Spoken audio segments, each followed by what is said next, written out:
Hey there, Matt Clark here with Mike McClary. So welcome to our first $1 Million Brands live daily show. So we're gonna have a lot of fun on these shows. We're gonna be doing them every single day, every single weekday that is.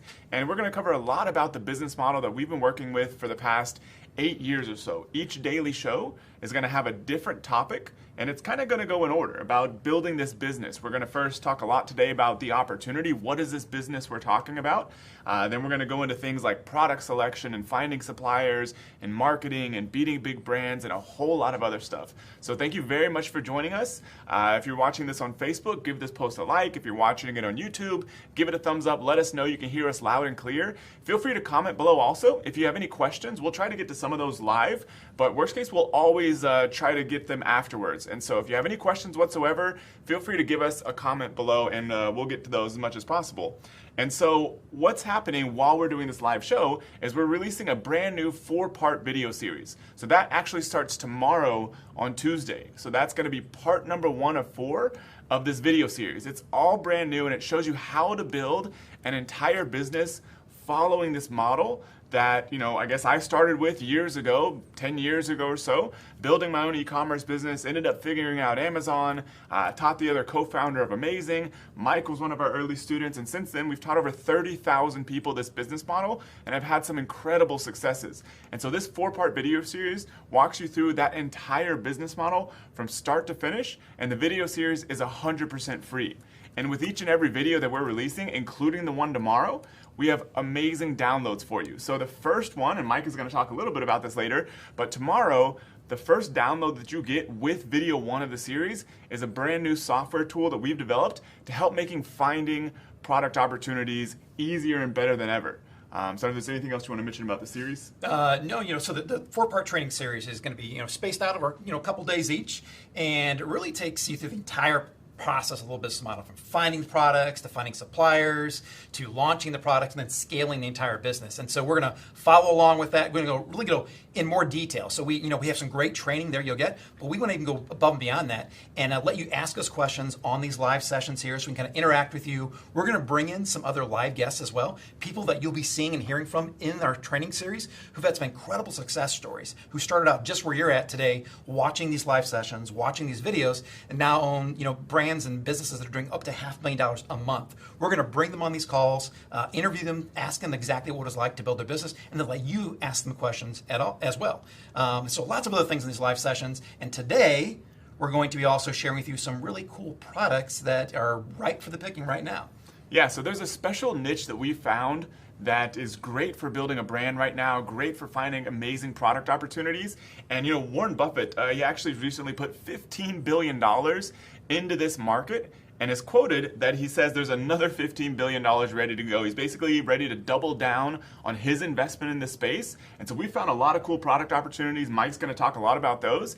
And it's a great market that you can jump into and build your own business, because that at the end of the day is what we're talking about here, is that if you want financial freedom, if you want lifestyle freedom, maybe you're working a job, you want the freedom to go do what you want, when you want to be able to travel, maybe even just spend more time with your kids and not have to be stuck at an office, instead taking them to their sports games or taking them on trips. Or if you just want to buy some nice stuff, that's what the point of that's the main reason a lot of people build this kind of business, so they can have all those things in their life, because they feel like a job may just not get them there. So what we're going to be talking about today is how to build your own brand, leveraging the power of one of the world's largest online retailers, and that's Amazon. We've been working with tens of thousands of people over the past 8 years or so, and we know this business model works. And the cool thing is it just keeps getting better and better. So today you're going to learn the first steps of this, and we're actually going to give you a brand new niche that we've never talked about before on any video, and especially not live.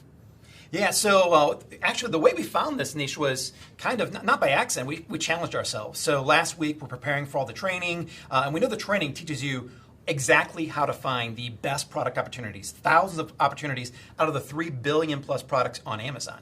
We also give you in our training series tomorrow, which starts at 9 a.m., the 5 criteria that we use still to this date to find our own products. But when Matt and I were talking last week about how do we really kick off these live sessions, what else can we do to share with them that's different outside and above and beyond in the training? And so one of the things we talked about is, why don't we just go out there and find some completely brand new categories or niches that are really underserved right now. There's a lot of opportunity. If you started thinking about it, Buffett, and Matt, does a lot of reading and does a lot of reading about entrepreneurs and businessmen, and talked about, Warren Buffett, about how he's investing, $15 billion into this industry. And so we started looking on Amazon and said, well, you know what?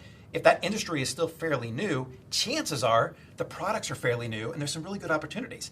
And it took a search of one word on Amazon to prove that case out.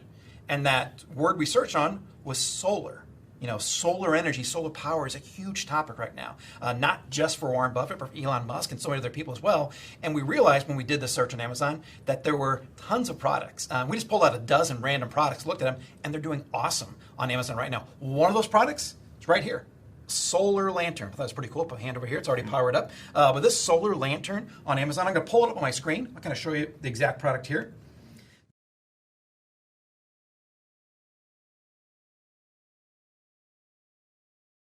This product only has 189 reviews on Amazon. Another good example of why this product hasn't been selling for that long. And if I pull up using our special tool to see how well this product sells, we can see that it does $51,000 in revenue per month. That means per year, this one simple product selling for $24 does almost $600,000. And I've also looked up, and I know you can source this product for about $4 or $5.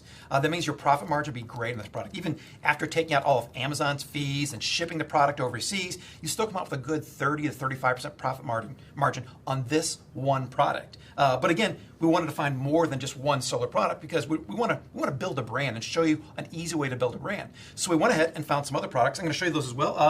So Matt, right behind you, we have a power bank. And anyone here has ever charged up their cell phone? Power banks are critical nowadays. If you're traveling, you need your iPad, your tablet, your cell phone. But one of the new features is you can now get solar charge power banks as well, and this is it right here. This one just charges, set it out in the sun, 6 to 8 hours later, and then it'll completely be charged. Even has some cool features like a flashlight on here. I can't figure out how to do it because I'm not that good at these kind of things. But this product is great, and if we pull it up here on Amazon, we'll see that this product does $41,000 a month in revenue as well. Easy to source as well. Yeah, so in the video series that starts tomorrow, you're going to get a breakdown of how this entire business model works. But one quick thing I want to talk about is, when we're talking about these product opportunities, your goal is to go out there and build your own brand of these, which is easy. It's not that hard to do. I mean, this product, for example, this is basically just cardboard, and they've put their own branding on it. They've got their own name somewhere here. I don't know where their brand name is, but anyways, they've got the model name there, and they have a whole bunch of other text that they've kind of just added on here, probably made up themselves or copied what somebody else was doing. You can go out there and create your own brand of a product that's basically identical. There's people that make generic versions of these all day long. They manufacture them, and they allow you to put your own brand name on them so that you can go and build an entire business around this where you actually own the brand, you own the company. And the value of that is, which is a little bit different than a lot of other things people talk about. When people talk about drop shipping or MLM, maybe you can find a way to make money doing that stuff. But the problem is you never actually own the asset. And so you can hustle, you can do all this work, you can make a little bit of money, but what happens 2, 3, 4, 5 years down the road when you don't want to do that stuff anymore? You don't have anything to show for it other than a little bit of cash, hopefully. On the other hand, if you build a business where you actually own the brand and own the products, if you decide, 2, 3, 4, 5 years down the road that you want out, you're done with this, you can sell that business, and the multiples that we see are anywhere between 3 to 5 times annual profits. So if you're doing $1 million a year in profit, that business could be worth $3 to $5 million in cash. And that can be a life-changing amount of money, as you can imagine. So that's the big advantage of owning the brand that you're building, and that's what this whole model is based on. And like I said, we're going to go into a lot of that stuff on these live shows, but you'll get it in a very step-by-step format and all the detail that you need in the 4-part video series that goes live tomorrow. And if you're worried about thinking that, I can't create a brand, I don't know how to create a brand, tomorrow in the first training video, you'll get a downloadable checklist. It's going to tell you how to build your own brand in 3 incredibly easy steps. Even I was able to do it, so I know you can too. So we got a couple more products I want to show you as well. So there's another solar product that I didn't even think of as being powered by the sun, and that is this fan right back here. This is a camping fan. I wish I had this many times when I was out camping with the family. This runs completely off of solar power. You charge it up. This thing will cool down your tent, your campsite, wherever you're at all night long. It's a great little product, and it clips on to, I don't know, maybe the top of your camping, your tent or something like that. But this is just one example of another product that's easy to make. The only branding they did on this is they put their logo right there on the plastic part of it. Nothing else was on the side. There's nothing else printed on the bottom top. Just a really simple little laser printer of that, which basically you'd find this exact same product from another supplier, which we'll show you how to do and have them put that on there. All suppliers who do this for you, they know exactly how to do this, and they're used to it, and they're ready for you to contact them and ask them to build a brand for you. So that's the third product here. Now, this product, by the way, let me kind of pull up on my screen here and see what it's doing. It is selling approximately, I think, about $400,000 a year in sales. And this, there we go. Yeah, it's selling, actually more than that, $52,000 a month, which is about 60,000 plus in sales per month there. So it's an incredible product to look for. Now, one of the other things I want to show you is that not only are these 3 physical products here, when I did a search just for solar, we found easily a dozen different products that you could build an entire brand around. It could be like, Mike Clark Industries brand of solar products. And I have them on my screen right here. And we've made it real easy for you to find these as well. But let me kind of go through these. There are solar string lights you could sell out there. There are poolside inflatable water globes. Security industry is getting pretty big right now with cameras and motion sensors. Those can all be solar powered. I know that when we installed it at our house, we had to attach wires and power to everything. Nowadays, all this can be solar powered, so you're not going to worry about it for your whole security system around your house. There's also all kinds of yard stakes that are LED, solar driven. What looks in the middle of my screen here, it looks like this egg, and I'll kind of blow this one up bigger.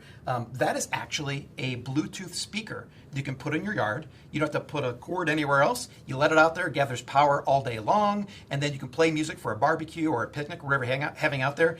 Put it anywhere you want to out there. That's just another way that this technology of solar power is being used for homes and gardens. Yeah, so one of the big questions we always get is, how many products do I need to sell, or how many do I need to sell to meet some financial target or to build a successful business?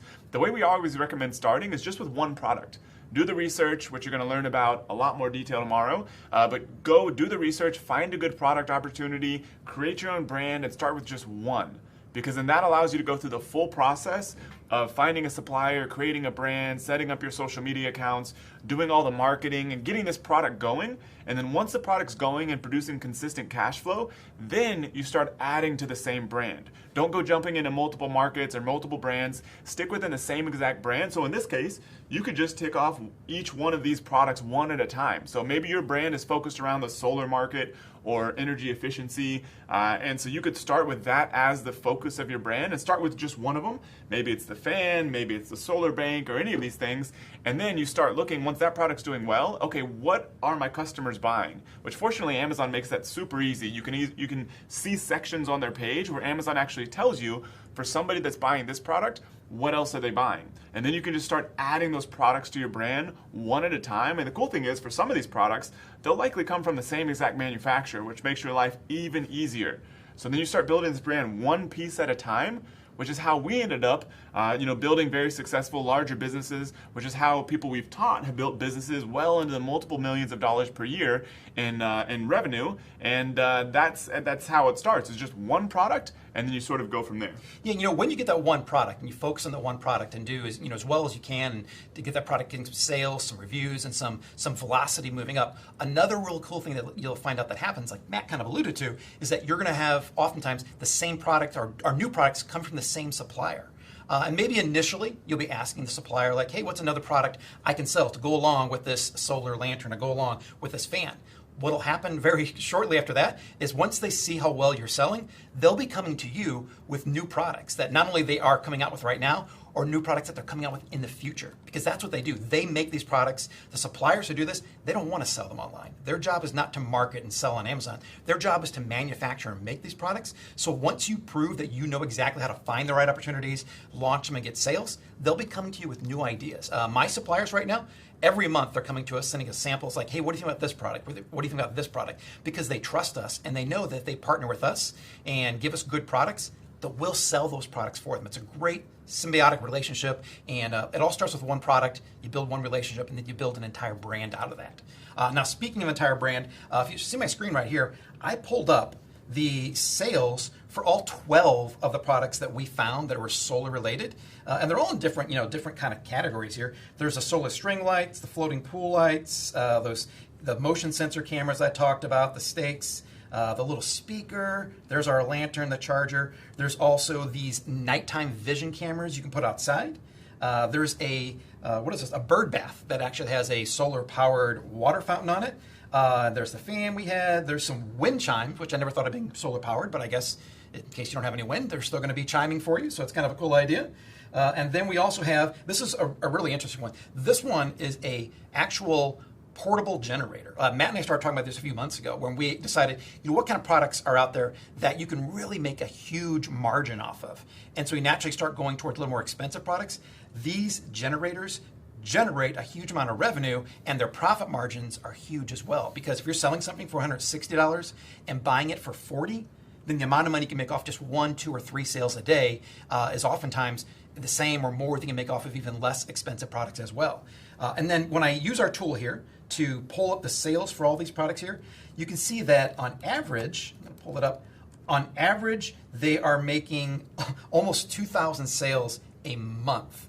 And the average price is about $4,500. And I looked at the revenue. These on average are selling $900,000 a year, which is almost $1 million a year for each one of these products. So imagine, that's almost $12 million for all the products, but you don't need to have all those products. You just start off with one product that does, even just $200,000 a year is a great way to start a brand. And you can pick from these, you can pick from something else. It's really simple when we give you the criteria to find products, to go out there and find all kinds of product opportunities out there. And if you want to get some ideas, go out there and look for some different niches. Look for energy efficiency, solar, fitness.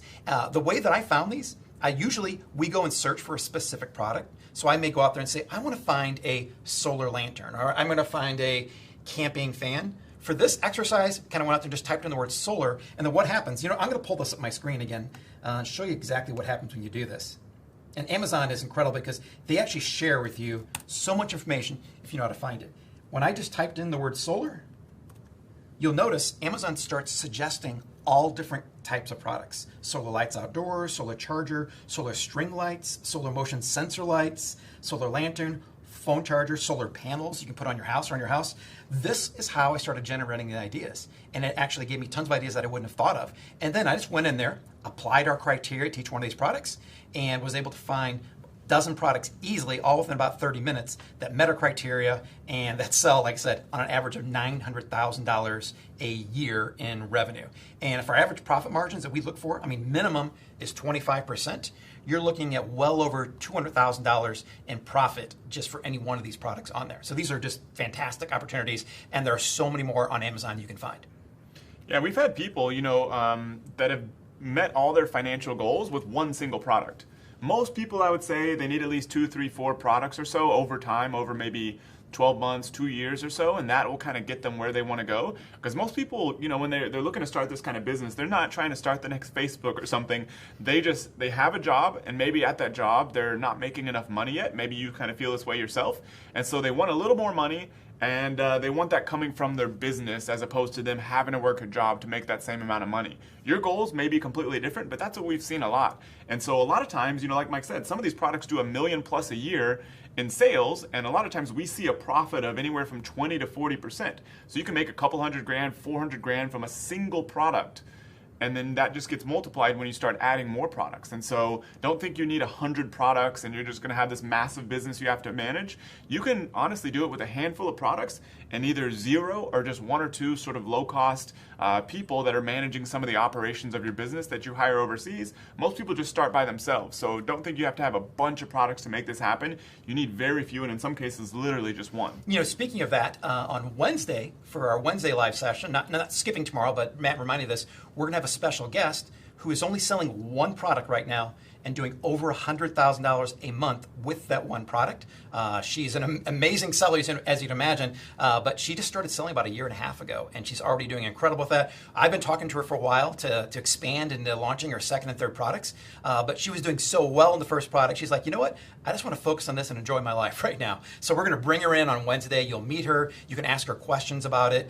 You can finally ask her when she's launching her next product. It's happening here in a few weeks. I know that, but she's been doing so well with the first one that she just didn't feel like there was any stress or pressure to do that. So that'll be Wednesday's live session. Now, tomorrow at the exact same time on the live session, we're going to show you this really cool tool that you saw me pull up. The tool that actually tells you and shows you the sales, the rank, the reviews, how much revenue they're making per month. We call it Profit Miner, and we're going to show you how you can get that tool completely for free tomorrow. We're going to walk you through installing it, downloading it, making sure that you're set up, ready to go, and then we'll walk you through going on Amazon and using it to find product opportunities like this. And not only are we going to show you how to use it, we're going to show you how to use it to automate the process by applying our 5 criteria into the filters into it, so that you'll know that the products that are showing and the revenue showing are products that meet our criteria already. So you don't have to go through there and do it manually. It saves you not just hours of time, but it saves you days and weeks of time of mining through Amazon's 3 billion plus products. Yeah, so to get access to these, all the other live sessions that we're going to be doing, we can also take some few questions. If you have any questions, post them in the comments, and we will try to answer those literally right now while we're live. Or if you end up watching the recording, we can actually answer them in the comments afterwards. So go ahead, leave a comment right now. We can handle some of those right now live. But just to let you know how to get access to all of these live sessions we're going to be doing, first thing is on Facebook. If you look up above us, I believe, should be in your top right, there's a little button that says follow. If you click the follow button, that'll mean you're following our Facebook page, which obviously if we're not delivering value to you, you can unfollow anytime you want. But especially over these next 2 or 3 weeks, you want to be following our Facebook page, because that's how you're going to get notified of all these live sessions. There's also a little setting on there that says see first, because Facebook is crazy. You'll get 82 million different posts from friends and family members. If you want to make sure you get these live sessions, check the see first button or see first option under follow, and that'll make sure that you see our posts and these live sessions as soon as we go live. So that's option number 1. Option number 2, and I actually recommend doing both, is go to AmazingLiveNow.com, and we'll post this link in the comments and in the description after this is over. But go to AmazingLiveNow.com, and you'll see a page where we're going to have a list of all the sessions. You're going to be able to access the current one that's going on right now, which you can actually see over there. There's a link that'll take you right back to us. But there's also a button there that allows you to get notified on Facebook Messenger. That's how we're going to be letting people know about these live sessions. So go ahead and register over there, either now or as soon as this is over, and to make sure that you find out about every single one of these that we're going to be doing coming up. So AmazingLiveNow.com. And if you want to get access to the free training video series, you can also go to AmazingLiveNow.com/free, Free. We'll also post that in there, and that'll make sure that tomorrow morning at 9 a.m. when the free training series goes live, you'll get access to it right away. We'll notify you via email, give you the link. You can go in and start watching the training right away. We've seen the videos. That's kind of we recorded them a few weeks ago. We've seen them mastered and completely done. They're really engaging. I know you're going to get a ton of value out of it. You'll also make sure that they're not boring. They'll keep you interested the entire time. And it's great, awesome training with free downloads every time we launch a new video too. So we want to make sure that not only do you watch the training and get training, we give you tools that can help you start your business even faster. Yep, and so Rob here has a good question. He says, what time is the live training tomorrow? So it's at 9 a.m., or it's not live training. What time is the first training video, which is pre-recorded? It's at 9 a.m. Central tomorrow on Tuesday. Now, these videos, as soon as they're posted, they're going to stay up there for a little while. They will be moved, they will be taken down pretty soon, but you'll be able to have, about a couple weeks to be able to watch all of them, and they're released one at a time. So the first one goes live tomorrow at 9 a.m. Central, the second one Thursday at 9 a.m. Central, and then you'll see the schedule and everything else like that on those pages as they keep coming out. But the first one is tomorrow at 9 a.m. Central, and like Mike said, you can go to AmazingLiveNow.com/free, and you can actually go enter your email over there to get notified by email about those training videos. We have a question here from Amir, who's asking, what's the minimum capital to start on Amazon, FBA, and to succeed? There's always, the more you can invest in inventory, the faster and you'll be able to get going. But we know people that can start for as little as $500 in inventory. We've seen them for less than that. We'll bring someone on next week who started out with about $50. We don't recommend that, but we know people have gotten going for even a really small amount. But we like to say, $500 $2,000 the minimum, but if you can get up to about $1,000, $1,500 in inventory, you should be set. That gives you enough to get your first inventory order in, give your first promotion a really good jump start by offering some discounts and some coupons, and then start making full price sales in order to bring in profits, and that way you can then reorder and place your second order as well. So yeah, 500 be a minimum. Probably want to get up to like 1,500 or so if you're really going to give yourself even a faster jump start. If you can't afford that much, if really you just got to stick to that $500, that's all you can afford, you can still get going with this business. Just keep in mind that's going to take you a little bit longer because you'll need to, watch your money a little bit more up front. You probably want to give away, at a discount a few less units than someone else might, but you can absolutely do it still. It's just that the more you can put in your inventory, the faster you can get things going so you can turn over the inventory, turn over your profits, and really keep ordering more inventory every time. Yeah, and we're getting a couple people that have been saying, maybe it's freezing, and we're not 100% sure if that's on our end or possibly on your end. Either way, Facebook will automatically record this live session, and you'll be able to watch it here afterwards. That should probably fix all your issues. We're also going to be editing a copy of this and putting it on our YouTube channel. So if you just look up, in Google amazing.com YouTube, then you will be able to find us. Our YouTube channel is super easy to find, or at the bottom of all our websites. And we're going to have a nice edited copy posted there also. So you should be able to watch the recording with no issues whatsoever, either here on Facebook or over on YouTube later tonight. One thing I wanted to hand out too, I know that we're posting the links to the free training. We also posted a link to sign up to get notified for these sessions. I had some people wanted to know, how do they see these products? I mentioned that. If you want to see all 12 of these products, go to amazinglivenow.com/solar. Try to make it kind of thematic there, so it's very simple. It's going to pull up all 12 of these products all on one screen, so there's no searching for you. It actually is a pretty little neat thing that a lot of people don't know about on Amazon. If you type in the product number, which is an ASIN, and then you put a pipe between it, you can keep typing in all these different product numbers in the search bar, and it'll only pull up those products that you want. The little trick we learned a few years ago, we use it in marketing now when I want to market just certain products. So I used it for this live, so now you get to know that too. Mm-hmm. And one of the things you're going to hear us talk a lot about in this video series, but kind of want to go ahead and make clear right now, is we're known for talking a ton about Amazon. We're kind of probably the leading experts when it comes to selling products on Amazon as a company, as an organization. But the purpose of this whole business is not to go help Amazon. It's not to be, sort of a employee of Amazon or help them build their business. Amazon is just an amazing tool right now to start a business with zero experience whatsoever. So if you've never built a business before, especially never sold anything online, never done any e-commerce, never created a brand, any of that kind of stuff, Amazon is a fantastic place for a couple of reasons. One is it makes it super easy to find what products are selling well but also have low competition. So we're going to go into product selection in tons of detail tomorrow, including the new tool that we have. But Amazon has a lot of that data publicly available if you know how to dig through it and find the good opportunities. So it's a great research tool. It's also a great tool to get started selling products because they handle a lot of the stuff that you would normally have to deal with on your own. When I first started, back in 2009 or so, I started on my own e-commerce website. That was kind of how everyone did it back then. I had to deal with payment processors. I had to deal with tons of refunds and chargebacks and fraud, especially around this time. When we start getting in the holiday season, people start doing crazy things with people's credit cards, and you have to deal with all that stuff yourself if you own the store. Whereas Amazon will take care of almost all of that stuff for you. You just list your products on there. They take a small fee. It's about 15% of your sales, but totally reasonable considering all the stuff you don't have to deal with. And then they take care of a lot of the stuff for you. Most of the customer service issues you'll get in an e-commerce business are shipping related. Probably 80% are people that, for whatever reason, because it's not necessarily your fault, it's the shipping company messed up. I literally just tried to have some food delivered and had a shipping issue myself. And that kind of stuff happens all the time. Amazon takes care of that for you. Because the way we recommend doing this business, which you'll learn more about in video 2, is using their system of warehouses all over the world called Fulfillment by Amazon. And you're actually storing your inventory in their warehouses. And then you can basically just sit back, and when people buy on Amazon, they buy your product on Amazon, Amazon automatically ships those out for you, and you don't have to do anything.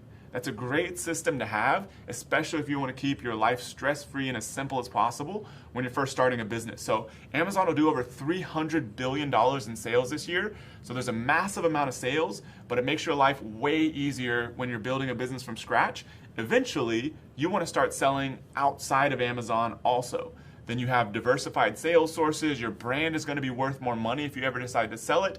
A lot of reasons you want to do that, but Amazon's a great place to start. So just know that you're not here to build a business for Amazon, but it's an incredible tool to get started, especially if you're brand new to e-commerce. We have a good question here. We get this all the time from Viswajit. Asks, why don't we sell products ourselves?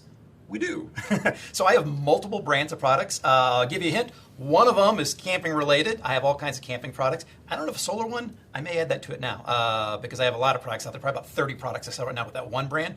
Matt and I have a brand together, as a matter of fact, all kinds of fitness related products. We use that for all kinds of training. We're launching a brand new product right now. As a matter of fact, we may be sharing that with you later on in a few weeks here. But we do. We sell ourselves. Jason, the other co-founder of the business, he's got multiple brands of product as well. We absolutely we do what we teach. We just don't go out there and teach like so many people do. We live and breathe the business. I got my start in this because of Matt, because of Jason. They taught me exactly how to build a brand.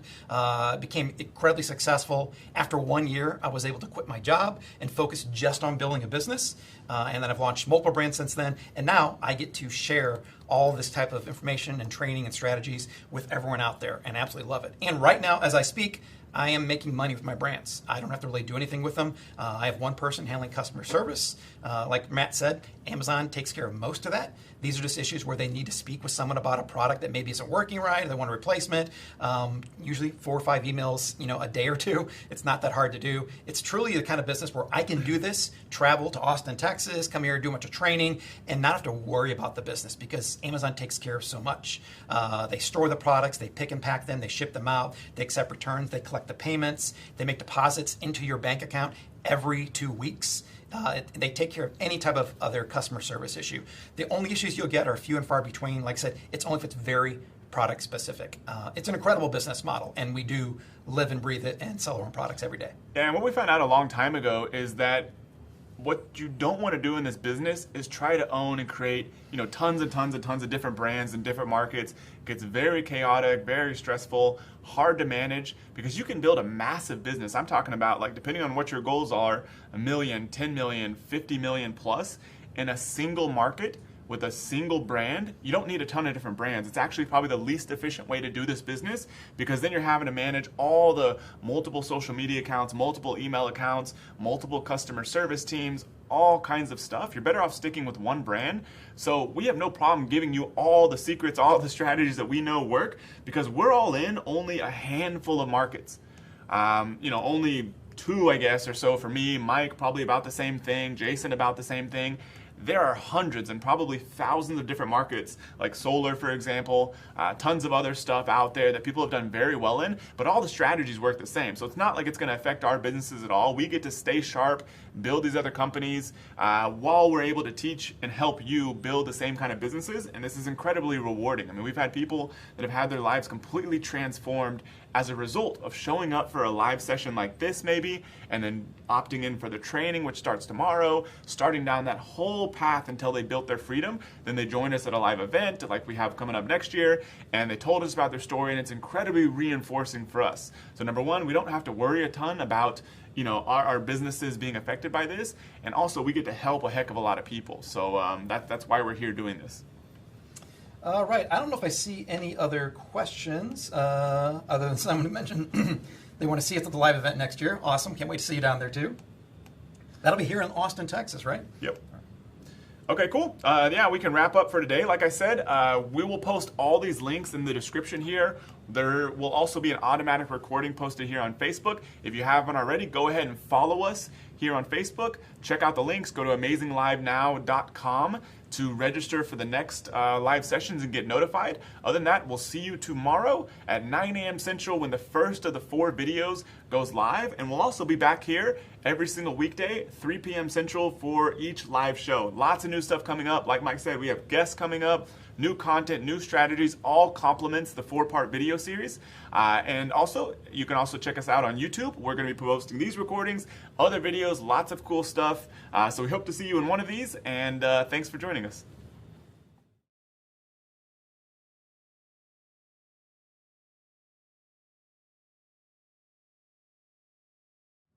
Hey everybody, Matt Clark here with Mike McClary. So welcome to this episode of the Million Dollar Brands Live Daily Show. So we're doing this basically every weekday at 3 p.m. Central right here on our Facebook channel.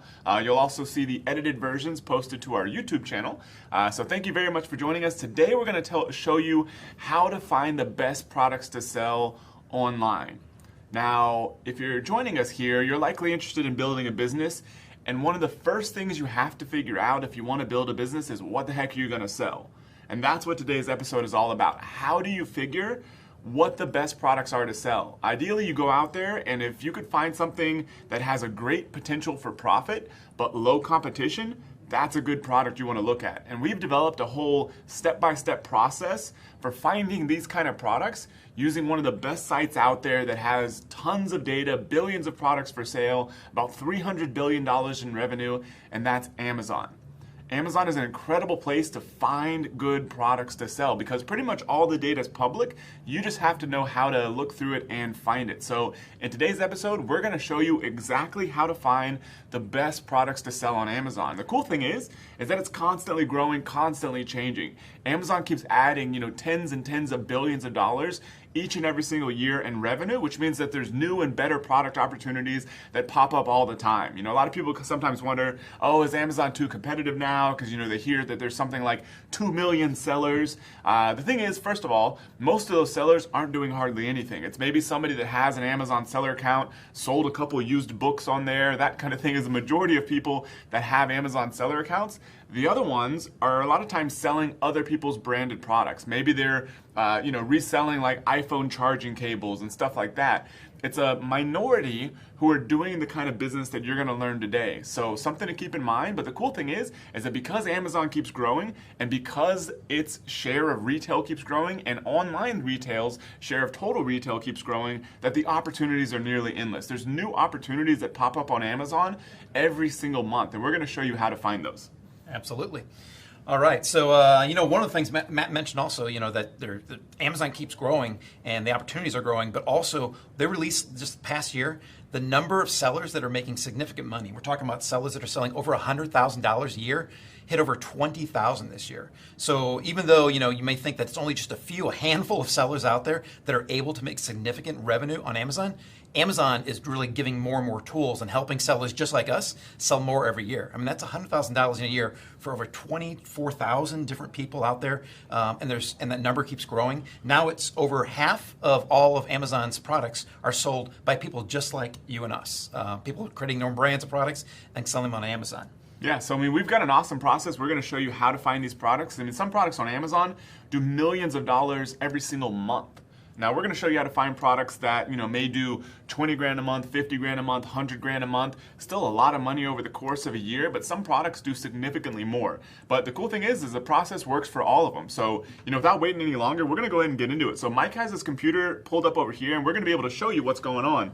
So we have a step-by-step process for finding products, but the first thing is to get into the right kind of category. And so we've got kind of a tricky way to do this. That's things change all the time on Amazon. This is currently working really well. We're always on top of this stuff. So Mike, maybe show them the first step of how do you even go pull up a list of products to begin with. Yeah, so normally when you go to Amazon, the first thing you want to do is type in the kind of product that you want to look for. So if I want to look for some type of beauty product or teeth cleaning product, wherever it is, you would type that in.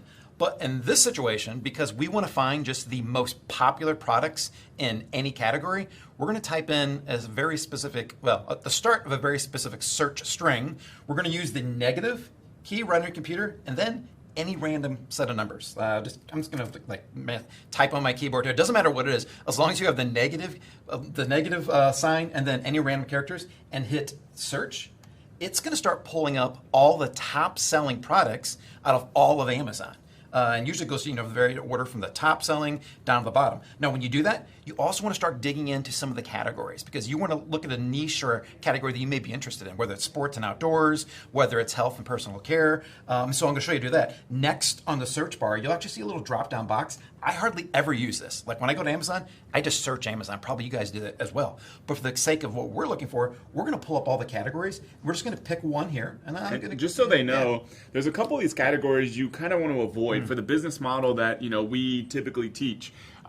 Things like the App Store, books, CD and vinyl, software, all those kind of categories don't really apply to this. What you're looking for are the categories that represent, regular consumer products, like products you'd find around your house, around your office, stuff for your car, that kind of thing, just regular products.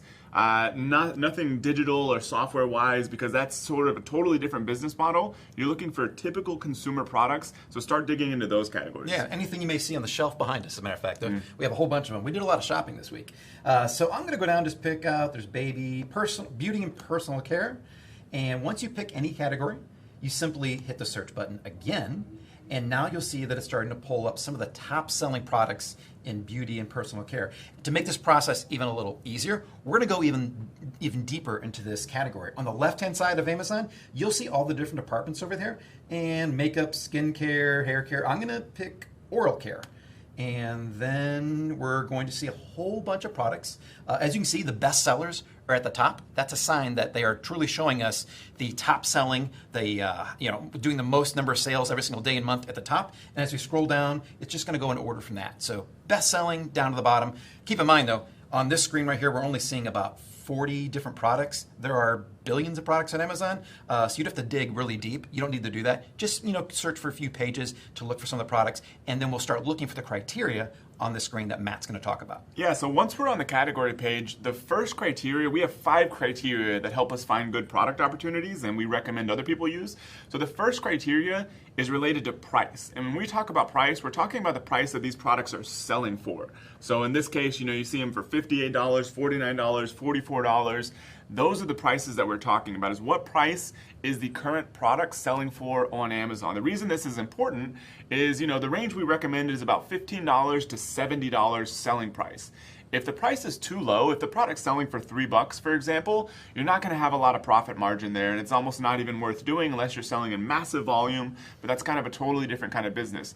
On the other end of the spectrum, even more extreme, is maybe a product selling for $200, $300, $400 could still be a great business, but if you're just getting started in e-commerce, if you're just getting started in building your own brand and buying inventory, you might make a few mistakes. And so you don't want to be stuck with, $20,000 worth of inventory or something crazy like that, just to get enough inventory to get one of those products live. And so we have found kind of a sweet spot that if products sell between about $15 to $70, then there's plenty of them available, your inventory risk is fairly minimal, and you can still make good profit, because the last thing we want you to do is to go out there and take a whole bunch of unnecessary risk or waste your time. So $15 to $70 is what we found as kind of the sweet spot for selling price. And if you look on my screen right here, I'm going to share this again, you'll see that pretty much anything in this category, $15 to $70, those are some of the most common prices on Amazon. So everything here, we see this first one, a Waterpik water flosser for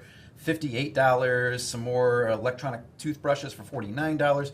Pretty much, we do see one on the right-hand side top, which is toothpaste, only $13.85. That would be below the $15. But as you scroll down, almost anything on this page is going to meet the first criteria for the price. Yep, and just kind of because we are live here, I want to call out a few people that have joined us. So we've got Reginald, we've got Sonia from Nigeria, awesome, all the way on the other side of the planet, so that's pretty cool. Renee, Annette, Khalida, Dees, Javier. I saw Rob Schull. I believe you may have been on here with us yesterday also, because we are doing the show daily, so welcome. If that's the same person, welcome back. So yeah, thanks everyone for joining us live. And so the second criteria we look for, in addition to price, is what Amazon calls best sellers rank. And like Mike said, when you search this way, the products are pretty much in order from best selling in terms of, if the product sells 100 units a day, that sells better than a product that sells 50 units a day. And Amazon kind of ranks products for best sellers rank according to that. And so we like products that are ranked, or best sellers rank, about 300 to 5,000 in their category. So this is category specific, a top level category, which Mike can show you in just a second. We like products that are ranked about 300 to 5,000. Now Amazon starts the ranking per category at 1, meaning that is the top best selling product in that category.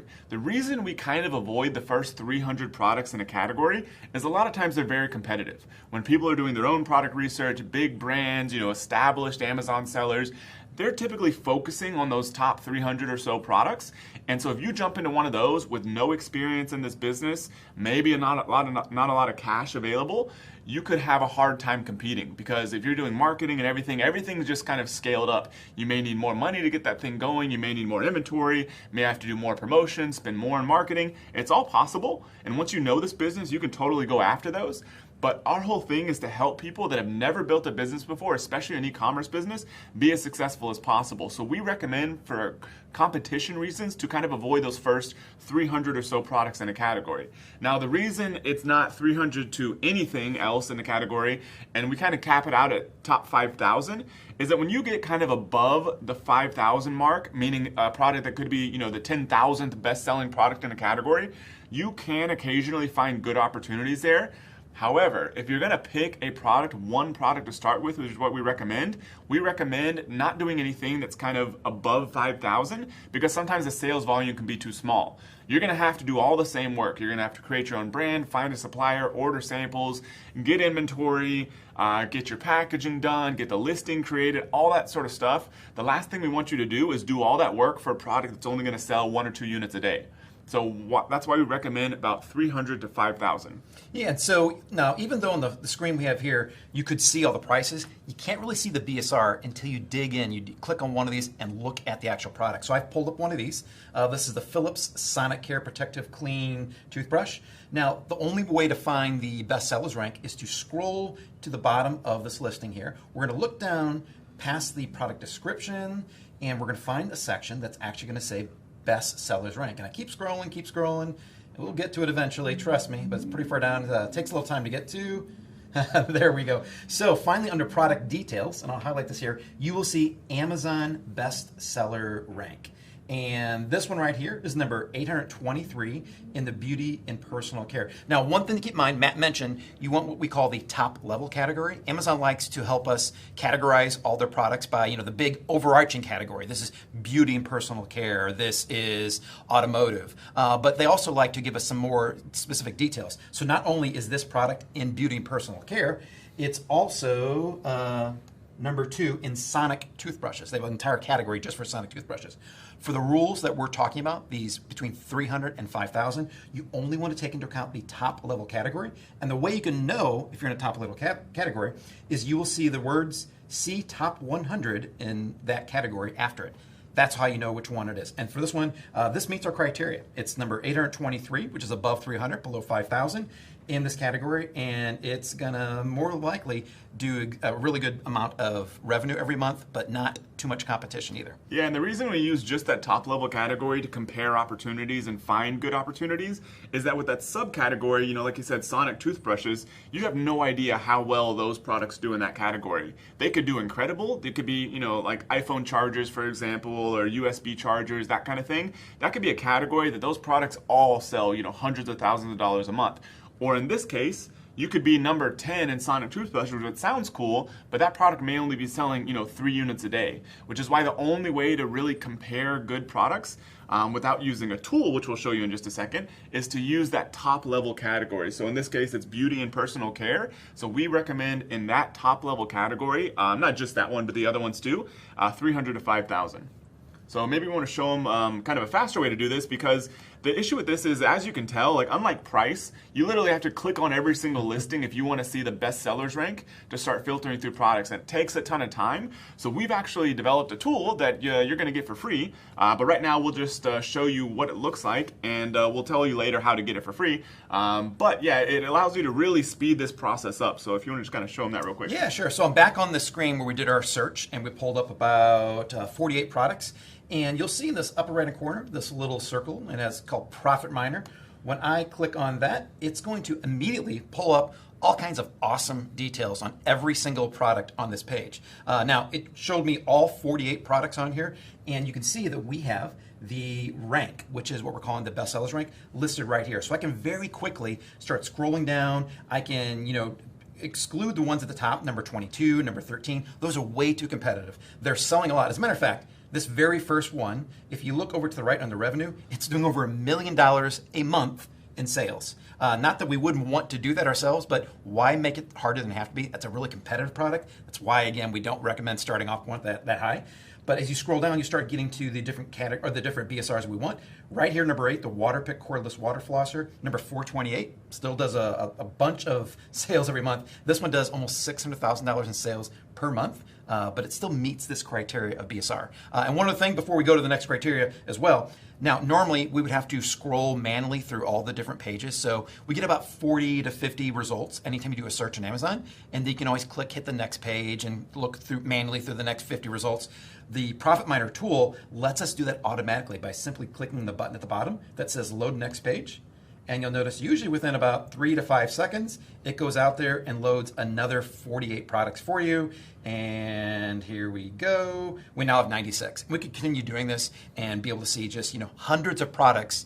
You could sort by the BSR, by the price, whatever you want to do, all on one screen. Makes it incredibly easy to find the right products. Yep, and so the next criteria we look for is the number of reviews. So when you're looking at products that you could potentially go out there and create your own brand of to sell, you want products that aren't going to be a huge nightmare to try to compete with existing products out there. And so we kind of use the benchmark of about 1,000 reviews or less. And so if you're out there looking for opportunities, you want to find ones that the current options that are selling well don't have more than 1,000 reviews. The reason for that is that you're going to be starting at 0 because you're going to create your own brand. You're going to have your own Amazon product page, just like all these Mike has shown you.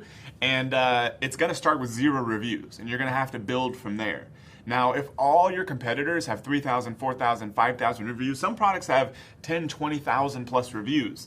And so if you're starting with your first 5 reviews, 10 reviews, 20 reviews, heck, even 100 reviews, you're not going to look super credible. Your product is not going to look very credible versus products that have, 5,000 plus reviews. It's going to be a little bit difficult to compete. And then once again, we're trying to help you get started so you make sales as quickly as possible. And it's totally possible to compete with those products.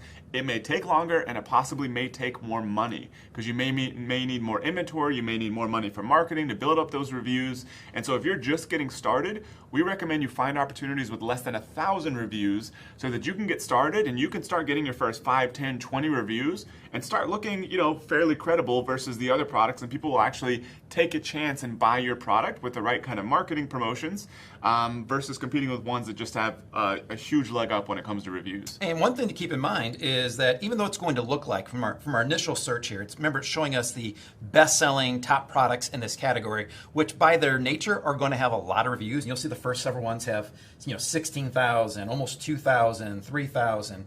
Not till the fourth one would we see one that's under 1,000. These are the very top-selling ones. They're the anomalies. Most products on Amazon have far less than 1,000 reviews. You just need to know how to look and find them. And luckily, we do know how to look and find them.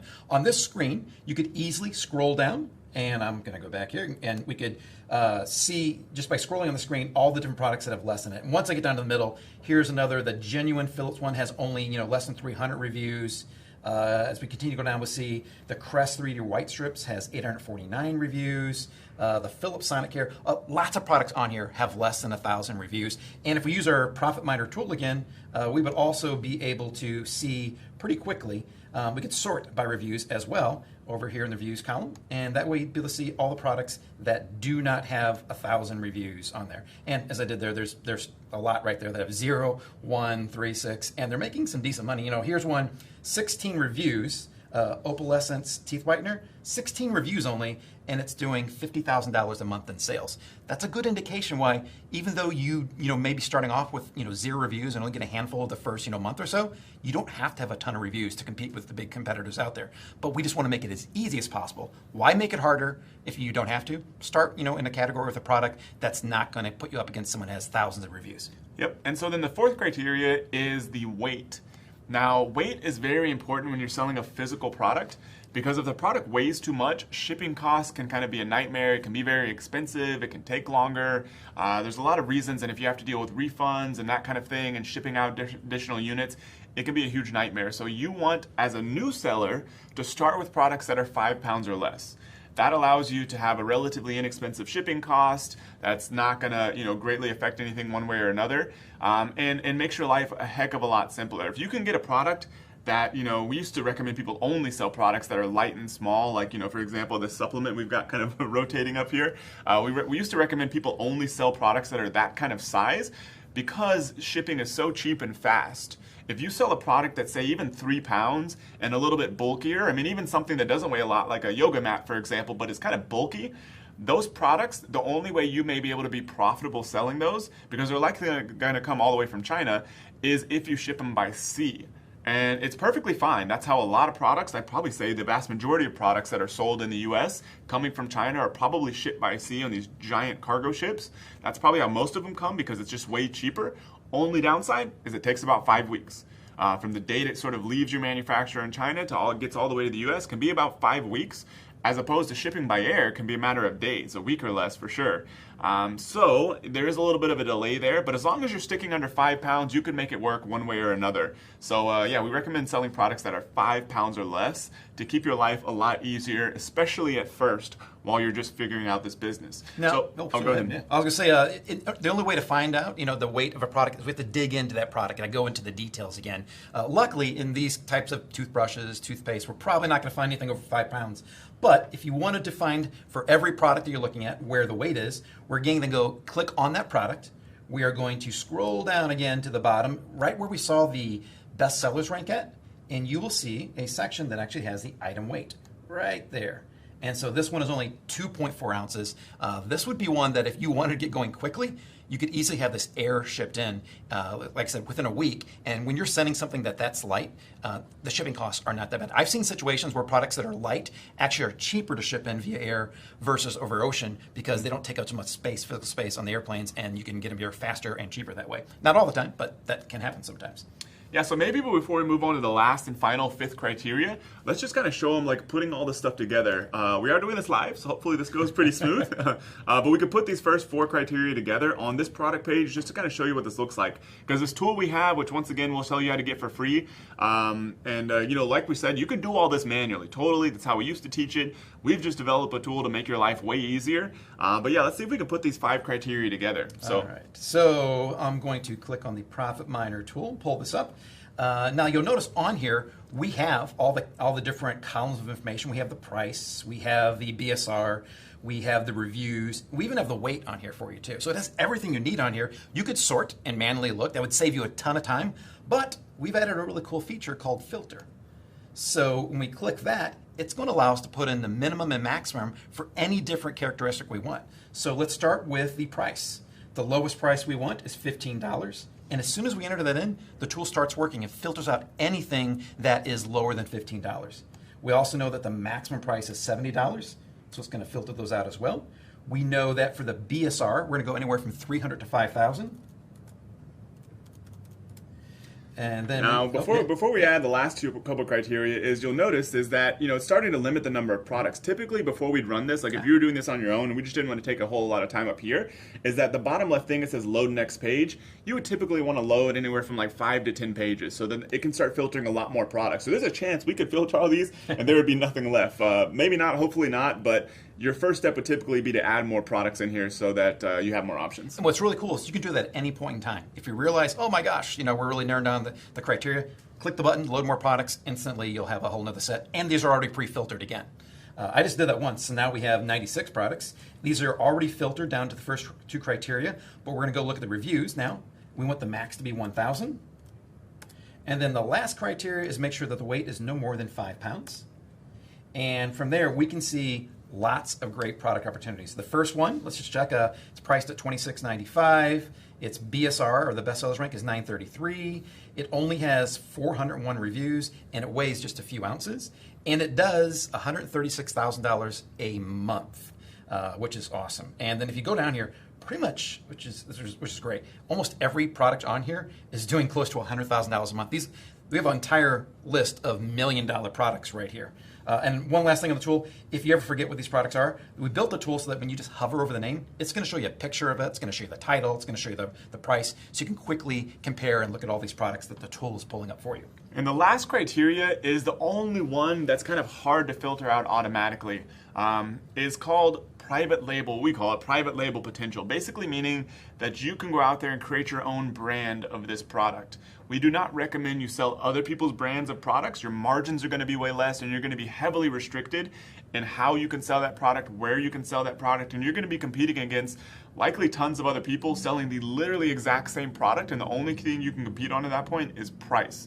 And so you want a product that you can create your own brand of. And so when you start looking at some of these opportunities, you're going to need to avoid products that are, sort of have a ton of research and that sort of thing behind them, like an iPhone, for example.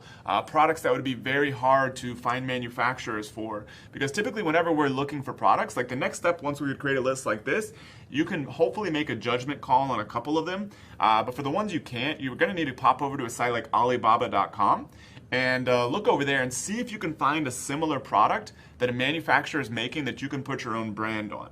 That's usually a good sign. If you want to go an even step further, you can always do a bit of a patent search online, a trademark search online, hire an attorney if you really want to go further. Because we're not here telling you to go rip off people's products. That's not a great business to be in. You want to create products that ideally are a little bit better, which a lot of times is not a huge hassle because, like, for example, this product that he has pulled up here, this water flosser, you can likely look at the reviews and find stuff that people don't like about this product. You can go to the manufacturer, and a lot of times they can just make a few small tweaks without reinventing the product. Doesn't really take any extra time, and then all of a sudden you have a better product that's got your own brand on it, that's not infringing on anybody's patents or trademarks or any of that kind of stuff, because most of the products sold on Amazon are going to be very generic. I mean, it's like the whole thing, like, it's not really a great example anymore because nobody uses VCRs, but there was a time when, VCRs had gone downhill, and I think there was literally one manufacturer over in Japan or China or somewhere that was basically supplying everyone's VCRs. And they were basically just slapping their own brand names on there. Same business people have done forever. So there's a small number of products that are maybe protected by some sort of patent or trademark or that kind of thing. Everything else is kind of open for fair game. And we take a yoga mat, for example. There's probably 1 out of 1,000 yoga mats that you couldn't sell because they've done some weird design patent thing. All the other ones are just people slapping their logos, swapping out materials. Most people are not going to go through the hassle of doing all that because it just doesn't really make sense. And so you're looking for products like that you can put your own brand name on. And typically, if you can find a supplier that's making a generic sort of version of that one, that you could put your own brand name, that's usually a good sign that it's a potential product that you could sell that does have what we call private label potential. That was an eye-opener for me when I got into this business about 6-7 years ago, is I didn't realize that you could go out there and make these products. Like, just looking at we're looking at here, you think that, Crest is the only company that's making toothpaste. You think that, Oral-B is the only company making these toothbrushes, or maybe these sonic, cleansers for your teeth. But in reality, they're just the biggest brand names out there. There are hundreds of other products just like them that are, completely non-big name brands. This one right here we're looking at, I can tell you that this is a private label seller. They don't have their brand name on it. They're just calling it the cordless water flosser. So that's not some big company out there selling this. It's just a person like you, like me, who's decided to go out, find a product that works as good, if not better, than someone else who has a water flosser. They've made a good, some good packaging on it. They have a great image. Kind of see the water splashing around there. They're selling it for $35, and they are generating $136,000 a month in revenue with this product. And if you figure they're probably making 25-30% of profit, that is a pretty significant amount of profit. Maybe $50,000 a month in profit off this one product right there, which is pretty incredible. Yeah, and supplements and beauty products are often like an easy example to kind of explain this. Those products, they typically have fairly generic ingredients, like take a probiotic or vitamin D or like vitamin C serum, which I think is probably still super popular, but at least was super popular as a beauty product. Like, those ones are all super easy to create your own brands of, and a lot of times, like Mike was just talking about, some of these products can be doing incredible amounts of revenue and profit, and there's still tons of opportunity for new brands in there. So those are the 5 criteria, and we've talked a lot about this tool, and like I said, it's 100% free.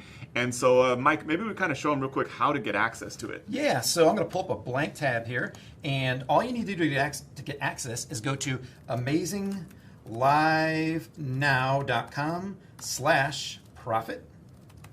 And that is going to automatically take you to a page that will tell you about the Profit Miner tools. You can read everything about this, how it's free right now, all the details you want, but it's going to have a button that just says click to get access to Profit Miner right now. When you clicked it, all you're going to need to do is put in your first name and your email address. And when you click Get Access, you're then going to get taken to a screen that's going to give you the instructions to download it. And there we are. If you watch this video, you will hear my voice. I actually walk you through the entire steps of getting the tool. It's pretty simple, and we have all the steps right below the video as well. First thing, probably the only real restriction of this tool is that it uses the Google Chrome browser, which is by far the most popular browser right now. If you don't have Chrome, it's completely free. We even give you the link right here. Go to google.com/Chrome. That'll take you to the download page. You can download, install Chrome. It works on tablets, it works on phones, it works on desktops and laptop computers. So it's real easy to do. Next then is once you have the Chrome browser installed, then we have another link that'll take you right to the Google Chrome store. It's called asmnow.com/profitminer. Don't worry about that. It's going to be on the screen. Just click on it, and it goes right to the Chrome store where you can then install the tool and get access to it right away. The only last step is when you're using the tool the very first time, you will need to input your email address. That way it'll know that you're authorized, that you've downloaded the tool and you're authorized to use it, and then you can just start looking for all the product on Amazon, just like we did here, and instant results. It's one of the fastest tools we've seen. This tool also, it's not estimating. It is pulling in actual, real Amazon sales data from thousands of sellers who actually have real data selling products on Amazon, so it knows how much they sell. I know this because I've tested it. My products are in there, so I know that the sales volumes are accurate, and it has tens of thousands, if not hundreds of thousands of products also as well, that they have real sales data. So you know that when you're looking up products on Amazon and getting access to the BSR and the weight and the daily sales volume, the monthly sales volume, you're getting the most accurate data out there you possibly could. Yeah, so we got a couple questions here. So one is from Michael, who asked, does the tool show estimated shipping cost? It does not right now. We may actually add that feature in the future, but right now it does not show estimated shipping costs. But maybe you just want to. We are adding that, as a matter of fact. Oh, sweet. So we are going to be adding an estimated shipping costs that include all of Amazon's fees, because Amazon, they do a lot for you. They pick and pack the products, they box them up, they ship them to customers, they accept returns, and you pay for that service called the Fulfillment by Amazon service. Very reasonable, probably the most affordable, different fulfillment service out there. They do that for you, and there's a fee for it that they'll tell you. The tool is going to be updated to actually give you exactly what that fee is going to be. So you'll know that every time you sell a product for $30, there'll be a certain 20 to 30% that's going to come out of there for Amazon, and it'll calculate exactly what that is. Also, the tool works on Amazon.com for the entire US market right now, and we're already updating it to work on the UK market, the German marketplace, several of the European marketplaces as well. We're just going to expand it to all the Amazon marketplaces. We just wanted to get this one for you guys free, working as accurately and best as possible so that you get access to it right now. Yeah, and for Mohammed here is asking if it's limited to the number of searches per month. There's not that kind of limit now. It's not like you're going to search 5 times and then it's going to try to charge you. It's 100% free. And then somebody was asking, like, is it going to is it going to cost money later? We plan to keep this free. It may only be available for a short period of time. We do actually plan on pulling it here fairly soon, but if you get access now, it should be no problem whatsoever. So there's not really a reason why you wouldn't jump over there and kind of get your access to lock it in, but we do plan to keep it free. Yeah, we don't ask for any credit card or any type of payment information at all. Only thing we want you to do is just your email address so you can activate the tool when you get it off the Chrome store. And yep, Alex says, where can I get the tool again, just slowly? So one of our team members, you'll see a comment here on Facebook that if you just scroll up a little bit, says amazinglivenow.com/profit. And with the recording, we'll edit the description and so that you can actually have that link in there also. But yeah, our team members already put that link inside of the comments, but it's just amazinglivenow.com/profit. And that'll take you directly to that little web page Mike showed you where you can opt in and get access to the tool for free. So yeah, that's today's live session. You learned how to find products on Amazon. Now remember, like, we've got this cool tool, we're giving it to you for free, it's a good deal, but you can do this stuff manually. So we don't want to tell you, like, oh, you have to use the software. We taught this thing for years without using a piece of software.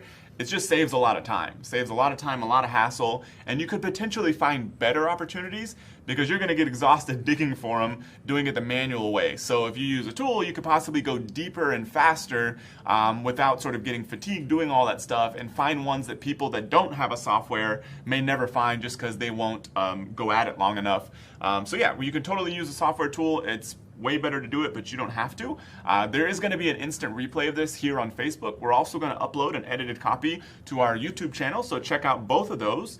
And one last thing we want to tell you about before we go is that we have a brand new 4-part video series that we're releasing over at AmazingSellingMachine.com, or another way you can get there is AmazingLiveNow.com/free, and we'll post that link in the description also. So it's a new 4-part training series that walks you through each of the major steps of building this business. It's 100% free. So the first video is all about finding good product opportunities. The second one is about sourcing products, finding suppliers, creating your own brand, and setting up some automation in the business so that you're not having to manage inventory, manage warehouses. You're using Amazon for all that stuff. And the video number 3 is about launching your product and generating sales. And video 4 shows you how to put the whole thing together and follow a path that we've taught to many, many people before. So you can check out that whole video series. The first video just went live this morning. The next one goes live on Thursday, and we keep going after that. So in addition to that, we're doing this daily live show every weekday, Monday through Friday at 3 p.m. Central, right here. So you should be able to see, if you're here on Facebook, on your top right, I believe, there's a little follow button. So if you click that follow button, and then I believe it should also say see first, that'll make sure that you get access to these as soon as they're released and you don't miss any of them, because each one is going to have a different topic, and we're just going to try to give you as much value as possible so you can go out there and build your business.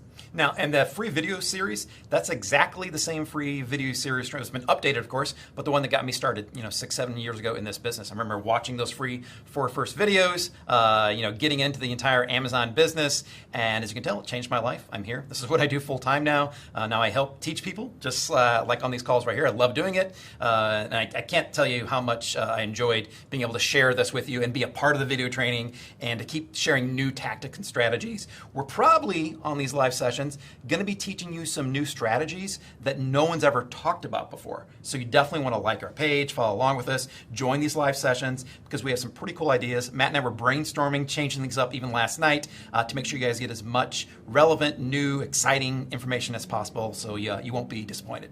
Yeah, so thanks for joining us today. Hopefully we see you on our next live show, which will be tomorrow. Go out there, use this tool, poke around on Amazon, see if you can find some opportunities. Then check out our video series. Video 1 will go into more detail on how to find products. Video 2 will show you the next step, which is how to source these products. And so yeah, hopefully we see you soon. Thanks for joining us.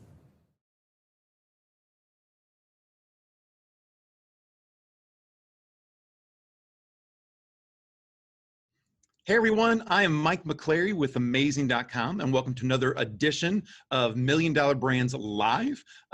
This time, I don't have anyone to my left or right.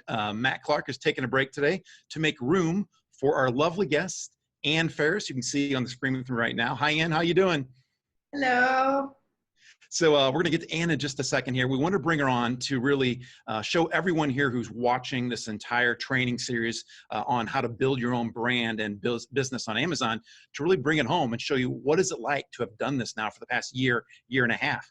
And Ann is just one of thousands of people who've been able to do this, and she's got an awesome story. She's helped teach people. She's helped mentor people. She's got an amazing business, an amazing family. She's just a great all-around person. I want to bring her on today to have me ask her some questions, some things that I personally know about her, some things I don't know I'm going to ask as well. So you can hear everything about her business, where it's come from, where it's at right now, and where it's going in the future, as a matter of fact. Now, if you want to get more of these videos, these Facebook Lives here, there should be a like button in the upper right-hand part of your screen. Feel free to click that. That way you'll be notified anytime we post something new like this, other free training series, any kind of cool videos, anytime we go live. And we'll have more of these every day at 3 p.m. Central, Monday through Friday. We're going live every day at that time to share all kinds of strategies, tips, tactics, and great interviews as well with people like Ann. Ann is the very first one to come on the Million Dollar Brands Live show, so I appreciate Ann doing that. But let's get right into the interview, as a matter of fact, right now. So Ann, welcome to the show, and first tell us, where are you at right now? I am in lovely Tamarindo, Costa Rica. I was just showing Mike the view. I just made a home office. I'm really proud of it. But mostly I'm proud of the view. I don't know if you can see, but that's the ocean out there. There we go. No, that is awesome. That's Tamarindo, you said, right? Yes. Awesome. Been there one time with Mike has been to visit me, and he told me I'm not allowed to talk about it because he didn't really behave himself in Costa Rica. Yeah, we have the birthday cake incident that we're not allowed to talk about, but that Mai was Tai incident, I think. it started with Mai Tais, then it went to birthday cakes. But yeah, we Ann, myself, Rich Henderson, a bunch of other Amazon sellers and mentors actually got together and hung out for several days in Tamarindo, Costa Rica, and it was amazing. It was an awesome time. It's one of the benefits of this business, getting to know other people. I never knew Ann up until about 2 years ago. Now we've become good friends, and so many other people in this business, as a matter of fact, get to know each other. It's another side benefit of doing this business. Now, Ann, you haven't always been an Amazon seller, although your results kind of make people think you might be because you're so good at it. But what were you doing before you started this business? Well, in my previous life, before I came to Costa Rica, I was a corporate lawyer. I lived in London and I worked for one of the largest law firms in the world, and I really, really hated that. So I quit. After 5 years, I quit and moved to Costa Rica, and I bought a surf hostel. And so I was kind of doing the vagabond thing, the surf hustle. The hustle's really fun. Doesn't make a bunch of money, but when it was just single me having a good time, I didn't need a bunch of money. And I met a lot of cool people and had a good time. And then I had a kid, my son Kai, who is super cute. And then I got pregnant with baby number 2, and I kind of hear it's seasonal. There's busy times of the year and slow times of the year, and I'm not a great budgeter, so I really hated the slow times of the year. And when I was pregnant with my daughter was when I decided to look for another income stream, and I found out one of my friends was selling on Amazon, and something just clicked for me. When I heard him say that, I was like, let's get together and talk about it. We had one chat. I watched the promotional videos for ASM 7, right? That's what I am. I think I was 7. And signed up. And that Awesome. So you've been selling now for how long? Like 2 years? Yeah, I went live on Amazon October 17th, 2017. So almost 2 years. Nice. And so if you don't mind sharing a little bit, so how well is your business doing right now? Really well. I was just messaging my best friend in London saying, we got to go. I really want to go skiing in February. She's like, how's business going? And I said, really well. That's why I'm planning holidays. Yeah, I do over 100K a month,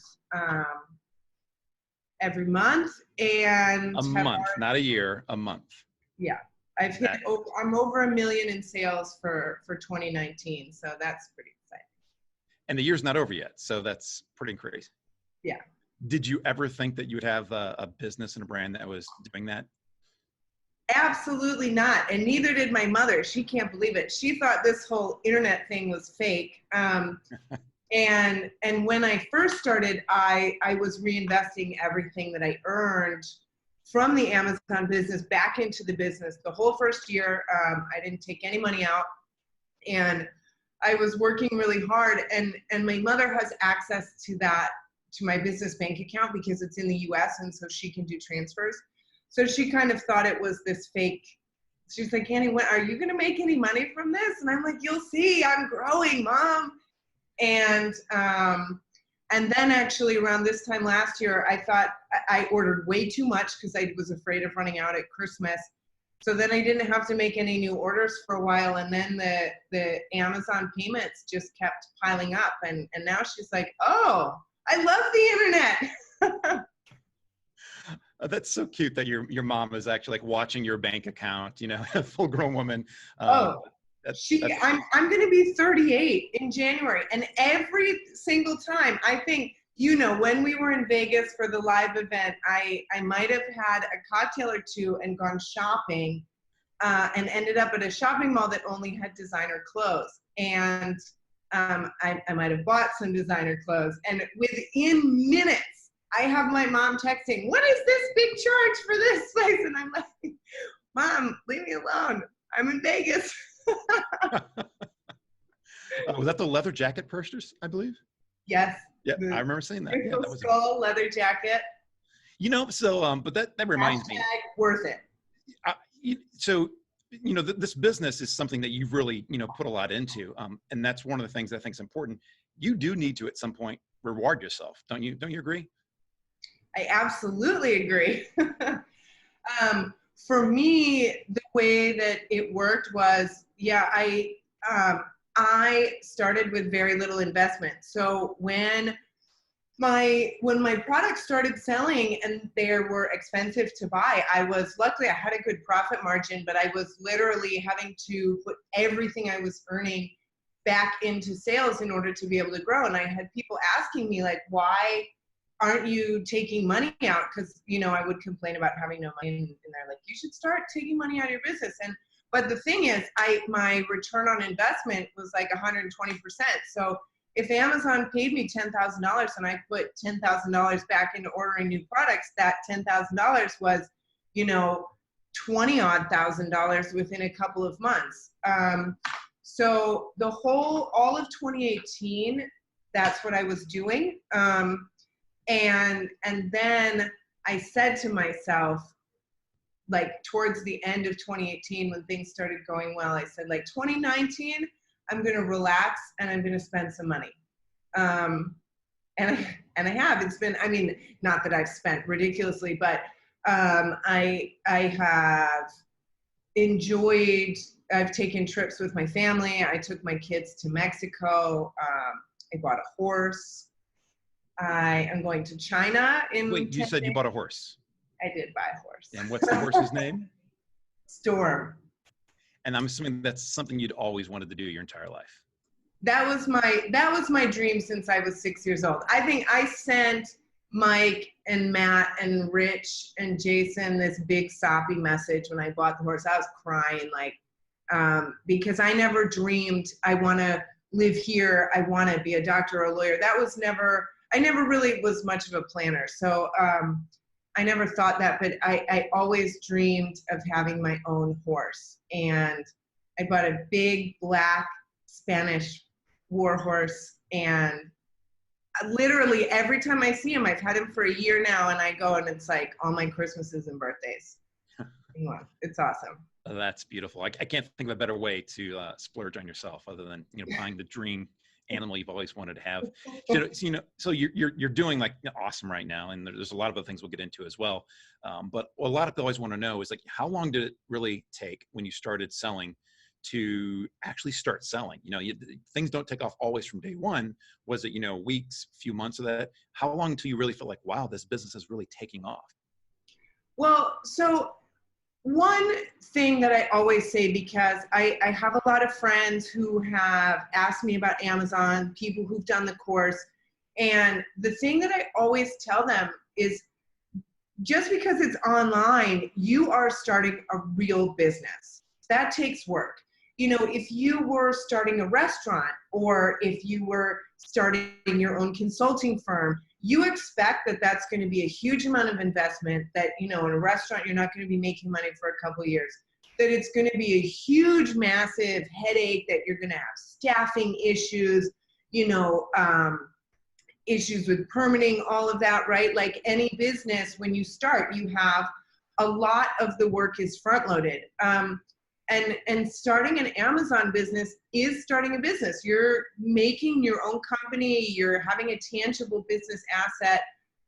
Of course, it's not nearly as hard as starting a restaurant or a hostel or a consulting information business where you have to be online all day, every day. But it takes work up front. And I think that, you have to be prepared for this. It's not just pick one thing, throw it on Amazon, and you're a millionaire. What ASM and Amazing teach you is how to build your own private label brand. So you build your own brand, you build your own company, your own Nike, right? Nike started from nothing. It's the same thing. There are brands that are billion-dollar brands that have started from nothing on Amazon. So for me, I was kind of first to market with with the type of product that I did, with a kind of a variation, I started selling a few right away, you know, selling 3, 5 units a day. And that kept going and it kept building. I launched in October, so then I had the advantage of it being November and Christmas season. So I think I sold, you know, $10,000 my first, you know, full month selling. But again, all of that, because I wanted to grow my business quickly, I reinvested all of that for over a year. And when I stopped reinvesting everything was when I was able to place orders. You know, it was just when my business bank account started building up, because I had enough money to be buying what I needed to buy, and there was money left over. Yeah, you know, so yeah, that's an important point. So like we talk about, you know, people have different goals out of the business. Some just want to build a cash flow business. They can just make, you know, a couple $1,000s a month and take vacations. Some people want to build and turn it into a huge brand and an asset to sell down the road. Some people want to go in the middle so they can kind of plan on doing both, taking cash out every month. You made the decision early on, not that everyone has to, but you wanted to grow this as quickly as possible. And the best way to do that for you was to take the profits that you could have taken some out and put it right back into the business. And I'm assuming most of that just kept going for more inventory. Is that right? Yeah.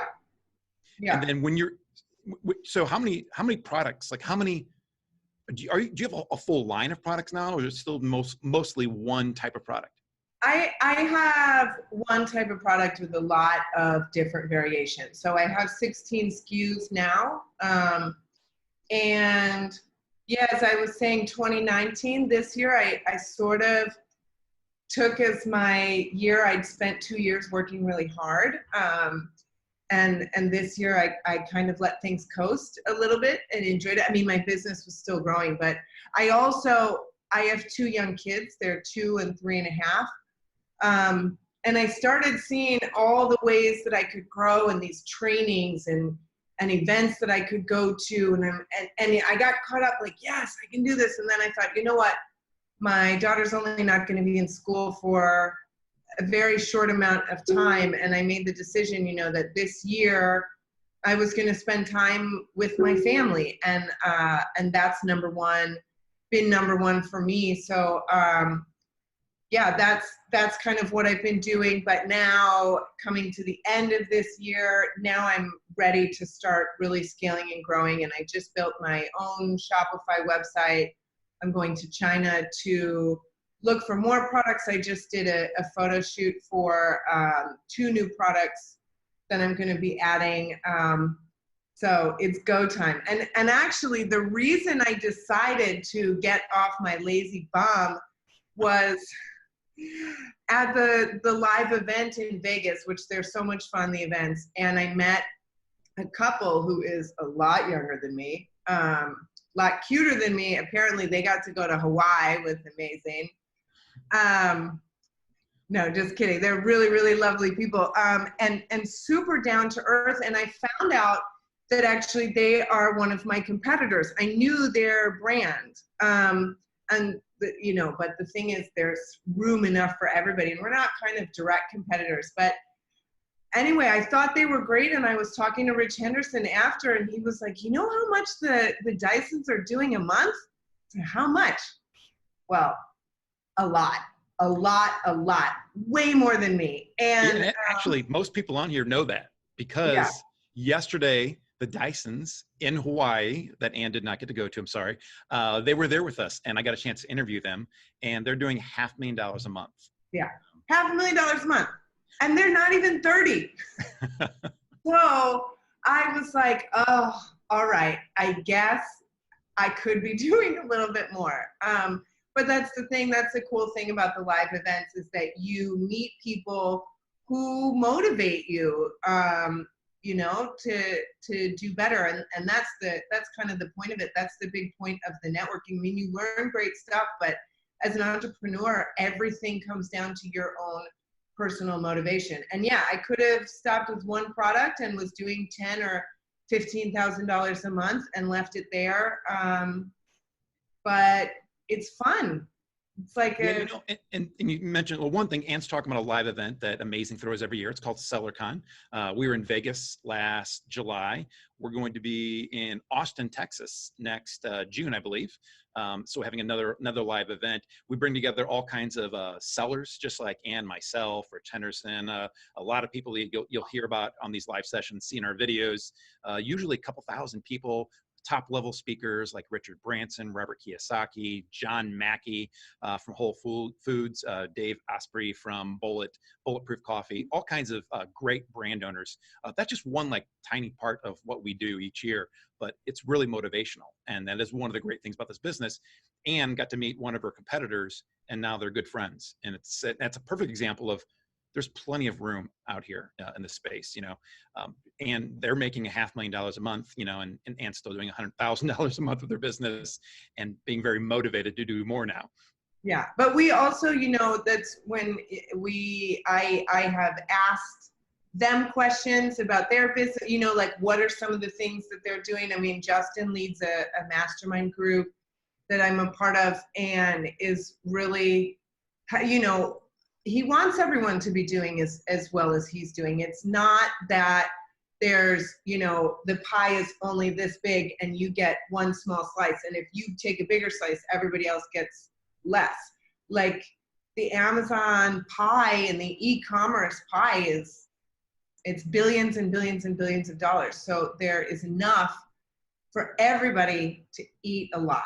Yeah, it's growing every single year. I think last year they did around $230 billion a year.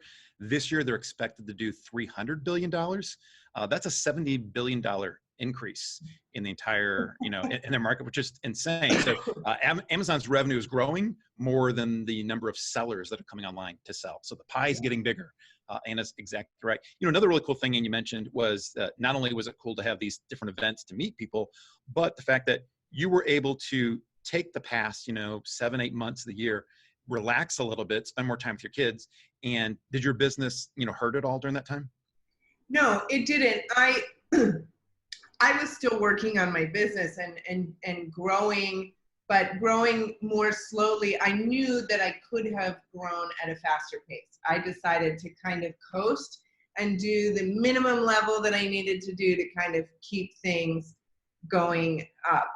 But you know, that was a really conscious decision that I made. I kind of like sat down and had a heart to heart with myself, and said like, this is the choice I'm going to make and I'm not going to feel bad about it. And when I start to get caught up in stuff, I'm going to remind myself, you know, that that family, that's the whole reason that I started this business, and why I think a lot of people start an Amazon business is because they want to be able to work from home and spend more time with their family. And this absolutely gives that to me. I mean, I'm home with my daughter all day. I drive my son to school every day. I pick him up every afternoon.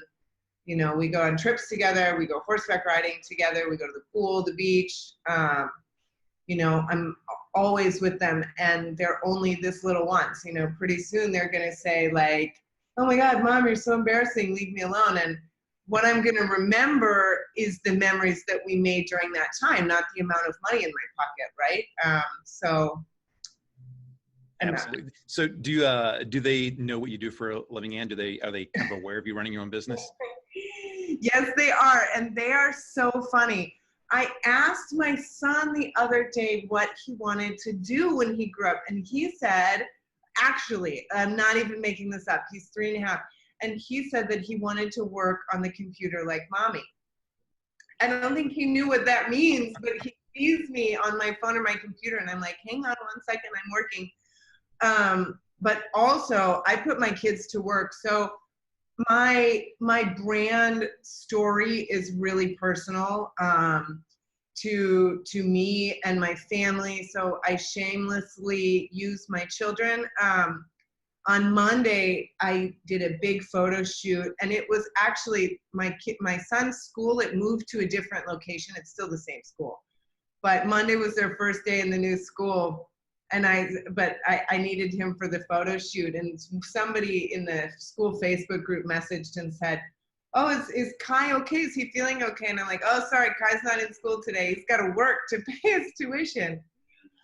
But they know what my products are, and they help me in the pictures, and actually they really love to get into it. And, you know, hopefully it's something when they're bigger, they'll be even more involved in, you know, it's learning how to be an entrepreneur is something you can start at any age, and that, you know, the skills it takes to be an entrepreneur apply to everything in life, I think.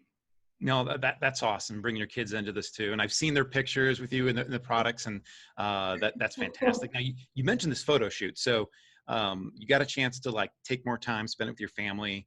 But then you got motivated meeting this wonderful couple, you know, Justin and Channing Dyson. Got a chance to hang out with them. They're just amazing, doing incredible, helping people all the time for the business.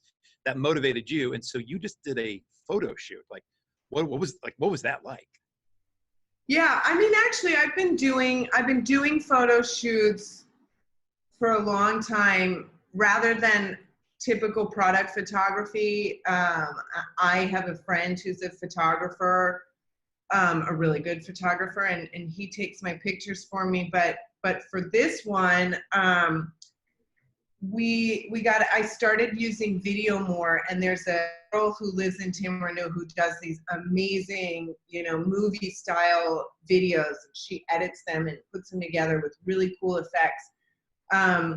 And so a couple weeks ago I'm doing some updates to my brand, and we did this whole kind of intro video that was about me, my family, the brand story, the products, where they come from. We shot all over Tamarindo.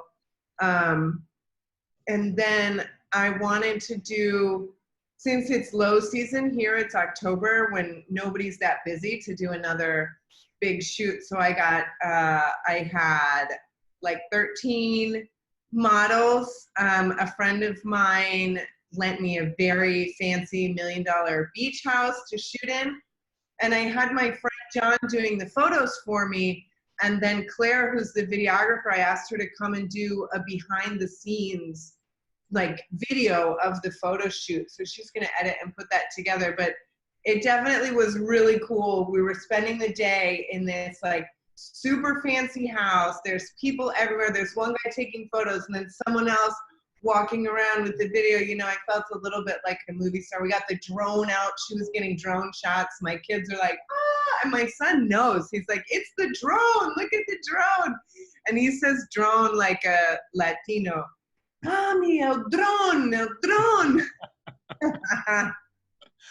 You know, so you're doing these awesome, you know, photo shoots now, and a lot of people might be thinking, oh, so if I'm going to be successful like Ann, I have to do these really expensive photo shoots. You haven't always done the extensive ones, have you? Like, if someone's starting out, what advice do you give to them? A simple advice, something you did to really jumpstart their brand and their sales? Maybe something you used in the past.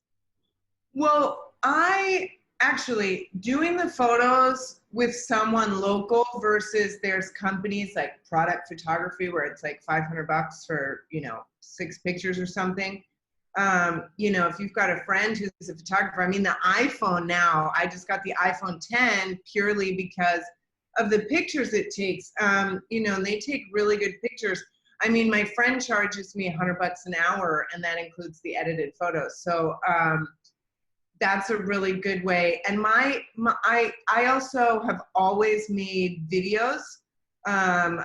Video is a great medium for sales, but my first video, which has like 200,000 views now, is the least professional of all of them. I didn't have a Rode mic or anything. The lighting is terrible because it was a pretty cheap camera. It was just a friend's camera. We're standing out in my front yard. There's an echo, and I had a guy from Fiverr for $5 edit 5 minutes worth of footage. And the music is kind of loud, the background music, because he's trying to edit out. There was like, so I think somebody cutting the grass or something. But that video has more views than any other video on my channel. And I think people appreciate that. Like, I think that people appreciate authenticity, and, you know, there's also several ways to go about building your Amazon business. You know, You can, some people have tons and tons of SKUs. I know people who sell 50 products, but they're all, they all sell for, $15 to $25. There's some people who love selling seasonal products. So they might not have that much competition. You sell stuff that people buy a lot as Christmas gifts, and then maybe something in the summer, and that gets you all year round. Some people will always throw up like, what is the next new hottest thing? And just, it's like you throw it up, sell it for 6 months, and then it goes down in popularity and you put something else up. And then the other way to do it is to, build a brand and really build an identity around that. And I was kind of too lazy to look for new products, and I liked my products, and so that's why I really ended up focusing on the brand. That's the stuff that I like to do, the creative stuff. I like doing the photos. I like doing the videos. I mean, some people would hate to jump in front of a camera, and it's got to be you. If you pay a really cheap, crappy model, it's going to be weird, So if you don't want to be in front of the camera, that's cool. There's a million different ways to go about doing this business, and I just decided to play to my strengths, and even not necessarily my strengths, just the stuff that I like doing, and I don't do the stuff that I don't like doing. No, that's awesome advice, because there really are a lot of different ways to grow your brand, build your business. Amazon's got a ton of tools with their advertising platform, which is like they're called sponsored products. They also have sponsored brands, which allows you to go out there and kind of take over the very top spot on Amazon. They have all the kinds of marketing tools they're giving people. And Anne decided that she wanted to create some videos to go out there and just really promote her brand and her product. And even though she's doing the real cool professional ones, sounds like she didn't start off that way, and it doesn't have to be that way. Yeah. But there's lots of different ways to do it. My first videos too, my daughter was just born. She was like 5 weeks. So I was like really fat, I had like boobs out to here because I was nursing. I mean, it was like, I was a big mess. I was wearing this like really large shirt because I think it was a men's shirt. Like none of my clothes fit me. Oh, that is awesome. What you gotta do. Oh, well, and that's amazing. So your business is amazing, everything. Thank you for sharing. We got a couple really interesting things we're going to announce right here. So first off, for anyone who hasn't seen the video series that Anne was kind of talking about, probably most of you are here have heard of it. We have a completely free training series at AmazingSellingMachine.com. If you want to get access to that series, all you need to do is, I have a link for you right here. You can go to AmazingLiveNow.com. That's going to give you access to all the future sessions like this, where we're interviewing people and giving more tips. And if you go to AmazingLiveNow.com/free, that's going to take you right to the free training series. We have 4 training videos coming out. The first one has already been out for a day and a half. The second one comes out tomorrow at 9 a.m. It's going to be all about building your brand and finding suppliers. And don't worry, we're going to have some of our team here post those links here into the comments below the video. So don't worry about remembering that. They'll put it in there and you'll get the links to it. Be sure tomorrow morning at 9 a.m. when the next video comes out to go out there and grab that link right away and watch the free training. It's completely free. There's nothing you got to do to watch the free training series out there. Same type of training that Anne watched start off, same that I watched as well when I was starting off too. But one thing that Anne has done, she's going to be answering questions for us, and I see we got some good questions here, but she's actually going to be hopping into a private Facebook group that we've created called $1 Million Brands. Her brand is perfect fit for that group because it definitely is an awesome $1 million brand that she's built all on her own. And if you want to go into the group after this, simply go to asmnow.com/private group. So that's asmnow.com/private group. That'll bring you right into the group. We have a few simple questions to ask you. They're really simple, like, do you sell on Amazon? Do you want to sell on Amazon? And how excited are you about that? And then after you do that, within a minute or two, you'll be admitted to the group. It's a private group where you can ask any questions that you want.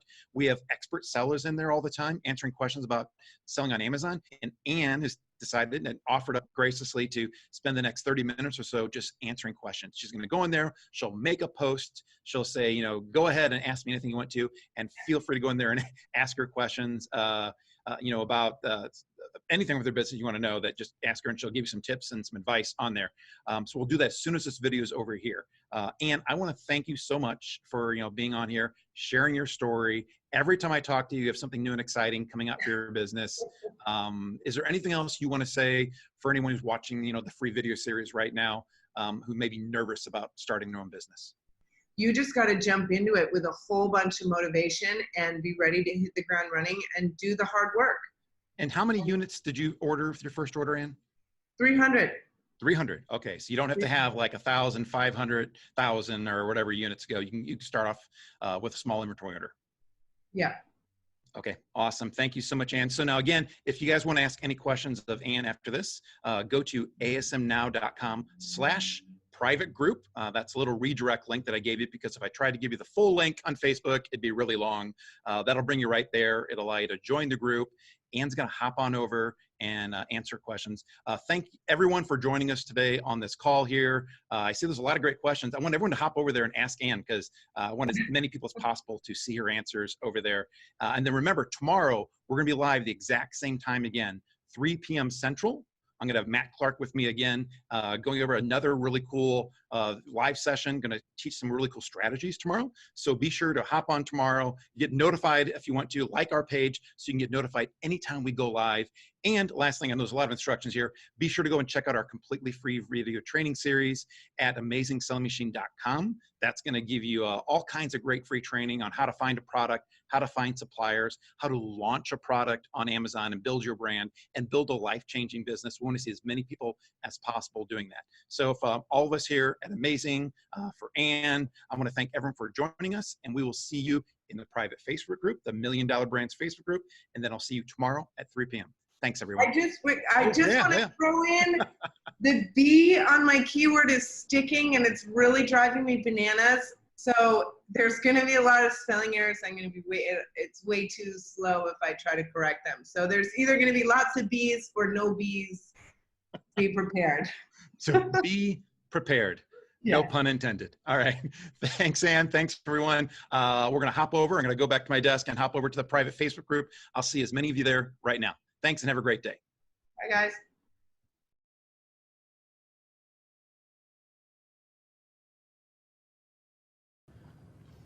Hey everyone, welcome to the next $1 Million Brands Live. I'm Mike McClary with Matt Clark today. And thanks for joining us. So today we're going to be talking about the 4 criteria of a real business. And so this is something that kind of is what started everything we do off. Was thinking about this a long time ago, because a lot of times, everyone out there is going to talk about different businesses you can build, different opportunities, different ways to make money. But what we want is that for you to do all that work for building a business, that you're left with more than just income, hopefully income to start off with, but you're left with more than that after you do all that work. And that's what today is all about, is what are these 4 criteria and what business model kind of fits these and which ones don't. Maybe some of the ones you've looked at on maybe YouTube or you've read in books even.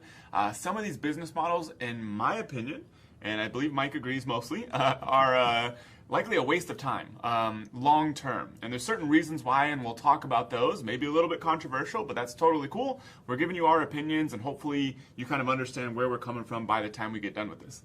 and as the topic of the live today talked about, as you can imagine, MLM is probably not one of the ones that we think meets all the criteria for a lot of different reasons, but one reason is one of the 4 reasons we think that businesses that you should look for are really good opportunities is longevity. So we always want to teach people to start a business that's not going to be around just for a short amount of time. Sure, it might be great to make a lot of money for a few months, maybe a year, but if we're really looking to build a life-changing business that you can retire off of, you can maybe pass on down to your family, that you can feel confident and just not nervous all the time, you want a business that's going to have staying power. So the best way to think of this is to think about businesses that don't have staying power. So think about, for example, any kind of fad product. Who remembers fidget spinners? Those things were crazy. And we definitely know people who made a killing for maybe 6 months to a year, but very shortly after that, that product was dead in the water. Not only did the product have a short lifespan because kids get bored of it, but everyone started selling the exact same fidget spinner. And even like sites like Amazon and other websites started outlawing them. You couldn't sell them anymore because everyone was, copying the exact same product, violating some people's patents. And so like a real fad product like that is not a good product to stick around with. Another one you might not think of, or it's not that it's a bad business, but restaurants have a really hard time sticking around. I actually did some research here. The restaurant broker study, they found out that 90% of all restaurants don't make it past 1 year. That is a crazy risky business to get involved in. I think the idea of starting a restaurant's always sounded really cool, because especially if you like to eat like I do and like a lot of good food, it sounds like a really neat business to get into. But if you knew that there's only a 10% chance that a year later now, that all the time and all the money you put into it, would you still want to do it? And the answer for me is heck no. And even after 5 years, the numbers are even lower, that how many restaurants stick around that long. So that's another business that really does not have staying power. Any kind of like really fad product, weight loss supplements. I know people who were selling online about 5 or 6 years ago all got into Garcinia cambogia. I don't know, Matt, did you guys sell that for a while, as a matter of fact? Yeah, so when I first started, I started selling my own e-commerce businesses, very first business I ever did, started selling some pretty high-end health supplements. These are great products that were being sold through doctors' offices, and I kind of realized nobody was selling them online, so I kind of fumbled my way through building an e-commerce store, and kind of learned the whole game of selling stuff online. But was doing it with some very good, solid products, just by very good brands. But then I started noticing some opportunities, or what I thought were good opportunities. That was at the time in the heyday of Dr. Oz, and Garcinia cambogia was one of the first big ones, raspberry ketones, a whole bunch of other things like that. And the sort of potential money was very, enticing, because you saw these products would just explode online, and you'd be like, oh my god, I'm going to make so much money. I can see how much money is being made there. This product went from nothing, and now it's doing 100 grand a month after a few weeks. And it ends up just being kind of speculation, because you do all this work, you create the brand, you get the inventory, you talk with a supplier, you get the stuff live, and you do all that, but there's no guarantee the product's actually going to be around, because it just shot up from nowhere. And so you end up doing all this work and effort and end up having nothing to show for it. I knew back then when those products were exploding, I probably knew 5 out of 7 of the top people that were selling those products, only one of them survived. And it was not me selling those products. The products that ended up doing much better for me were those other kind that were very high quality, typical products that are going to be around for a very long period of time. But those other ones, those kind of fad products like Mike was talking about, very speculative, and you end up doing a lot of work for not a lot of long-term gain. And there's a couple other businesses out there too that, not that they're not good businesses, but again, they don't have necessarily the long-term staying power. Think of affiliate marketing. Again, very lucrative business. We know some people that do incredible jobs at doing affiliate marketing. The problem is you're dependent upon someone else. You want someone else to develop the product, to come up with the next great idea. And while you can go out there and make a lot of money and build a business around there, you're going to be dependent on someone else. And so the odds of you having a real long-term business that you can focus on and you have control over, definitely really hard to do with something like affiliate marketing. And then the other one that always comes to mind for me is SEO, or kind of like hacking into Amazon or Facebook's algorithms. Those kinds of businesses, again, while things are going great and while you got it dialed in for Google, for example, you can do some great things in businesses. You can have entire consulting firms and boutiques that do awesome jobs at doing SEO. But again, you're relying upon someone else like Google. All it takes is one little change in the algorithm, one decision from, I think Steve Schmidt's his name, the guy who runs a lot of their SEO practices, and then your entire business can be gone in a day. It can take months and months and months to build up, and then you're lost completely because you built your business off of someone else's model. So that definitely is another type of business that does not provide longevity for you.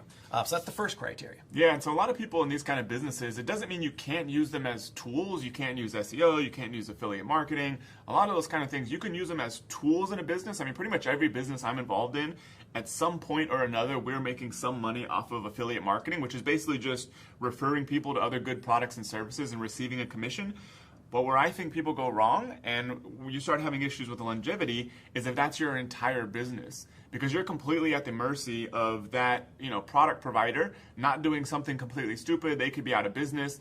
Most of these people that are offering these products are not necessarily massive companies, and so they could change something, your affiliate commission, everything could be completely gone kind of overnight. And so you're sitting there every single month trying to find a new way to, hack Google's rankings, do things on Facebook that maybe Facebook doesn't want, or even the shady side of Amazon, which is not what we teach, but doing things Amazon doesn't necessarily want. And people who inevitably kind of follow those things, and that's how they build their business, kind of chasing short-term gains, end up doing all this work, and then they're constantly having to reinvent themselves every single month. And so, like I said, the first criteria you want is you want a business and a model and a sales system that's going to last for years and years and years. Because, there's a compounding effect in business. It's like, especially at the beginning, it may feel like you're doing a lot of work, and you may feel like you're not really seeing anything produced. Maybe your sales haven't taken off. Maybe you've actually lost money because you put some money into the business and your sales haven't taken off enough. And so it feels like you're doing all this work at first, and then finally things start taking off. You start building momentum. You start building sales ranking. You start building a customer base. You start building brand recognition and all those sort of different things that, however long it takes. For some people, it can be a month, 2 months, 6 months. You start riding that wave of momentum, and finally when you get to that point, that's when things get a lot easier in business. But people that are chasing sort of short-term hacks and strategies and business models, they sort of may get some early gains, but they never build up that momentum because they were kind of building the thing on a shaky foundation to begin with. And it's filled with stress too. We know that from experience. Yep, for sure. So yeah, that's the first criteria, is a business that can actually stay around for a long period of time. The second one is a business that can be run by other people. A lot of times people go out there and build businesses. We see this stuff all the time with people teaching online businesses, especially. They'll teach you things about consulting. They'll teach you things about starting an agency and all that kind of stuff, maybe even affiliate marketing, or maybe becoming an influencer, that sort of thing. The problem with these businesses, it doesn't mean people don't make money. Some people make money in these things, but you should know what you're getting into, because most of those businesses, you're going to have a hard time letting somebody else run the whole thing. There's a reason Richard Branson is able to spend a lot of his time living on an island, doing all kinds of charitable causes, doing things with his safari over in South Africa and all kinds of cool stuff like that, is because he runs businesses that can actually be run by other people. If you're in the kind of business that can really never be run by anybody else other than yourself, because maybe it's your face and name, or maybe it's just not the kind of business that can, that's not a good situation to be in. Because another problem is that, we'll talk about this in a second, but the business is going to have a hard time selling it also. But either way, what you want is a business that can run and grow without you. You can hire people, because just about any business, no matter how unique you think it is, it's probably not that unique when you get down to it. And there's people out there you can hire, bring on, train, that can do what you do. And when you get to the point where your business is running without your involvement, that's when you have a real business. That's when you have something that you can decide if you just want to take in the cash, or if you want to sell it, or if you want to just step back and actually grow it while you have a team that runs it. So that's super important criteria of this. Yeah, and I know that both Matt and Jason, the other co-founder of Amazing, they taught me a valuable lesson several years ago. They used to give me trouble all the time, because when I had my Amazon business, I was running it practically all by myself. I was going out there answering customer service emails, calling customers on the phone. I was out there every single day looking at all the reviews and responding to them personally, and they would laugh at me like, why are you doing that? Anyone that you could hire and do that for you. And finally kind of hit me like, you know what? Why did I build this business?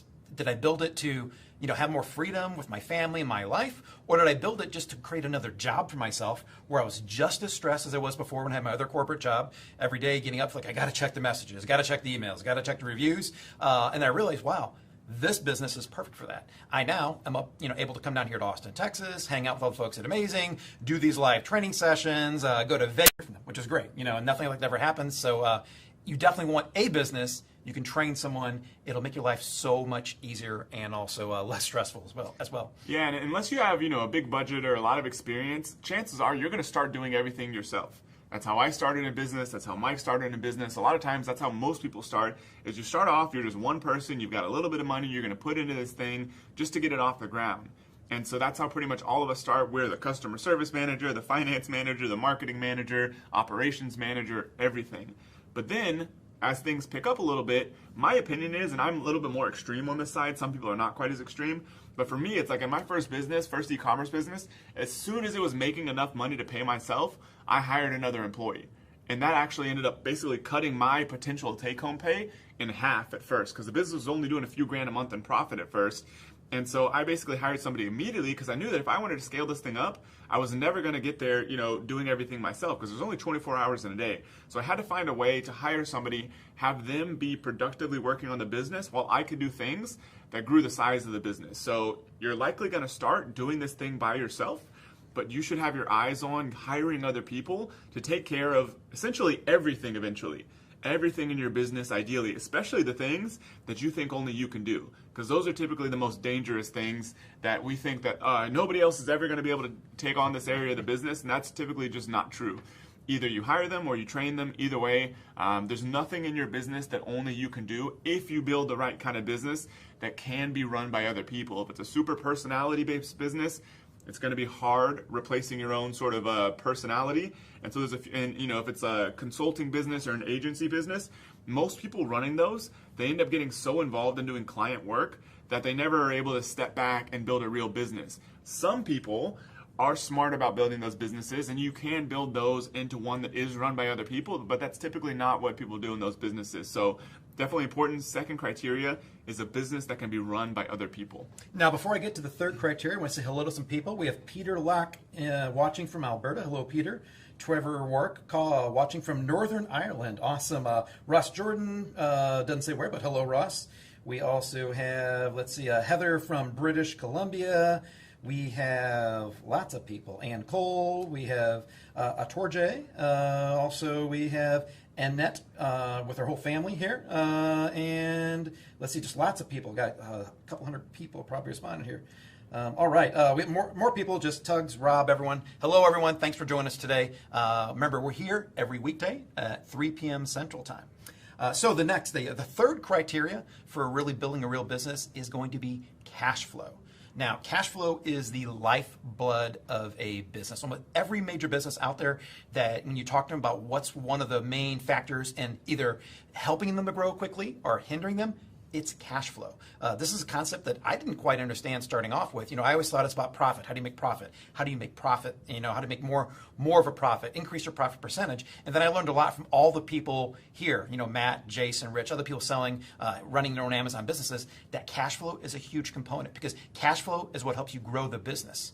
When you're able to have a business that generates a lot of cash flow, that helps you take that money and then put it right back into the business, whether it's for purchasing more inventory so that you can go out there and make more sales. Because I know early on, the only thing holding me back from growing faster was having enough inventory. You're always a little hesitant starting off. You think, is this going to work for me? Am I going to buy all these products and have it just sitting somewhere in a warehouse? And so you make these very conservative decisions, which aren't bad when you're starting off. There's nothing wrong with that at all. But then you quickly realize that, wow, after 2 weeks I sold out. Now I have to wait 30 days. And so when you're ready to start increasing your inventory, the one thing that can be holding you back is cash flow. So you need a business that's able to generate a lot of cash. That way you can keep growing your business as fast as possible. You can buy more inventory is one example. You can hire people to do the things for you that you want to do. That's another way to really grow your business, because if I'm able to do something, well, if I have 2 people that can do it just as well, then I can get things done twice as fast. Also, the cash flow, it helps you also hire more people, more experts in industry.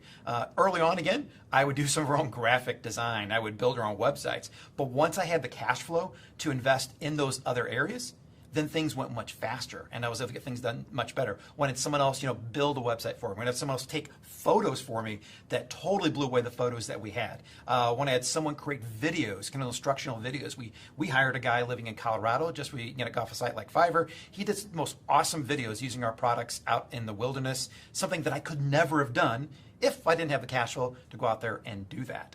So cash flow is a really important thing. Also, when you think about the businesses that don't provide a lot of cash flow, sorry about this. Product here is kind of falling over on me.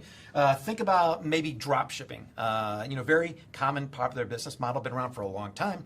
But when you do drop shipping, your profit margins aren't very high either. So while that may not be exactly the same thing as cash flow, but generally, when you're not selling very high-tech items and you're making a small margin off there, the cash you have coming back in because of those low margins doesn't help you grow. Same thing with retail arbitrage. When you're going out there and buying products at maybe Walmart or Target and trying to bundle them together, then sell them for a few percentage points of profit, again, you're going to be limited on cash flow. For one, because you have to go out there and physically buy all the stuff right away, then ship it in there and sell it, and then have to compete with maybe 20, 30 other people all selling the exact same product. Then again, you're making less sales and you're not getting in the cash flow and profit that you need.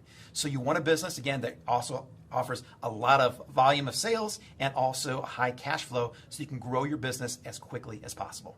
Yeah, and the way a lot of very smart people like Warren Buffett sort of look at businesses is purely based on cash flow, is what they typically focus on most. You know, a lot of times it's very easy, and I've been guilty of this myself, to get confused by what the main goal in business is, because you can see big examples, companies like Amazon itself, like Facebook, like Google, like big poster childs of this now, like WeWork and companies like that, that have generated massive losses before they became successful. You know, Facebook obviously became a huge success, Google, Amazon, all massive successes that all generate positive cash flow today, but for years they all lost money.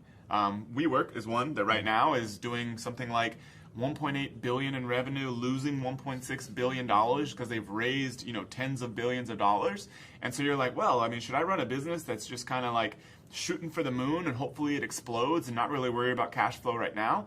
In my opinion, no. Unless you're very familiar with that space, unless you have those kind of connections where you can raise that kind of money or some amount of money, maybe so. But see, to me, the kind of trade-off is those kind of businesses, I think, overall are probably good for society because they may have a low probability of success, but when they are successful, we get super cheap rides with Uber, we get cool working places with WeWork, we get an awesome social media platform with Facebook that we're using right now, but the probability of success is very low. Only a tiny, tiny percentage of people following that sort of model actually end up being successful.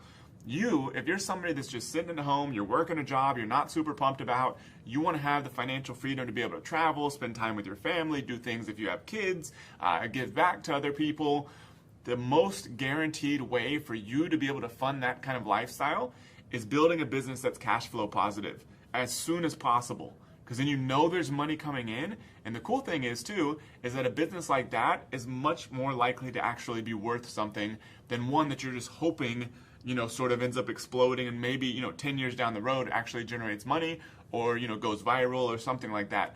But if you're just trying to maximize the probability of success for yourself, definitely recommend focusing on a business that's cash flow positive and is cash flow positive as soon as possible. And some of these businesses, you know, that have that sort of focus end up being massive businesses if that's your goal. But either way, you know that you're realizing real benefit from it as fast as possible and aren't just kind of rolling the dice hoping that something magical happens down the road. You know, and another benefit of cash flow too is a lot of businesses that are in the business of lending money, they look at cash flow more than anything else. Amazon itself, Amazon lending, they have no idea what your profit margin is. They have no idea what your expenses are. They have no idea what your product costs are. What they do know is what your cash flow is. They look at how many sales you're making every single month, and based upon that one metric and that metric alone, they determine how much money they're going to loan you for your business to run. And I know that we've gotten loans up to close to $300,000, all because we're generating a huge amount of cash flow. And we may have been, you know, breaking even for a certain amount of time because we're launching a new product and we're really trying to generate a lot of sales. But Amazon sees that and they're like, hey, they got a heck of a lot of cash flow. We're going to offer them this line of credit in order to help them grow bigger, in order to help us grow more, because we want more people like that. So cash flow can be really important towards growing your business. Yep, for sure. So those are the first three criteria. The business has longevity, can be run by other people, and generates positive cash flow. So those are the first 3 of 4 criteria of what we consider a real business and a model that we recommend following. The fourth and last criteria is a business that can be sold in the future. Because if you're building a business that's just kind of a short-term hustle, the problem is, it's like, you know, the difference between working a job and owning a business is like you can work a job and you can receive nice, steady pay raises, but unless you own equity, you're never actually building any ownership up in all the work that you're doing. So you keep receiving some money. Hopefully you save a ton. Unfortunately, most people don't, but hopefully you save a ton and then you build that up and then you're able to make money off of that money. If you're building a business, then you're actually, if you're building the right kind of business, it can bring you income while also building an asset that's valuable. But not all businesses can be sold. Some businesses are harder to sell than others. You know, some of these ones like we talked about, you know, if you're doing MLM, for example, if you're doing MLM and you're basically just making a little money, getting your friends and family to buy whatever kind of products, even if you make good money doing that, that's typically not a business that can be sold. You can't sell your downline typically to somebody else, you know, a private equity fund or somebody who wants to get into that business. That usually is not going to happen. Drop shipping can also be a little bit harder because if you're in a drop shipping business, you don't really own a brand. Maybe you own a website or something that's getting some traffic, but that's going to be harder to sell also. But if you actually own a brand and own a business that can be sold, then you can make income while actually building an asset. And so you can, you know, say you make good income throughout and you're like, okay, I'm done, I want to sell out. you can typically sell a good business for anywhere from 3 to 5x more annual profit. So if you're doing, 100 grand a year in profit, 300 to 500 grand that business is worth. If you're doing $1 million a year in profit, $3 million to $5 million or more, you can actually sell that business. And the cool thing is that if you're in the U.S. anyways, not a tax expert on the U.S. especially, or the rest of the world, but not U.S. either, but typically in the U.S. you're going to pay long-term capital gains rates, which means you're only getting taxed at about 20%. So if you sold something for $1 million, you should walk away with about 800 grand in your pocket. So not a bad way. It's also more tax efficient to make money that way by selling a business than just getting a bunch of income. And as your income keeps going up, you're going to have to pay higher and higher taxes. So it's also a very tax efficient way to make money. And one of the two things that companies look at when they're looking to buy a business, one, of course, is going to be revenue and cash flow. We talked about that already. The second one is what kind of intellectual property you have. And by intellectual property, we're not talking, patents out there, some kind of crazy new idea that you have that no one else can do. Your brand. Your brand is your most important piece of intellectual property, and that's what these companies are really buying. As long as they know that you have a great brand that you've built out there, that customers trust, you have a raving fan base that know that every time you launch a new product, a new service, that they are the first in line, they want that. That's the power of a brand, and that's the real true asset of a business that companies are buying from you, and why they're willing to pay 3 to 5 times your annual profit for that business, because you have a brand. They don't want to go through the hassle of building that up. They don't do that as well as you do. That's not their expertise. We're the ones who out there and build the brand. We know exactly what our customers want. We know what our category, what our market is, what their desires are, what kind of products they want. So we know how to go out there and build that brand so that every time we go out there and launch something else, we have an immediate base of people who want more and more products, which is incredibly valuable to another business. Yeah, a lot of times when people are buying a business, a valuation is typically based on somebody's estimation of future cash flows, the present value of future cash flows. And one of the advantages of owning a brand is that your future cash flows are more defensible. If you just have a business that anybody can kind of rip off because you don't own a brand, you're selling other people's brands, somebody else can undercut you, then it's going to be harder to justify that this business without a ton of work is going to keep generating cash flow over the long term. If you own a brand, however, especially if you get a trademark, which is relatively inexpensive, later on you can worry about getting a patent or something like that. Not completely necessary, but even a trademark, somebody can't just come rip off your brand without there being a legal issue. And so your business, based on that alone, if you've done a good job building a brand reputation, social media following, some sales channels, your business is going to have the likelihood of being able to consistently generate cash flow for longer, which is why it's a much more sellable business. And trademarks aren't that scary. I know they may take a year or two to get, but I think that maybe later on in another session, we'll talk about some really cool things that are happening in the world of trademarks and intellectual property. They're going to make things a lot easier if you're in the right business. Yeah, a lot of times, people are kind of scared about selling on Amazon, which is what we talk about a lot, because they're worried that, somebody's going to rip off their product, or there's quote unquote, if you've heard the term hijackers or counterfeit versions. A lot of people are concerned about that. Amazon doesn't want that happening either. It doesn't make Amazon look good. It doesn't make people feel comfortable buying from Amazon. So Amazon's fighting that like crazy. And what Mike was just talking about is Amazon taking more and more and more steps to get rid of that BS out there. And so they want to protect the brand owners so that the brand owners feel comfortable selling their products on Amazon. Because if you've ever been in the situation where you're selling some products outside of Amazon, you're likely going to get an email from Amazon at some point asking you to come sell your products on Amazon, because Amazon wants every product, every brand on there, and they're fighting to make sure that they are the place where the most products are sold. And that keeps happening, and people are incentivized inside their company to go out there and recruit brands. And so they want brand selling on there, and they know for brands to be comfortable, they have to feel protected. So Amazon's doing a lot of cool things in that space. Which leads us to, we're talking about Amazon being a great marketplace for protecting and growing your intellectual property.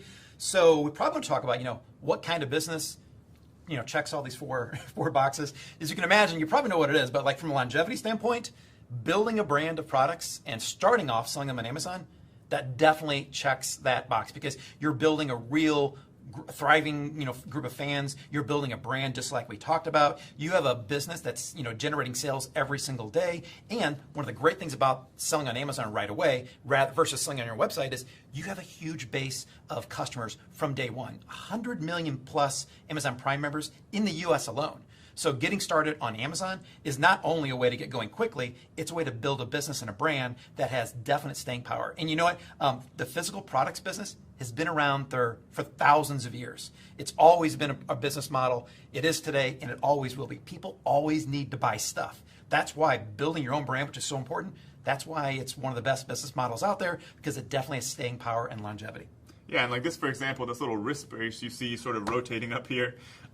This is a product that, people have been probably buying and selling wrist braces for 50 to 70 years or something now, and they're going to keep buying them for another 50 to 70 years most likely, which you can't really say that for if you've built some business that's kind of like leveraging some loophole in the current most popular social media platform or something. A lot of times you can use that stuff to grow your business just by like the biggest companies on the planet. They'll jump in the newest social media platforms to help add some incremental value to their business, but their core business typically is built around something that's going to last for a long time. So a perfect example of that kind of product is something that's going to be around for a long, long time, and that's the kind of stuff we recommend you sell. It makes your life way easier, way less stressful, and your cash flow is way more predictable. The second one we talked about was a business that can be run by other people. Again, we're living, breathing proof of that. The Amazon business model is absolutely the type of business where your customers, they don't care who you are selling them. They don't even know who you are. All they know is that there's a brand of products they have a lot of faith in, and they're buying. Whether or not you're answering the emails, you're actually going out there picking the products to sell, you're setting the prices, setting the sales you're going to have, that doesn't matter to them at all. They just want to go to Amazon because they love shopping on Amazon, and they want to buy the best products from the best company out there. And that's why you can have anyone providing customer service. You can have anyone go out there sourcing new products for you. Once you know how to do these things, which you definitely, like Matt said, you want to learn how to do these things. You never want to have, just abdicate or give something else to someone else before you understand what it is. But once you learn these, key components of the business, which aren't hard to do, that's when you want to find someone else to do it and scale your business. Take your time and focus on the things that you do best, whether it's kind of marketing, whether maybe it is coming up with new product ideas and doing a little bit of the sourcing. Maybe it's more of relationship building. You go out there, maybe you want to find some influencers to help sell your products for you. Whatever you focus on, you keep doing that, and then have other people out there go out there and do the things that you don't want to do that aren't adding the most value. There are even marketplaces out there that there are all types of Amazon help support staff that you can go out to and pay, very, very cheaply to do all the kinds of things you don't want to do. So if you don't think you know anyone who can answer emails or maybe make a few phone calls, don't worry, they're incredibly easy to find. It may not have been that way 5-10 years ago, but with the explosion in private brands like we teach and like what we sell, there's all kinds of marketplaces out there recognizing that people like us don't want to be stuck in another job, answering emails, doing customer service the rest of our life. We want to enjoy the freedom this business gives you. We want to hire other people. There are lots of places out there right now that have seen that need. They've built their own business model around it, and they offer all these outsourcing resources to do all the menial tasks that you don't want to do. So Amazon is the perfect business for building and then outsourcing everything that you don't want to do. Yeah, and then the third criteria we talked about was cash flow. A lot of times people get concerned with like a physical products business because they're like, well, if I'm doing something digital, it's 100% profit. Not usually true, because usually there's ad costs and a whole lot of other stuff that's involved that you may not consider. Because most businesses, for it to have a good sticking power, is going to have, a similar kind of comparable profit margin. Otherwise, people are just going to rush over there and kind of undercut on price. So typically there's not some like gold mine kind of thing that nobody's ever thought of, nobody's ever heard of, and just has outsized profit margins. So if you think that like a digital marketing business or like a consulting business or affiliate marketing or whatever has higher profit margins, typically not true. A physical products business can have very, very good profit margin. That's how, Apple, one of the biggest companies in the world, has built up like a $200 billion cash pile primarily selling physical products. I believe iPhone sales still make up something like 50% of their sales. A physical product that costs a good amount of money to manufacture, they have tons of technology in, has built up one of the biggest cash piles for any corporation in history, selling physical products.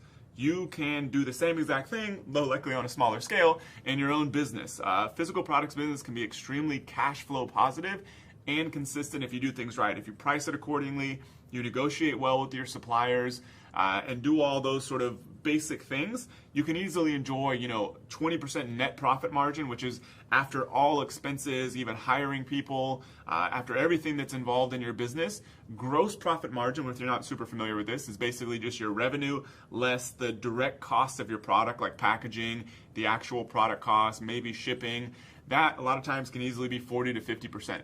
And then, stuff that happens after that is basically if you want to hire people to run your business. And even after all that, you can easily make, 20%. So if you're doing 100 grand a month in revenue, you could be putting in your pocket 20 grand a month of that fairly easily, fairly conservatively. Some people who do more of the stuff in their business themselves have bigger profit margin, but they're doing more work. So totally possible. And I didn't realize this starting out either, but a 20% net profit margin after everything else, it's huge.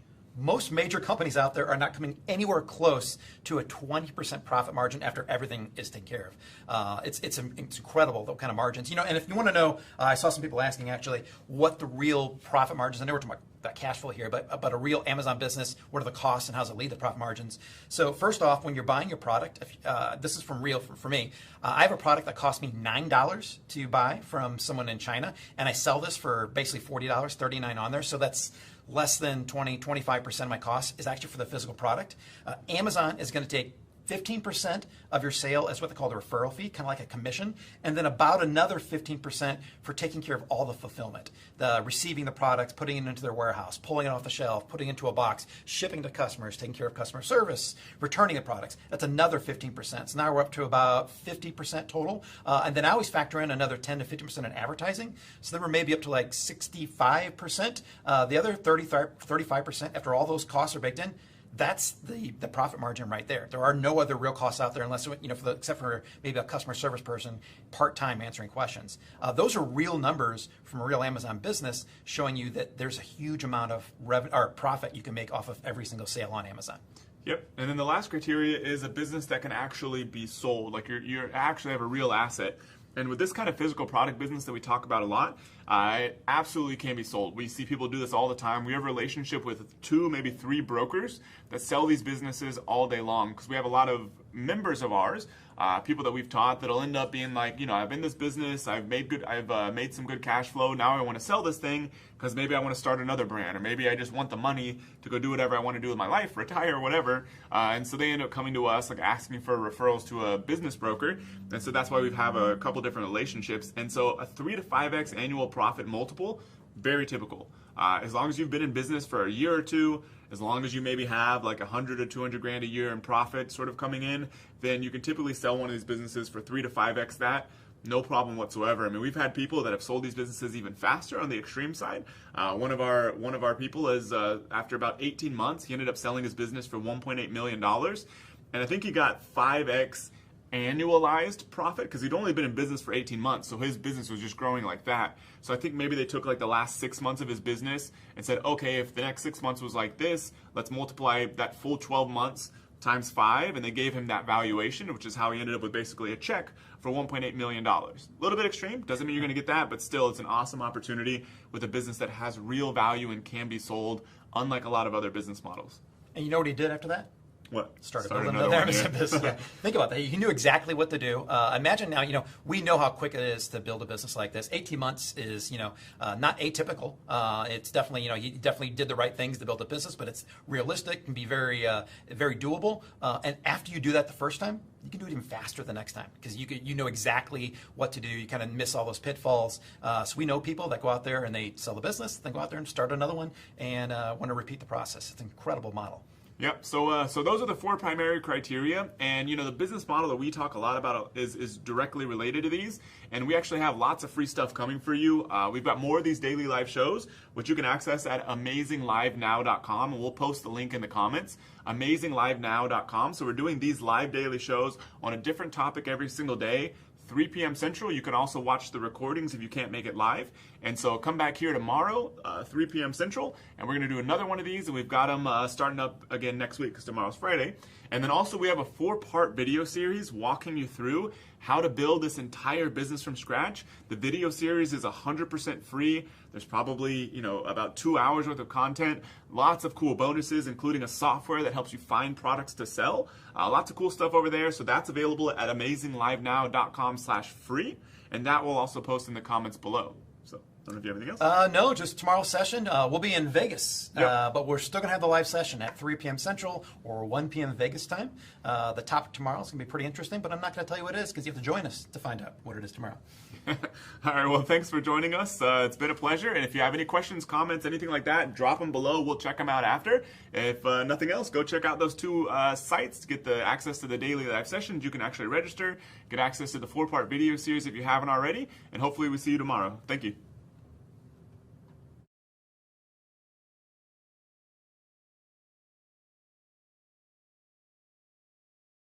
But yeah, we're here at the Park MGM.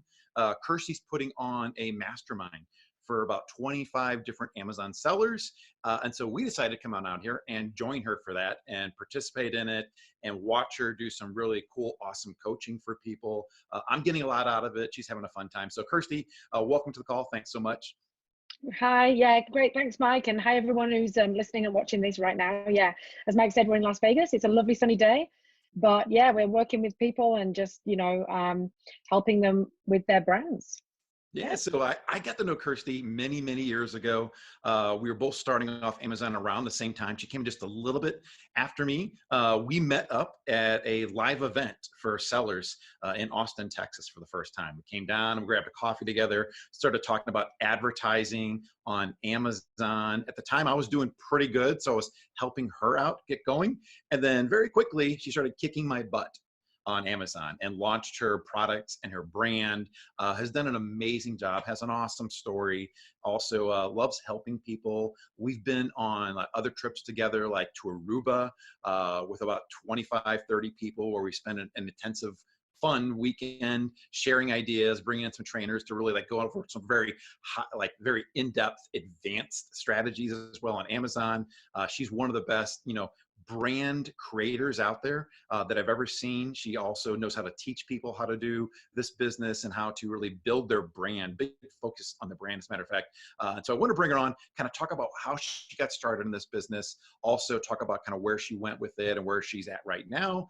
And so the first thing I'm going to go is that Kirsty, kind of tell us how, what were you doing before you decided to start selling on Amazon? So before I started selling on Amazon, I was in a corporate job actually. And most of my career, my career was in marketing for different brands. So you might have heard of things like Pedigree, Chum, Whiskers, cat food, Durex condoms, Sensodyne toothpaste, Aquafresh toothpaste. So, probably most people have either used that or know someone who uses those types of brands and products. And I used to really enjoy it, right? What I enjoyed doing was creating the brand and also creating marketing plans around that. But what happens is that, you go up the chain and you basically lose sight of the fun stuff and you end up just managing everything, right? And so my role at that point, I was a marketing director, which sounds really fancy, but basically I was just not only bored, but I was kind of disillusioned with that corporate lifestyle, right? I just, I didn't have time to really have my own time, to go on holiday. I used to have to put it in advance, by about a year so that I could actually get it signed off. And I just didn't want that life anymore. I was like, I just don't want to be sat here doing this. I had this flash forward moment to when I was 60. And I'd be sat in the same spot, right? And just going, oh my God, what have I done with my life? I've just totally not seen it in the last 20 years. And so I just started to look for different areas and different ways to kind of build my own wealth so that I didn't have to do that anymore. And I read the 4-Hour Work Week, and that really set me on the path. So I don't know if anybody's read that. I know a lot of people have read the book, but basically it's about maximizing your time and your effort for the lifestyle that you want. So really starting with what lifestyle you want to create first, and then building wealth or building a way to be able to achieve that lifestyle around that, which I thought was really cool, because I think a lot of people are like, make this money, do this. It's like, well, great, but what am I making the money for, and how much do I actually need? So I did that, and then I did lots of other things that actually didn't bring me that lifestyle. So I started to look into real estate. I started to look into share trading. No idea how to do that, right? I just didn't feel comfortable in that space. And then what else did I do? Websites, because I thought, well, that's going to bring me closer to it, because guess what? I could do that from anywhere. But it, you know, it costs a lot to drive customers to a website, and I wasn't that tech savvy. It just felt like a big mountain to climb. And then that's when I found Amazon, and I was like, oh, this makes sense, because guess what? I can just buy some stuff from China or buy it from a supplier. I can brand it myself, which is kind of what I used to do. And I can put it on Amazon without having to ever touch the product, right? I don't have to warehouse it somewhere. Amazon does that for me. And yes, I do have to pay for that, but you have to pay for it for a wholesaler anyway. And I don't have to manage that process. So I just love the fact that I could do that without physically having to be anywhere. Because my dream was really to travel the world and, you know, do anything that I wanted to do at any point in time that I wanted to do it. And that was really the only model, and the only model since that I've ever seen that allows you to achieve that.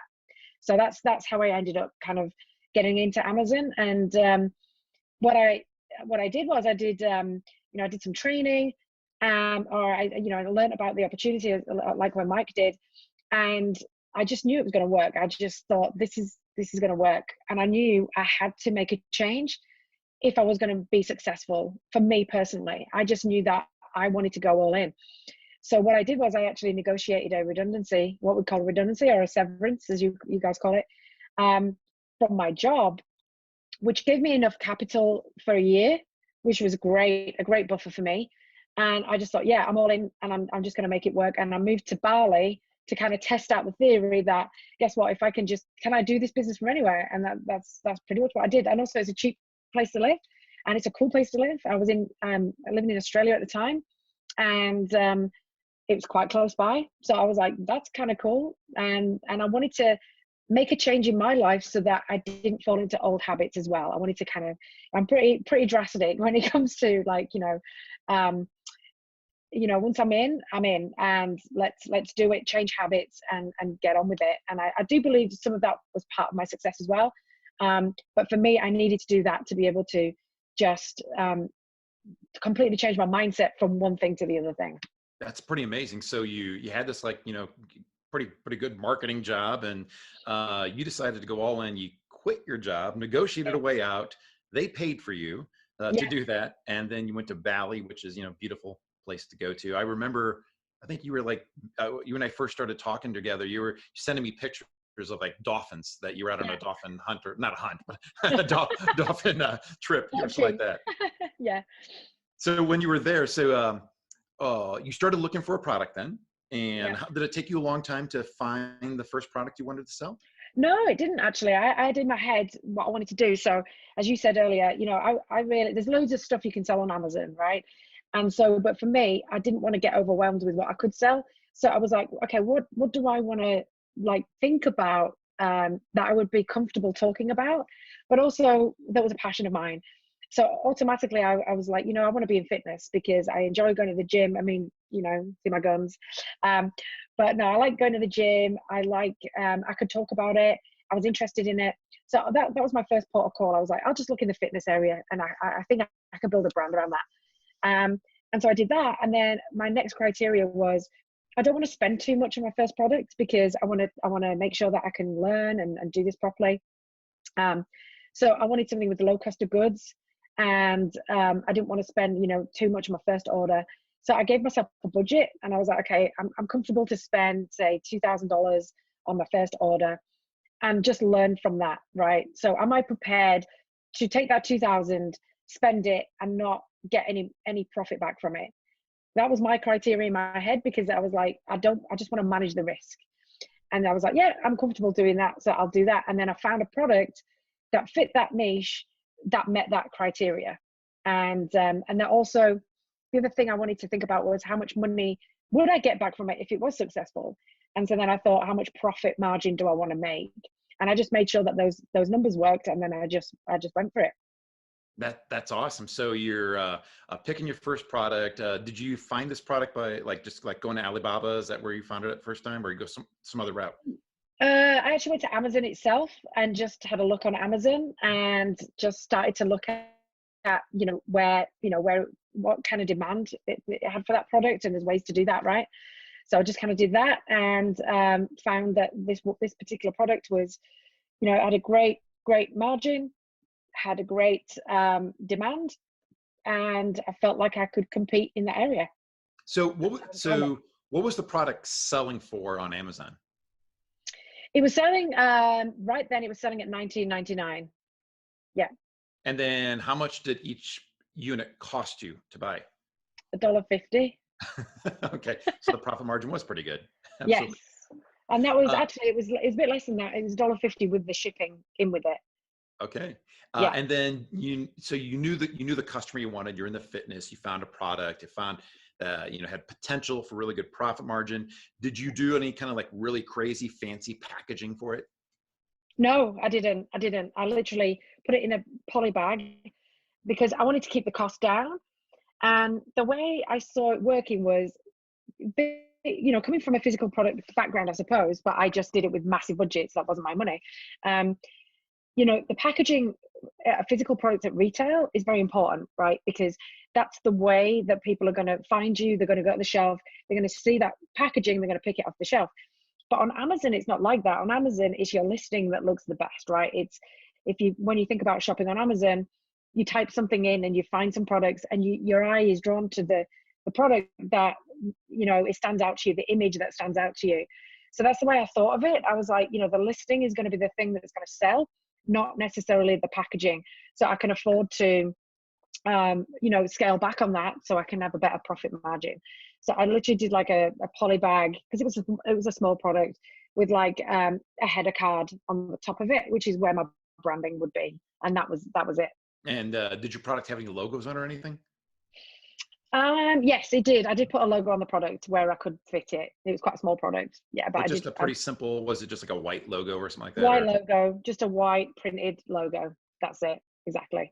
Awesome. So now I did in the description for this, when he was joining us right now, if you saw, I mentioned that Kirsty did one thing that you should never, ever, ever, ever do when launching a product on Amazon.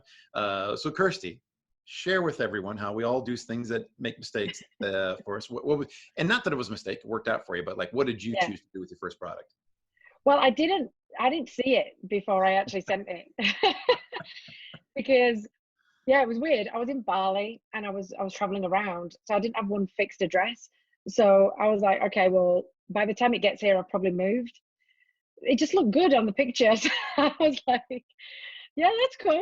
I would never do that now, but yeah, I did. It worked out, and I put it on Amazon. I did, I created the listing, and then I remember selling 2. As soon as I put the listing up, I sold 2 that day. And and I was like, oh, this is going to work. Now, after that, I sold nothing for a few days, and then I sold a few more, but as soon as I'd sold one product, I knew it was going to work. Like, it was literally, this, I'd need to put some more effort into it, obviously, to make it consistent. But that was the kind of great moment for me. I was like, I sold one product. I can do this again. Like, I just need to keep working at it. Awesome. That was your validation, getting sales right away. And so talk a little bit about, well, first off, like I said, we recommend everyone checks out their sample at least and holds it and feels it and makes sure it's okay. But I guess if you're in Bali, living there, you can make an exception there. But so Kirsty, you sold a few products, going early on. What was the ramp up process like for this first product? So the ramp up process was when we first, when we first started, we were just kind of figuring out what would help that basically the rush of sales, right? And so once I kind of worked out that I needed to sell, funnily enough, right, I needed to sell more to be able to create more sales, because basically the way that Amazon's algorithm, for want of a better term, works is it's like Google, right? If you want to type something in and then you get all the search results that come up, those are the most popular search results that people are searching for. And that's what I figured out on Amazon. That's the way that I needed to do it. And at the time, a lot of people were teaching about, having to do Facebook ads and Google ads and all sort of stuff. And I just was like, I don't want to do any of that stuff. And I thought, well, why did I start the business on Amazon? because people are shopping on Amazon. So I was like, I'm just going to focus on the things that I can control, that I'm comfortable with, that makes sense to me on Amazon. So what I did was make sure that I got, you know, great words that people are searching for, and make sure that that's in the listing itself. And then also how to use tools on Amazon, so promotional tools, you know, advertising tools, that type of thing, and just get good at those things. And because I really focused in on that, then that's what really started to catapult me even further. So I think once I got overwhelmed and was like, oh my God, what am I going to do? All these things. And I was like, hang on, I'm just going to stop. I'm just going to focus on these couple of things. Then that's when it really started to take off for me. That process probably took me about 3 months for the product to really fly. And then I came to set like a, well, we met actually, Mike, in Yeah, the seller. I could kind of like a SellerCon event, I guess we'll call it. Yeah, like a SellerCon event. And you know, listened to a few people there that really resonated with what I wanted to achieve, and they gave a few tips. And I was like, okay, I'm just going to go away and implement these straight away. And that took it. I mean, at the time I was doing 30 units a day on this one product, and just implementing those couple of things, like, you know, I just ramped up to like 70 and 100 units a day. And I was like, oh my God, I can't believe this. And what it made me feel like is, okay, if I can do this with one product, if I just did this before, like where would my business be, and what would my life be like? And so I just literally said, if I'm going to launch 4 products over this period, and I didn't even know what products I was going to sell. I was just like, if I just repeated the same thing and I took the lower end of 30 units a day at a certain price point, I realized that I could have $1 million business in 12 months. And that's amazing. And yeah. so what was it like? So 12 months later, what were you doing on Amazon? Yeah, well, in less than that, in 10 months, I was doing $1 million. Yeah. That's amazing. And that was with 3 products. But what I did was I diversified, and I basically started off selling in the US market. And then I took those products and sold them in the UK market. So essentially I had just 3 products, but in 2 marketplaces. So I was kind of like doubling the effort, if you like, in terms of the sales itself. So I wasn't doubling the effort in terms of sourcing. I was just selling on different platforms. And that's how I managed to really grow the business. And so for sourcing your second and third products, were you able to use your same supplier for those other products? Yeah, well, I have now.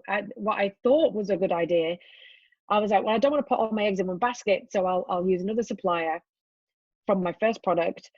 And I really stuffed that up. Like, I didn't really know what I was doing. Like, the first one I flew in, the second one I needed to ship it. But when you fly product to Amazon, for some reason it miraculously just gets there without you worrying about customs or anything. But shipping, it got stuck in customs, and I didn't know how to get it out. And you actually helped me get it out, because I remember just panicking, going, because the supplier just sent it there, didn't give me any direction.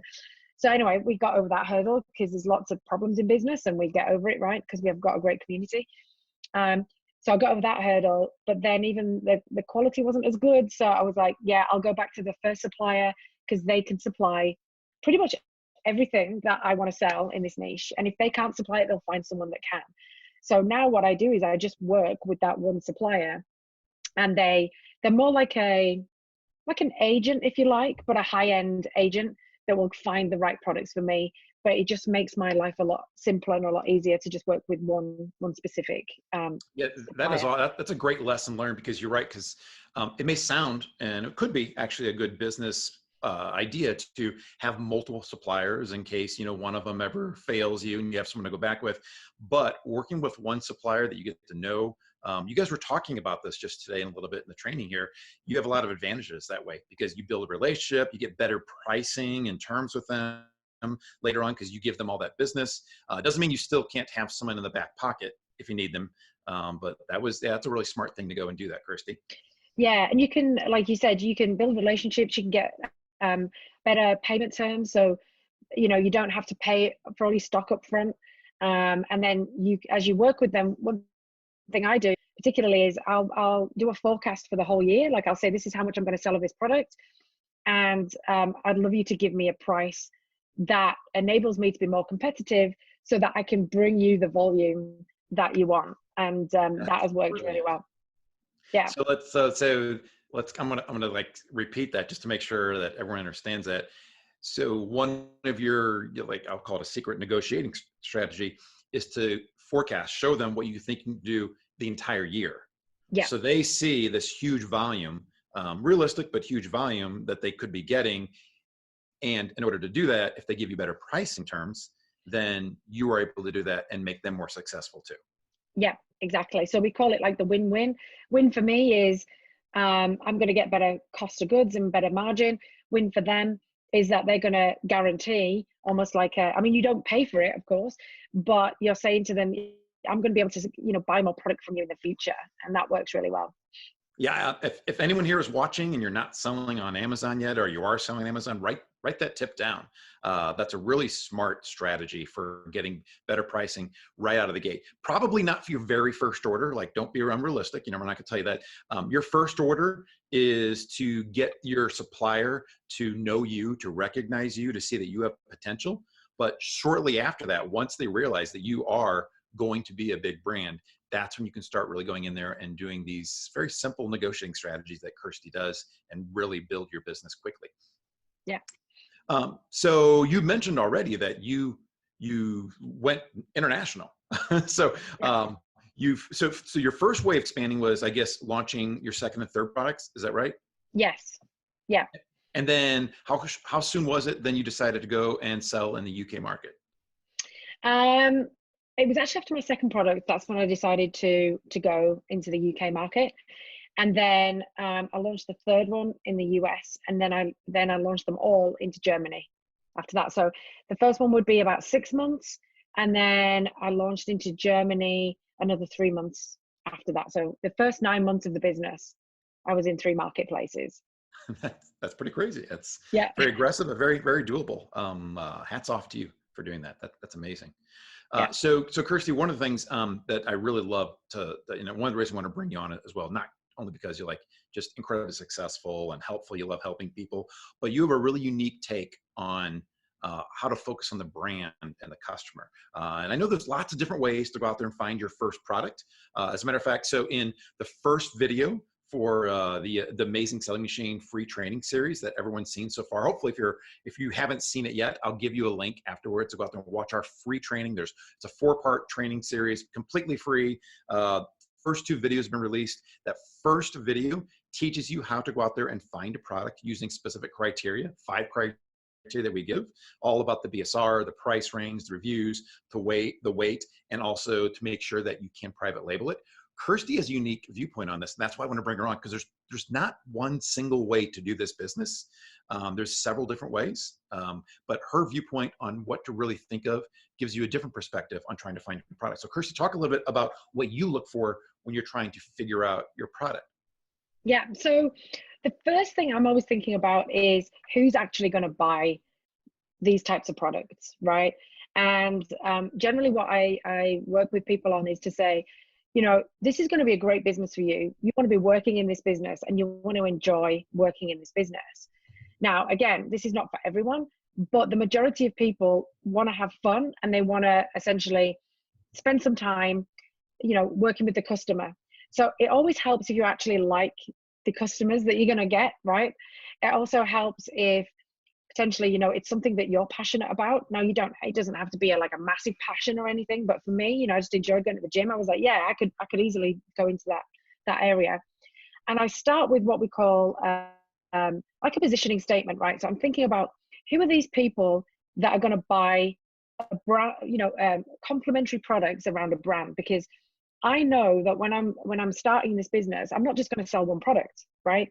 Over time, I want to be selling a lot more products.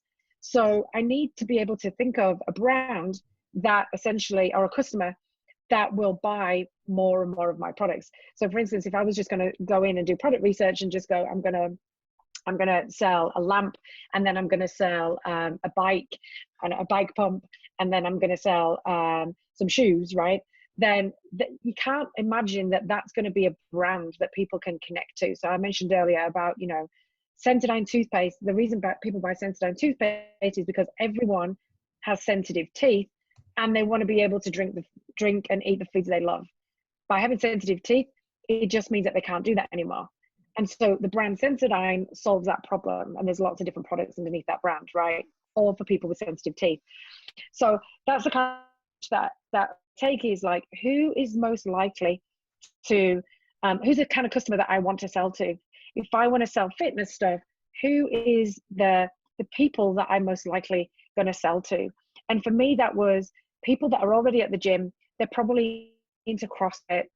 They're highly engaged in the actual in the fitness activity itself, not people who maybe be a bit overweight and want to lose some weight. And the reason I went down that route was the fact that I just felt that those customers would be more likely to buy the products versus people that just might dip in and out and not really connect with the brand. And so I built a brand around that ideal client. So for instance, my brand is called Master of Muscle. So you can imagine, you know, hardcore gym junkies that love going to the gym. They probably go, you know, 4 or 5 times a week, and it's a passion, it's a way of life for them. And so they want to connect to a brand that they feel can talk to them in that way. So pretty much me, right? Yeah, I can see by your guns there, Mike. Yeah. But it's not alienating you, right? Because you might see that brand and go, oh wow, this is for you know, real people that are into this stuff, and you might feel like you want to get into it, and so therefore you're going to trust that brand more than say someone who's just like just wishy-washying, you know, maybe you want to lose some weight, maybe not, you know, because you're going to say, yeah, real hardcore people do that, and I want to get to that level at some point, right? You might not be there now, but you want to connect with that brand. And so that's what we do and help people do, isn't it? Is to think about their ideal client first. And what it does, it really helps you focus on where you're going to start researching for products, because there's so much stuff you can sell on Amazon. That's the beauty of this business. But then where people get stuck is that they so overwhelmed with what they could sell that they don't actually sell anything in the end, right? Because they're like, oh, I can't make a decision. So, you know, a great way, if you're just going through product training right now, is to filter it first and say, what kind of area would I like to sell to? Who's the type of people that might want to buy this product? And then you can start searching for products in that specific area versus saying, yeah, you know, I'm just going to go wide, and you'll probably chase your tail a lot and never get anywhere. That's brilliant advice. You can really combine the strategies together. So think about who it is you want to sell to, then go into Amazon. They have the categories. Pick those categories out, kind of drill down into them, and then use what we're teaching you in the first video to start looking for products that have great potential in there. What a great way to blend those two together. Before we get to our last question for you, Kirsty, I want to say hello to some people. We have lots of people on the call today. Hello, everyone. Grace, hello. Annette Lundquist, Magdalena, Roseanne is actually my freight forwarder from Chicago. So hello. Yeah. So Ram, just so you guys know, I'm always willing to share everything about my business. I use Ram International, also kind of a part of a company called Flat World, as our freight forwarder. They make my life incredibly easy. They do awesome business. They're one of the freight forwarders that we recommend. So hello, I'm glad she's joining us here today. There's Gracie and Karen Baker is watching from New Zealand. There's Hitesh. Hello again, Hitesh. We've seen you several times. Love having you on here. We do have a question for you, as a matter of fact. 1 second, let me try to scroll down here. Let's see who the question. Grace is asking, do you have to sell one niche on Amazon? Hold on a second, kind of getting here. Got to scroll up here. Or are you able to create multiple brands on Amazon? You are able to create multiple brands, but what we would recommend you do is just stick to one brand. I mean, I've sold over nearly $18 million now on Amazon in 6 years with one brand. So, you know, for me, trying to diversify in terms of branding so much, right, especially right in the beginning, it just completely diversifies your focus, so you don't know what you're doing, right? And so that's why we always try and say, focus on one brand, understand it deeply, understand your ideal client, like really deeply, because you're just going to get better and better. What you don't want to do is add more time into your day. You want to take time out of your day, right? That's the whole point of this business. So learn it, get in there, and then it becomes automatic. You can then start to outsource a lot of stuff. So you actually have a life. And that's what I did. I mean, within the first year, my business was pretty much automated. And what I do now is as I work with my team, and then they do most of the work, and I'm just kind of checking it off. That's where you want to. So we can do fun stuff like this, right, Mike? Exactly. So that's where you want to be aiming for. You're not going to do that from day one, but don't overcomplicate your life when you don't need to do it. Yeah, and that's, again, I keep saying this, but that's brilliant advice. With this business, there are hundreds, if not thousands, of ways to do things. But starting off, focus on one product, focus on one brand, focus on one platform, that's Amazon, and focus on one type of traffic or advertising, and that's also Amazon. They give you all the tools that you could need for forever if you wanted to really get targeted people to buy your products. And then when you want to, you can, of course, and you will want to launch more products. You can think about more brands. You can think about launching on other Amazon platforms, other countries, and you can think about getting traffic from hundreds of sources out there. But keep it simple. That's what we're all here for. We're here to build a business, not a job. We want to be able to do things like this. I get to hang out with all these awesome people because I get to travel. Kirsty, Isaac, Jason, Matt are all here this week. We get to go to really cool places. Kirsty and I actually met people, like I said, in Aruba, hung out. We probably worked half the time. The other time was just networking, singing on stage, rolling around in the sand. There's just all kinds of fun things that this business really does open up so many different opportunities. But you first got to get started. Got to find that first product, get it selling, learn, spend the time to really master this, and then start bringing in other people to the business. You can really open up the freedom of this business. And speaking of all of those little things I'm kind of rambling on about, the last thing I want to ask you, Kirsty, for everyone here who's watching, who hasn't started building their business yet, or maybe they just did, who are thinking about an Amazon-based business, what advice would you give to them as the next step to take? So the next step to take was, I would say, watch the product selection videos. So this is the new training that's coming out this week, is it, Mike? Oh, they've already got that. Product selection's already out. We actually had supplier sourcing yesterday. Monday, we're coming out with how to launch your product on Amazon. And then following Wednesday, we'll have them taking your business to the next level and accelerating everything. Great. So just, what I would do is, you've got the product selection video already there. Just have a think about what kind of area that you feel like, I could really like to talk about these things, or if you've got a passion, put that lens on it and just check out some opportunities on Amazon. Just kind of see, where the opportunities are. And then think to yourself, how much is, you've got your supplier then training video, and just quickly check that out. What would it take for me? What would be my budget if I was going to do this business? And that way you can get to, understand, number one, how to find the products, but then number two, how much it's going to cost you. And then seriously think to yourself, do I want to make a change in my life? Do I want to do something different? Do I want to build something different for me? And if that is you, then just really start to think about, well, which area would I go into first, and which product would I like to sell, and just get excited about the opportunity. Because once you've seen the numbers, once you've seen, oh, this is how I can find products, and this is how I can find a supplier, the next part is then just to kind of, it's a mind shift for yourself to go, this is actually something that I can do. And prepare to do it. Build up a budget and say how much you could prepare to invest and spend in the business and get it going. That is brilliant advice. Before we get going here, Kirsty, I want to thank you for spending time here. I know you have people downstairs waiting to come learn more from you.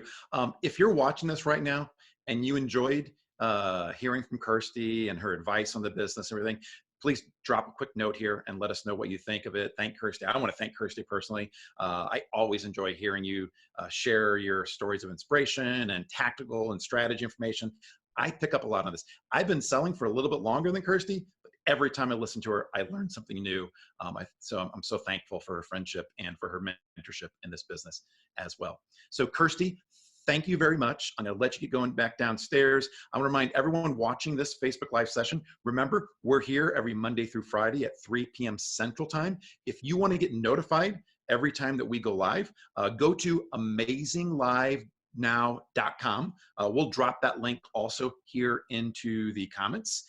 And if you want to go check out the free training for any reason you haven't yet, go to amazinglivenow.com/free. You'll get right into the 4 free training video series. Like I said, it's completely free. We have an awesome tool for free that helps you do the product selection. That'll tell you how much revenue each of the products on Amazon are selling, the reviews, the weight, all kinds of different things. You can filter using the tool to really get down to the perfect criteria. We have downloads you can get for contacting suppliers, for also doing a listing optimization, what to look for in your listing, like the title and images, all kinds of free stuff.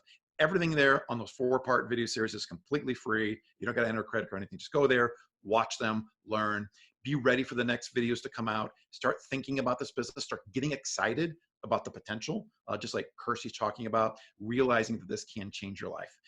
Kirsty, thank you so much for joining us today. I'm gonna let you just kind of say goodbye to everyone. Bye, guys. Thanks for having me. Yeah, awesome. And then everyone else, thanks so much for joining us on the $1 Million Brands Live. And I hope to see everyone Monday. We won't be here over the weekend. We're going to be here in Vegas, actually working. And then we'll be back in the amazing office in Austin on Monday, 3 p.m. Central. So everyone have a great, fantastic weekend. And I'll see you all on Monday.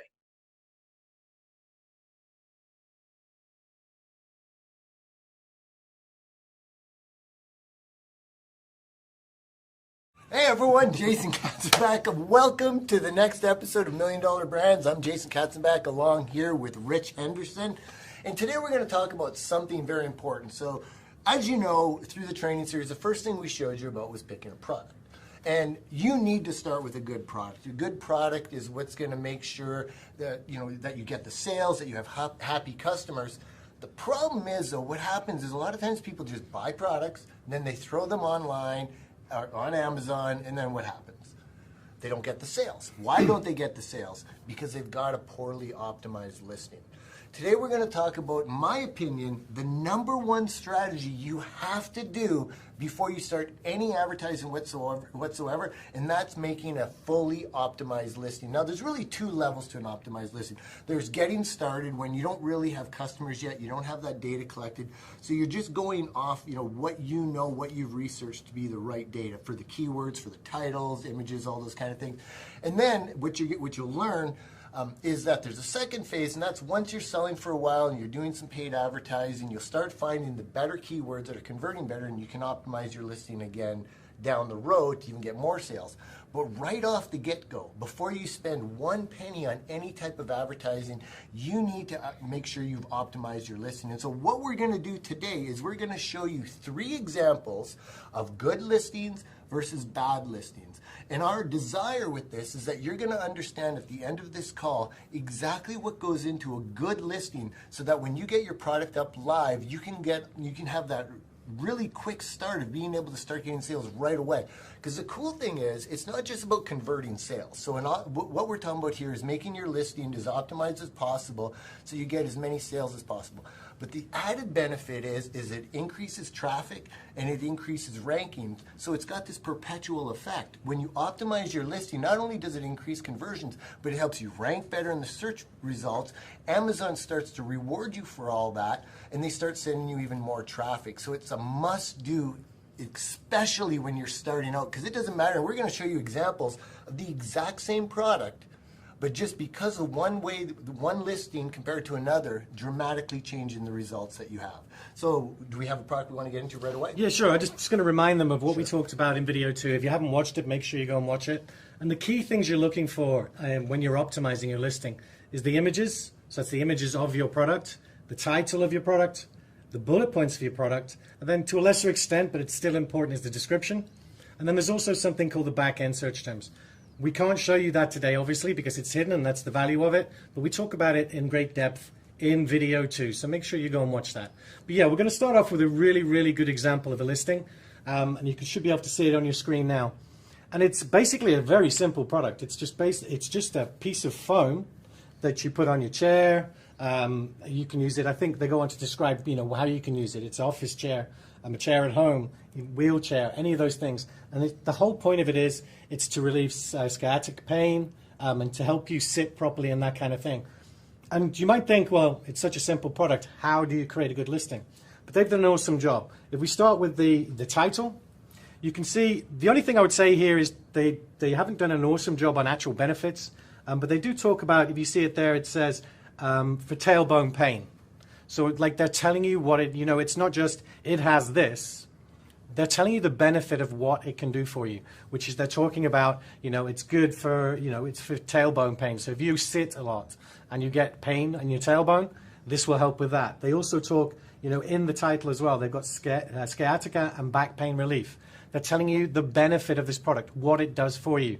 And that's incredibly important. You'll see so many listings, and in some of these bad ones we're going to show you, you're going to see it. It just describes, it just gives the product name and then a couple of keywords. So you've got to think of this. So, for example, when you go into a Target, a Walmart, a Home Depot, a Best Buy, any of those kind of things, you have the ability, like you see here, to pick up the product, look at it, look at all the benefits, feel the product. You can touch and feel it. When we're dealing with Amazon, they don't have that luxury. So it's your job. The whole entire purpose of this is to give that experience from a virtual perspective. So you need solid images, you need solid descriptions telling people this is why you want my product. This is why you want this product over the competition. Like he's talking about, Rich is talking about benefits. Drive those benefits home, and it all starts with a title. Now, with the title comes, obviously, that's one of the primary ranking areas. Absolutely. So you want to make sure that you have your primary keywords in there. But a big thing, and Amazon has really developed over the years. Before, people used to just keyword stuff their titles. Amazon doesn't allow that anymore. They have some real strict guidelines. So what you have to do is you have to think of it this way, you have to get their attention as quick as possible and drive home benefits as quick as possible, because the way people use Amazon is they go to Amazon and they use the search engine features. So they put something in like a seat cushion.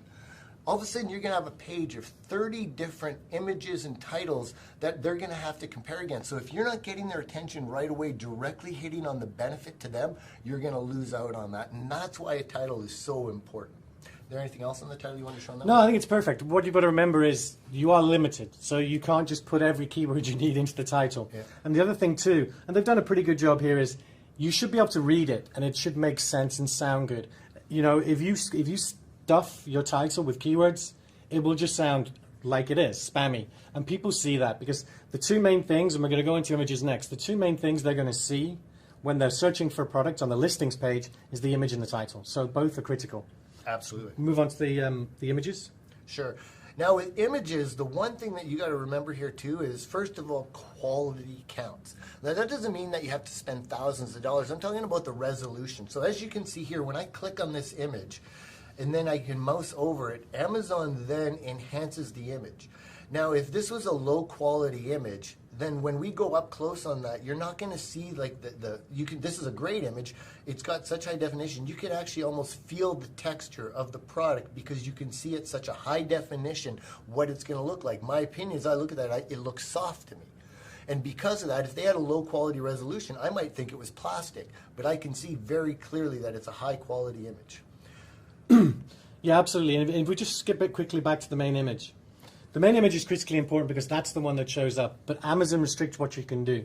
So in that image Jason just showed you, you saw there was graphics in there, there was text in there. You can't do that on the main image. But what they've done here brilliantly is they filled the space completely. If you can see, there's hardly any gap between the actual product and where when Jason's scrolling around, that blue box, because that's the limit of what will be shown. And it's a fabulous picture. It's really a wonderful picture, and what's cool about it too, oftentimes, so Amazon has very strict guidelines about certain things. They don't want your primary image having all these extra things on it, and they want a clean white background. And sometimes you'll see images where it looks like this off-grade background. You want to be really clear with that, and it's really, really important. This is somewhere where you can, spend $5 on Fiverr even. Like, it's such an easy thing. Make sure your images follow the guidelines, are really clear, and your primary image has a nice white background, just like you see here where it just fills in with the page nicely. So if we go to the second, all the other images, we call them secondary images, and the best thing you can do with the secondary images is, first of all, show the benefits again. It's not always possible with all products, but as much as you can, show the actual benefits and show the features too in a separate picture, and lifestyle images, so someone using the picture too. If we look at this image here, you can see it's obviously someone who works in an office, is sitting down all day, and that's what this product is designed for. So you can actually see someone using the product, which is so critical. because so many people just skip this. You'll see in one of the examples shortly, they just show 4 different, slightly different angles of the product. And you're just wasting what Amazon is giving you.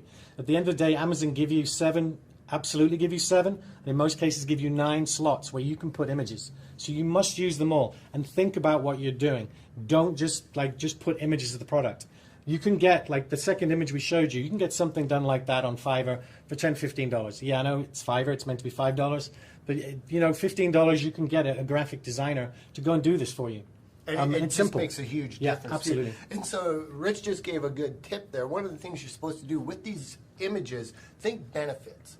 So I'm just going to quickly show you this just for an example. So this is an example of a pour listing. We'll get into more in a minute. But look at their images.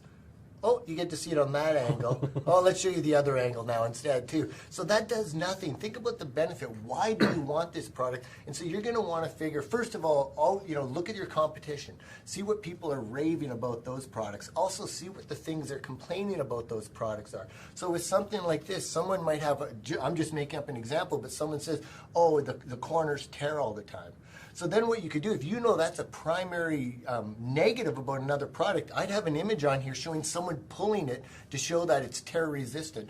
Think about what the buyer's objections are going to be and if you can address them there. But always try to stay on the positive side. Don't ever, as much as possible, stay on the positive for benefits. What is it that as a user is going to benefit me? If we go to the 4th image, they've done a really, really good job of this as well. You can see here, they're showing you the benefits, not features, benefits. Proper posture. You use this, it teaches you proper posture. Boosts energy. I'm not actually sure how that works, but back pain and sciatica relief. Pregnancy. I'm assuming it doesn't help you get pregnant, but I'm assuming when you're pregnant, it's much more comfortable to sit in, right? Improves comfort, stress relief. So they're telling you all the benefits of having this product. And it's not just, it's got, we saw on the other image, the actual features of the product. This is a great image. I would have put this second. Yeah. I would have definitely had this the second in the list, but it is. Even here, it's showing you where you can have a car seat, wheelchair, airplane. So that's a great job. Do they have a video? No? I'm not sure, actually. No, they don't. No, It doesn't it's look the one like thing they're missing. Yeah. We actually, this is the funny thing. Other than showing products of people we know, we couldn't find a perfect listing. This was one of the best ones we found, literally with everything in it, apart from the video, because they do a fantastic job in all elements. But that's the images. I mean, you've seen really good examples of what to do with your images. And then we've got the bullet points. Now, the bullet points, again, this is where you want to be stressing benefits. But you've got more space here. You've got like 5 different bullet points to work with. So you want to try and establish the features and the benefits together. They've done a good job, although I'm not too sure about saying best gel memory foam cushion on the market. I'm not sure if Amazon see that, they'll be very happy with that. You want to be careful ever using best, top, any of those, number one. Things, yeah, you need to be careful. It's telling you a little, so the first bullet point really is more about a description of the product as opposed to benefits. But then when you get on to the second one, you can see it saying supports tailbone and relieves pressure. They're reiterating the benefit. A lot of times you'll see this a lot with people who know what they're doing in any marketing space. They reiterate the best features of the product because they want to make sure that you've taken it in and you've seen it. Don't just mention it once and then forget about it. And they do a really, really good job of all these. The next one provides lower back pain and sciatica relief. Great for office use, driving, and traveling. And then they give a little bit description about that too. So think from a marketing perspective, your job again is to get the end user to look at the product and understand what's in it for them. A lot of times people fall into traps here about talking about features.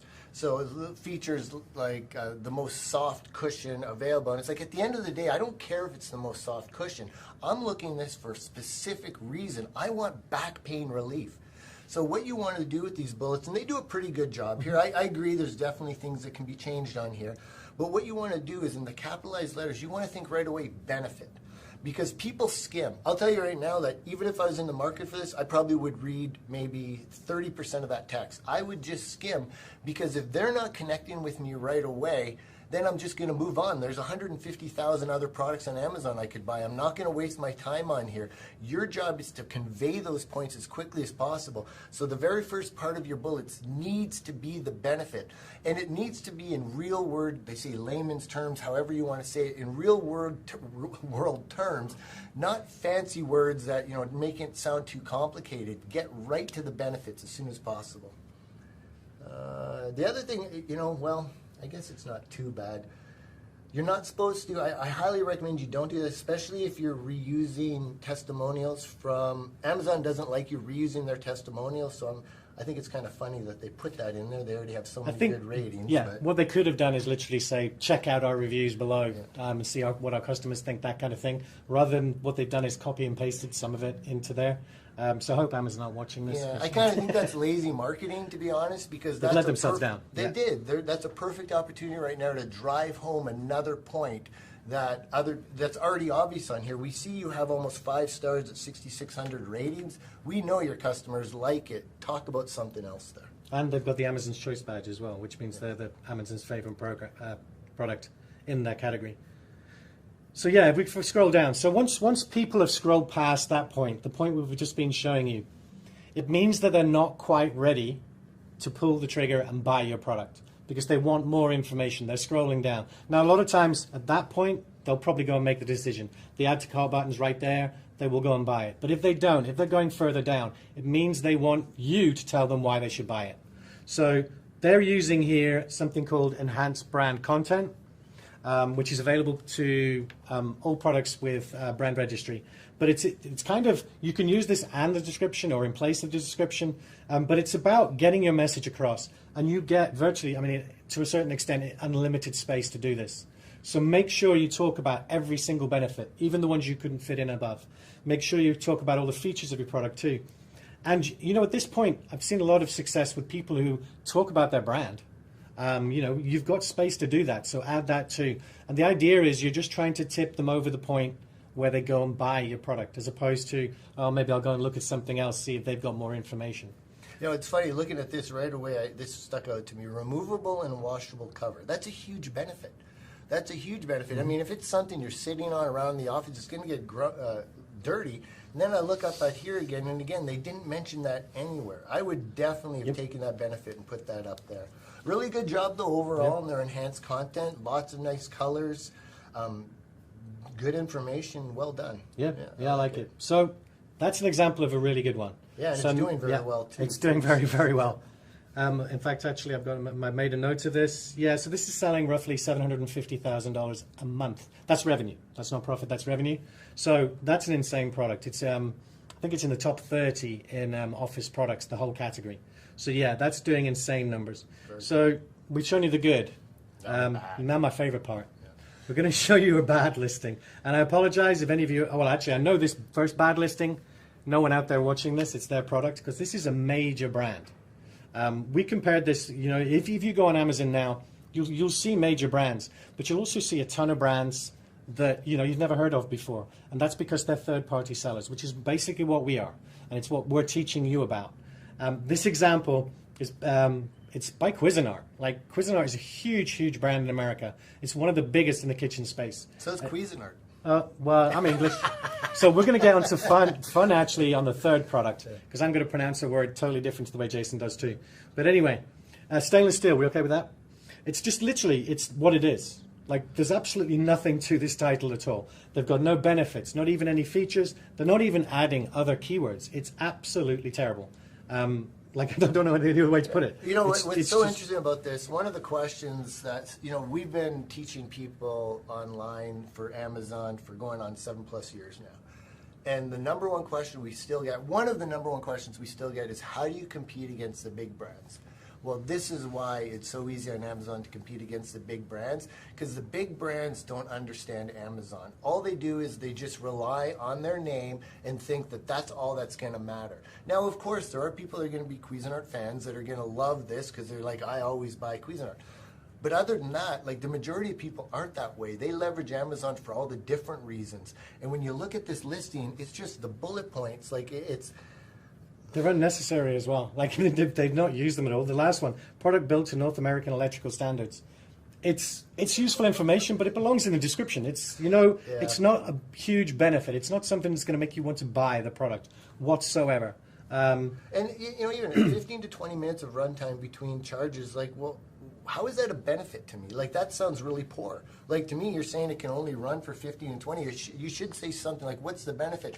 Longest running charge time of all pepper mills on the market, or something like that. Really, it just, don't be lazy. Yeah, he's really lazy. I mean, you saw the images. Yeah. It's just, I mean, they've got 2 videos on there, but it's just terrible. And then if we scroll down, here's a classic example of a bad product. Most people would just even miss that. I mean, you just go in, it's like, well, where's the description? Wait, where is it? You miss it. You go too fast. Oh, it's right there. Like, why would you think that the description is not important? And the other thing here is all they're doing is, if you see, they just copied and pasted the exact thing that they set up in the benefits. So it's a complete waste, because the people already know that. Say it a different way, really. And the other thing too is, when this is how I am, for example. Let's say someone sends me a text message or an email, and it's just a huge block of 500 words of one block of text. The first thing I think of when I see that is like, oh, this is going to be a chore to read. It's just a psychological thing, but it's marketing 101. You need lots of white space. Break things up. People like to just skim quickly. So when you're writing your description, think, what are all the benefits? What are the things? Why would I want to buy this? Ask your friends. Say, what are the things that you love about this? What would you want to buy this for? And put those in your description, and make sure you're remembering that you're trying to tell the user, this is why you want this product. Absolutely. And they could break that up so easily. It just takes a few characters to break it up. If they're so lazy that they don't want to write a lot, they could at least break up each sentence so it's on a different line, so it's easy to read. And this product isn't doing terribly either. No, they're making so much better. Yep. They're it's I don't know what to say. Exactly. All I can say is we didn't teach them how to create a listing. No, that's for sure. All right, next one. Yeah, so the next one is, this is another good example, and it's also a good example of the whole brand thing. Like Kusuri, I don't know how to pronounce that because I've never heard of it before. It's basically, I can guarantee you, they're a third-party seller. They do what we do. They go and find a brand, they go and find a product, they brand it as their own product, and then they sell it. And they've done a pretty good job. Again, they're not going overboard on the benefits in the title, which they probably should do. They're just really listing features. But the thing about this product is we're actually, in fact, both the next products, we're going to show you a good and bad example of the same product. And most importantly, the difference that makes in the number of sales they're making. So, they've got, it's a glass water boiler and tea heater, LED, indicator light, auto shutdown. So it is pretty basic. They're even mentioning the 2-year warranty, which actually they're not allowed to do. You're not allowed to put a warranty in the title. But essentially, it's not so much this is a great listing like the cushion one we just did, but it's great compared to its competitor, which we're going to show you in a second. In fact, do we want to go piece by piece? Sure, let's look. If we jump to the other one, there's their title. And again, you can see it's just what the product is. And so even though the other one isn't fantastic, at least the other one's mentioning some of the other features. They haven't put benefits, but they've mentioned features. So you can see straight away why that other one's winning. And just to point something out here, this is Amazon itself. So this product is actually Amazon's own product, which is probably why I'll take a wild stab they've got Amazon's choice, do you think? Yeah, no. Even though it's not the best product. But you can see, it's a very, it's a terrible title. And this is, people often ask us, if you see a product is sold by Amazon, can we compete against them? That sums up the answer. Yes, you can. You can. Yeah. Because they don't care about that. At the end of the day, they make enough money, like with just volume, that they don't think about the difference it can make just to make their titles better. But if we want to jump back to the good one, we'll take a look at their... Look at their images. I think their images are great. Oh, the first one, they're exceptional. Yes. Again, they're showing you benefits, they're showing you features, and they're actually interesting pictures to look at, because that's part of it. If you're looking at a product and you're looking at the images, you're thinking, oh, that's a really nice product. Oh, look, I can see it's easy to clean and stuff like this. And it's a much better job than we're going to show you now with Amazon's.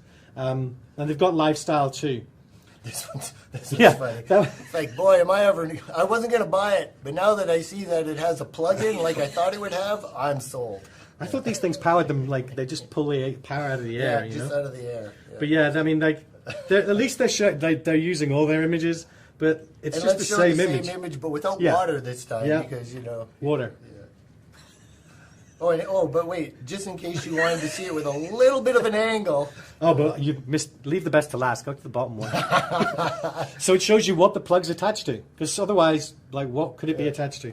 But yeah, I mean, you can see, even though again we're saying that the first one's not the perfect product listing, they've done a really good job of their images compared to this competitor. Like, just look at this image from the competitor. Same thing, the same idea, showing that part of the product, but in a way that just makes much more sense. Like, it's incredible, really. No, it's a fabulous job. Yeah.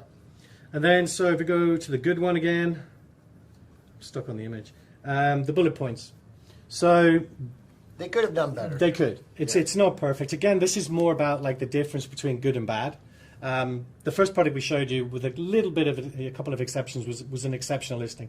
I would call this a good listing. They do talk about, you know, the safety tech and auto feature, but like, instead of saying, oh, it switches off automatically, say, you're not going to burn out your kettle's element, or, you know, you're not going to start a fire or something like that. Protect your home and family. Like, absolutely. There's so many benefits. It's great that it's got that up, but what's the benefit? So you say the benefit first, and then immediately following that, that's when you say what the feature is. And then in the first bullet, they're talking about what the glass is, the type of glass it is, and then they say resist scratching and scuffing. You know, instead of that, say never have to replace your jug again. Like, don't have to polish it. You know, it's use the benefit, and by all means do both. They've mentioned the feature, but start with the benefit. You know, you will you know, this is a long-lasting jug because it's made of borisolite glass, which is scratch resistant. I couldn't have done that. You know, so that's the way to do it. List the benefit and follow it with the feature that gives you that benefit. And one other little thing, just, you know,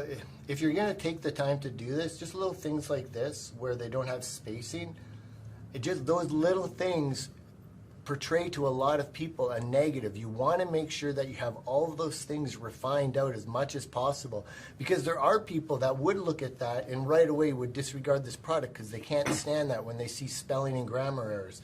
So just take the time to really go through these things. Have someone else read them and edit them for you before you put them live. Because it's funny, they went through, I bet you they spent good money on getting these images, but then they kind of just throw these things up. So definitely would. And the last example will actually show you a really good way of displaying your bullet points that gets people to read them as well, because they've missed out on that. As Jason said previously, you know, you want your feature right at the beginning, but if your feature's at the beginning and it just looks like the rest, then, you know, people are less likely to bother reading all of those bullets, and you want them to read them all. Yeah. Really good, a couple of things that they did here that I think are really, really good, especially as we know the season that's coming upon us, Christmas season, holiday season. We've got Black Friday, Cyber Monday, all those kind of things. Oftentimes people will just put their listing up and that's it. They walk away from it. I guarantee you that they've just recently updated this with this new, you see the Christmas thing, great gift choice. That's the idea, is talk about the benefits, relate to the person, the buyer, as in the state they are right now. If they're on Amazon, we know, for example, coming in the next couple of weeks, really starting the beginning of November, scales start skyrocketing because people are in that buying mindset for Christmas. All you have to do, and it's something that you'll learn too as you are building your marketing and doing all those things to sell more, you're always supposed to tell the user what to do. Never just assume anything. Never assume that they know this is a great gift. Never assume that they know to buy right now. Your job is to tell them to do those things so they know to take action. And they're doing a great job here. Great gift choice. And the funny thing is with that, I would never have thought in a million years of buying someone a glass kettle for like Christmas. But at the same time, it's just made me think, like, whose house have I been to recently that their kettle looked old and beat up and was like needed replacing? So you never know. And it's, you know, like Jason said, it's a fabulous job. Yeah. The use of these pictures that follow it are really, really good too. They've done a really good job of using their enhanced brand content. It's a fabulous listing, especially when you compare it like to one of its competitors, Amazon Basics. What Amazon Basics listed. So Amazon actually, they did okay here. It's not too bad. It's not nearly as good. The images, like, what's interesting here is you think Amazon would know this, but there's no lifestyle images at all. Like none. So you got to think, what a lifestyle image means is that you're showing the product being used in someone's life, so that you can comprehend. It's like, okay, I think I understand what this product is, but then when you look at the picture, you're saying, yes, that's exactly what I need it for. And it just helps make it real and personal. It helps them understand the size of it, how they'd be able to use it. And here's a perfect example. Again, can you compete with Amazon and can you compete with big brands? This is proof right there of yes and why. And lifestyle pictures, they do all the things Jason said, and they also enable the person looking at it to think, picture themselves holding the kettle, or picture themselves using a product. And that's important because the minute they imagine themselves using that product, they bought it. You're there already. Exactly. And it's critically important. All right. So now someone's going to talk about a taco. Yes, this is a taco holder, not a taco holder. Matt Clark, you're welcome. That's translating for Matt because he can never understand what I'm saying. But yeah, this is like, you cannot get more simple than this product. We talk a lot about trying to keep the product simple. The ones we've just shown you aren't that simple. But this is literally 4 pieces of metal bent a little bit. Because that's really all it is. And yet when we tell you how much money it's making, you might look at it differently. But they've done a pretty good job. They've started with, the main keyword, which is stylish, stainless steel taco holder stand, not necessarily the stylish. But again, they're just talking about features. Holds up to 3 tacos, oven safe for baking. Again, it's a feature. What does that mean? Like, what does that help you with? Dishwasher and grill safe. I guess that's self-explanatory. But they're not, it's the only thing they're not doing with this title is mentioning any benefits whatsoever. So it's not fantastic. But then if we jump to the next one. I'm curious why they would say taco truck tray style. Like why? Yeah, I guess it's a popular. Maybe they're hoping to, interesting. But then let's look at the competitor, American Metal Craft. So I love this, TSH3. Well, thank you for letting me know. I'm buying that. Stainless steel taco holder, 2 to 3 compartments, 4x8 silver. So, like, first of all, you never need this kind of information in your title. Like, we don't need product IDs or anything. People aren't searching for that. They're not like, oh, I'm only buying this if it's a TSH3. So just think, like, what are the things people need to buy? I'm getting feedback from back there, even. I guess that worked well. You got the biggest laugh so far, that's for sure. There we go. So you can, and so it's interesting. Sometimes longer isn't always better, but you've got to think, like with this, like at least when you're doing it, think of the words that the customer wants to see. Like, what is it that's going to attract them to buy your product? They're not sitting there looking at a manual, typing in certain words. Like, you got to use the terms that the buyer would be using, and chances are it would probably just be a taco holder, a taco tray. That's the thing. I don't even see the word tray in here. Do they have it? Taco yes. tray, yeah, like it's a tray, isn't it? So why wouldn't you have at least the most common words in there? 2 to 3 compartments. Do they say compartments? I don't think the word compartment. I think they say up to 3 tacos, which basically is implying you can use. Yeah, I mean that makes more sense. You like to say tacos. Yeah. I don't even have to say it now. Would you look? I want a taco tray that has 3 compartments. No, I want a taco tray that holds 3 tacos. Exactly. So think of it that way. Am I saying it right now, Mike? You are. Thumbs up? I'm actually impressed. But if we look at the images, so the good side, so this, strictly speaking, is a fine line, a gray area, whatever you want to call it. Because strictly speaking, you're only allowed to show the product in your main image. That's the first image you list. I would probably say that Amazon would let them away with this because it's, it's showing a specific use of the product. But it is a gray area. They could take you down for doing it. But at least they've made an effort, and they're showing more than one. So a little hack you can do on this to get bypass it. So Amazon is good with you showing the image of the product that they receive, meaning that you can show the box plus the contents. And so that's one thing, and we're not going to get into that, but we're going to talk about that in a different one, why it's so important when you're designing your package to also think about that, because if you can, if say Amazon on here is saying, no, take those tacos off, but if they had on their box a picture of it with the tacos, they could have that box on the main image with the product itself. So that's something to think about. It's a really, really good example too. But if we look at the better version of these two, they've got, basically it's a feature of it. It's 8 inches by 4 inches. But they've done a nice job. They put on I think it's a brown wood background, so it does look a bit better. They're talking about, they're basically reinforcing what's in their title: stylish stainless steel design, keep tacos upright, which that's like a benefit. That is definitely a benefit. Dishwasher safe, grill and oven safe. It's a feature, but it's probably enough like for people to understand what the benefit is without telling them. But don't always assume that. Jason talked about assuming things earlier. Don't assume it. Like, it's much better to say, won't be damaged by your dishwasher, or it's just make it clearer. No, it's true. Like, I'm even thinking of something, they go down here and then they show 500 plus 5-star customer reviews. Well, actually, you have over 1,300, so I'm not sure why you're even saying that anymore. But is there not another benefit? Like, is this not strong? Could you not show someone even standing on it to show how strong it is? Like, use this to get across the value of the product. Don't already repeat things that you see available on the page. Like, people can see how many stars are on here. It's not like I'm going here and like, looking at this and like, whoa, 505 stars. Oh, okay, I didn't notice it. No, that's one of the first things you notice is the rating. So just don't repeat things like that. Nope. And then if we just jump quickly to the bad one, that's the worst. The second image is probably the worst photoshopped image I've ever seen in my life. I mean, that's what it looks like to me. I don't know how they've done that, but that doesn't look like a photograph to me at all. I think this one's, even though, it's actually not a bad one that they're doing here, because it's showing, hey, it just doesn't have to hold hot clothes. You can hold hot dogs or anything like that. But like, why are you making it so small? Like, why don't you want me to see this image? Like, just it's. And like with the hot dog, I don't know about you, but like I don't need a holder from a hot dog because that's going down in one. Like, I am not taking it like a bite and putting it down. If you ever taken a bite of hot dog and put it down, but anyway, like Jason says, it's showing other uses of it, which is a good thing. Yeah. It's just a terrible way of doing it. Yeah, and like, why have this gray area? What's that called when they do that with the fading? But anyway, it just needs to be a white. And then the last image, I think that's actually an Amazon basic image showing this for size. So they might have done something wrong and had an image replaced. Because sometimes Amazon will actually throw those up just to show you. It's like one of their stock images how big the product is. And that's like right there. I mean, it just makes this product feel not tacky. Well, it's like talky. That was way funnier.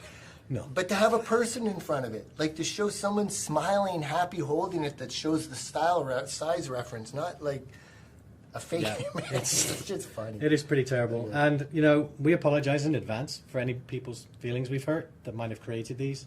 But do a better job, seriously. Yes. One thing we didn't mention, just want to quickly go back. We looked at, the second two products, the kettles. So the good listing is making approximately $340,000 a month. Okay, revenue. Yep. The other one's making $54,000. Now, I know what most of you are thinking. I'd be perfectly happy with $54,000 a month, and you're quite right.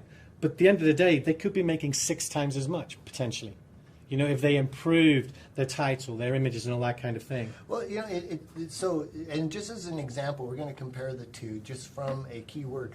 So it says in here, does it say auto shut off? No, not at all. Having that in their title, which is a huge benefit, having it in their title is going to make sure that they have a higher ranking for that keyword than this other product is. And so that's one of the reasons we're trying to get this across, because those main keywords that you want, that are main features, people are going to be typing those. They're going to be put, and actually I'd love to do an example. Kettle with auto shut off. Let me just put kettle with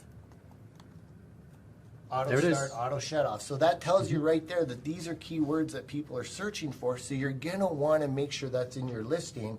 And this one, the only thing they're hoping for is that people are typing electric glass or steel kettle. Anyway. There'll be a lot less. But and then going back to the infamous taco holders. So the good one, we established it wasn't the best one ever, but it was good.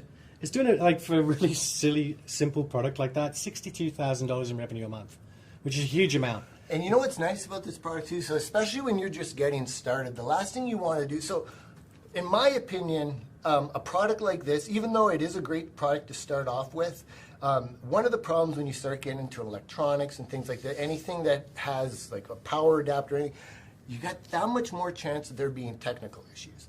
And when you're just starting out, when you're just getting going, the very first product you have, you want to try to make life as simple as possible. And so what's nice about a product like this, it either works or it doesn't. Yeah. There's not going to be other customer support needs. I mean, if the product's stainless steel and shaped like that, 99% of the time it's going to be flawless. The only issue that might happen is someone might get a pack with 3 instead of 4, because things like that might happen.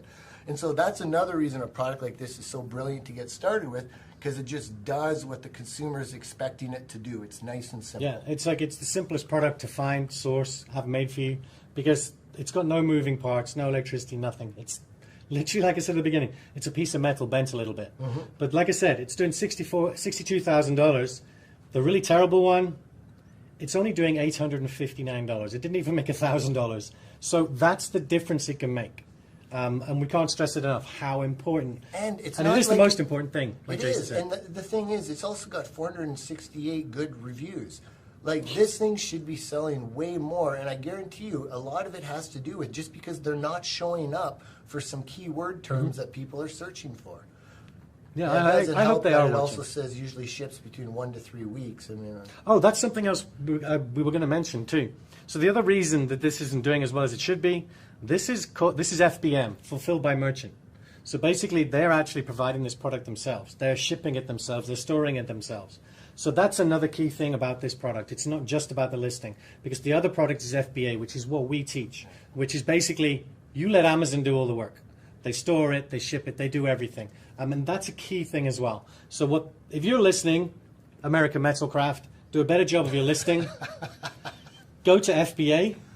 And you're going to make a lot more money, trust me, because you've done a good job. Because like Jason said, you've got good reviews and a good rating. It's funny when you look at this too, because it's like, what are the reason people go to Amazon? Because number one, they've got selection. Number two, they're protected, they're safe. Number three, they've got 1 day, 2 day shipping.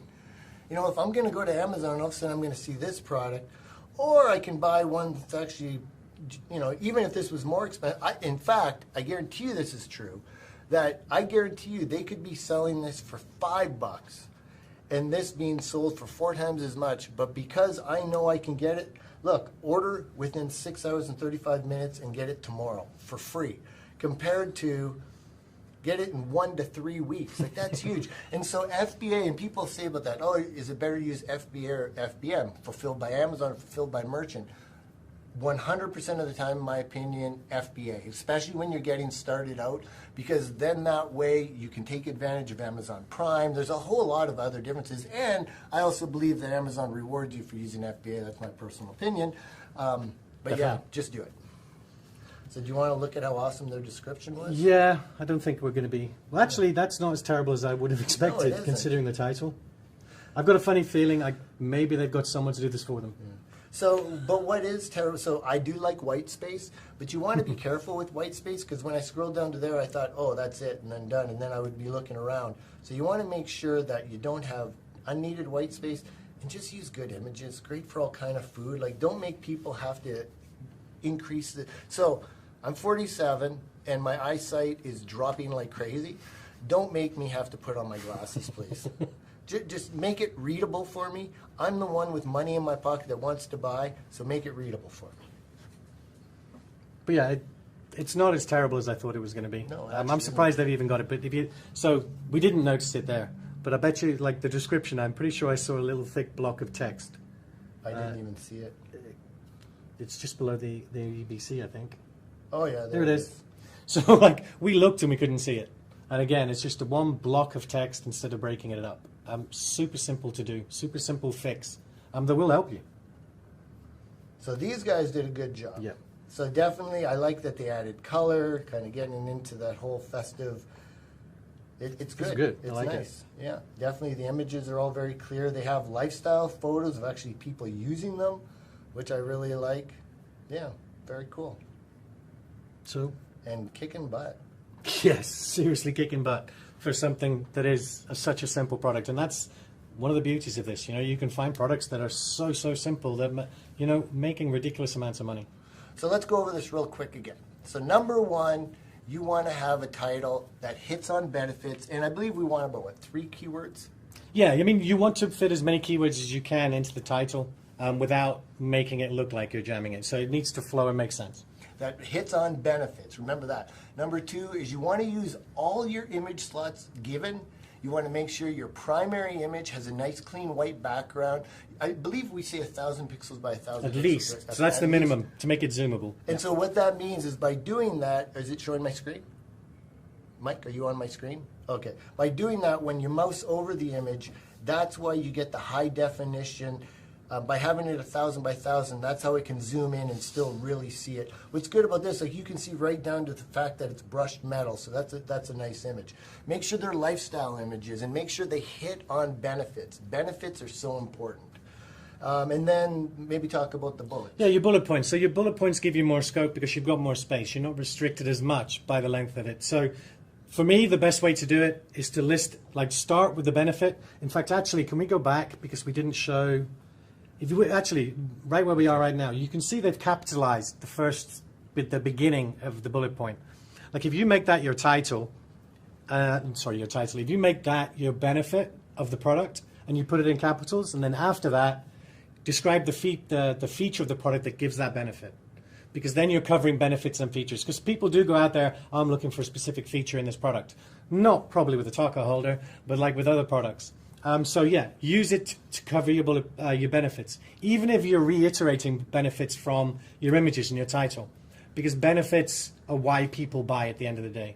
So have the benefit at the beginning, maybe list after that the feature that gives you that benefit, and try and make the benefit stand out. And use all 5 of them. You're given 5 for a reason. Use them all. Absolutely. And then we're going to go down to your description.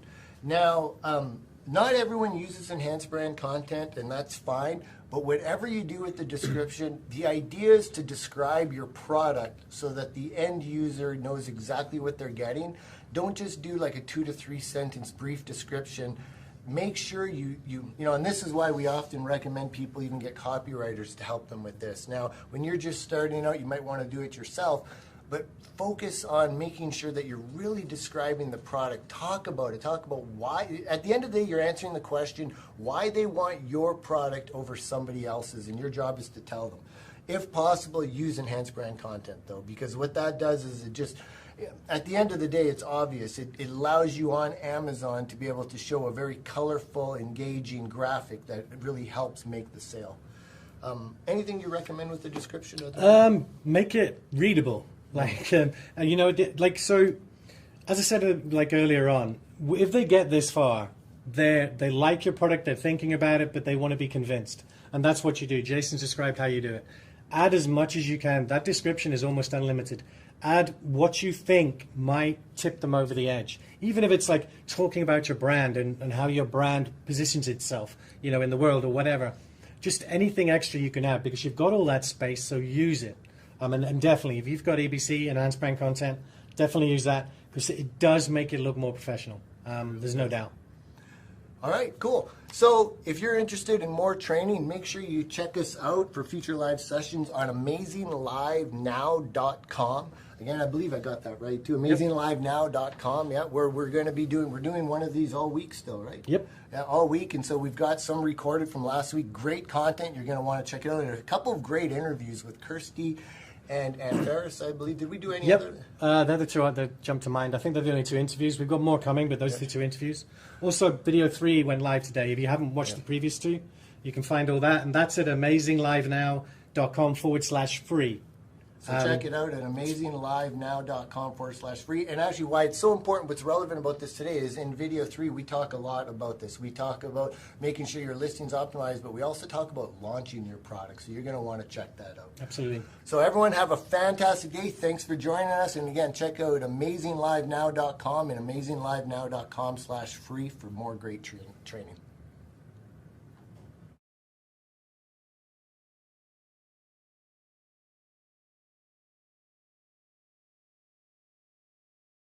Hey everyone, Jason Katzenbach here along with Dan Ashburn. Pleasure to have you guys here. This is the next episode of our daily show that we've been doing, $1 Million Brands Live. And today we got a great show for you today. We're going to be talking about finding U.S. suppliers.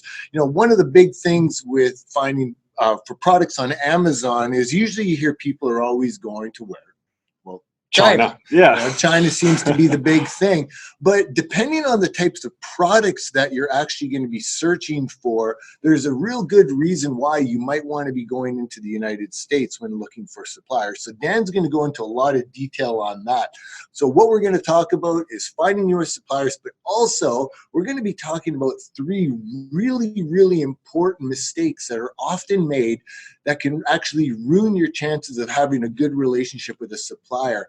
Plus, we have a special guest on today's call, Andy Chacon, who you're going to want to hear from. She's going to be on in about 20-25 minutes, and she has an incredible story. She started as a seller, took our training, and then actually developed from just a seller on Amazon, her own brand, to an actual manufacturer, and which is beautiful about this business model, isn't it? How you can take it, you can just keep running it from your home, or you can grow it to a huge empire if you want. Now, there are a lot of different countries that you can source products from. Let's maybe talk a little bit about what those are. There's China, Vietnam, Thailand, India, and depending on what you're sourcing and the materials that you're using in your products, you have different options. Now, 99% of the time, that's going to be China. I mean, Jason, no one can really beat China's sort of scale and the setup they have to produce and ship products internationally. However, like Vietnam's good for wood, Thailand's good for ceramic and glass. But often what's overlooked is a local market. Being the USA, if you're selling on Amazon.com, or maybe you're in the UK and you're looking to sell on Amazon.co.uk, there are a lot of benefits to sourcing locally, especially when it comes to consumables, so anything you're putting in your body, or any sort of beauty products, anything you're putting on your body. And there's a number of benefits to doing so, isn't there, Jason? And one of the things, before you get into those benefits, it's always wise that especially once you get established, to try to find backup or alternative manufacturers. And so a lot of my products, I primarily source from China. And sadly, a lot of those products, I just can't find U.S. manufacturers because, as Dan was saying, like on a lot of things, especially silicone-based products, those kind of things, you just can't compete on price. But there are things, just like what Dan said, especially anything that you ingest or you put on your skin, highly, highly recommend that you look at domestic suppliers for those. And if you're in the USA, that means in the USA. But there's a lot more than just that for benefits, isn't there? Yeah, for sure. So there's many reasons why you would do that, from FDA approval here in the USA, across to sort of the trust factor. Made in the USA is especially when sort of US market, US customers, it's a big sort of credibility point that people look for, especially when putting things in their body.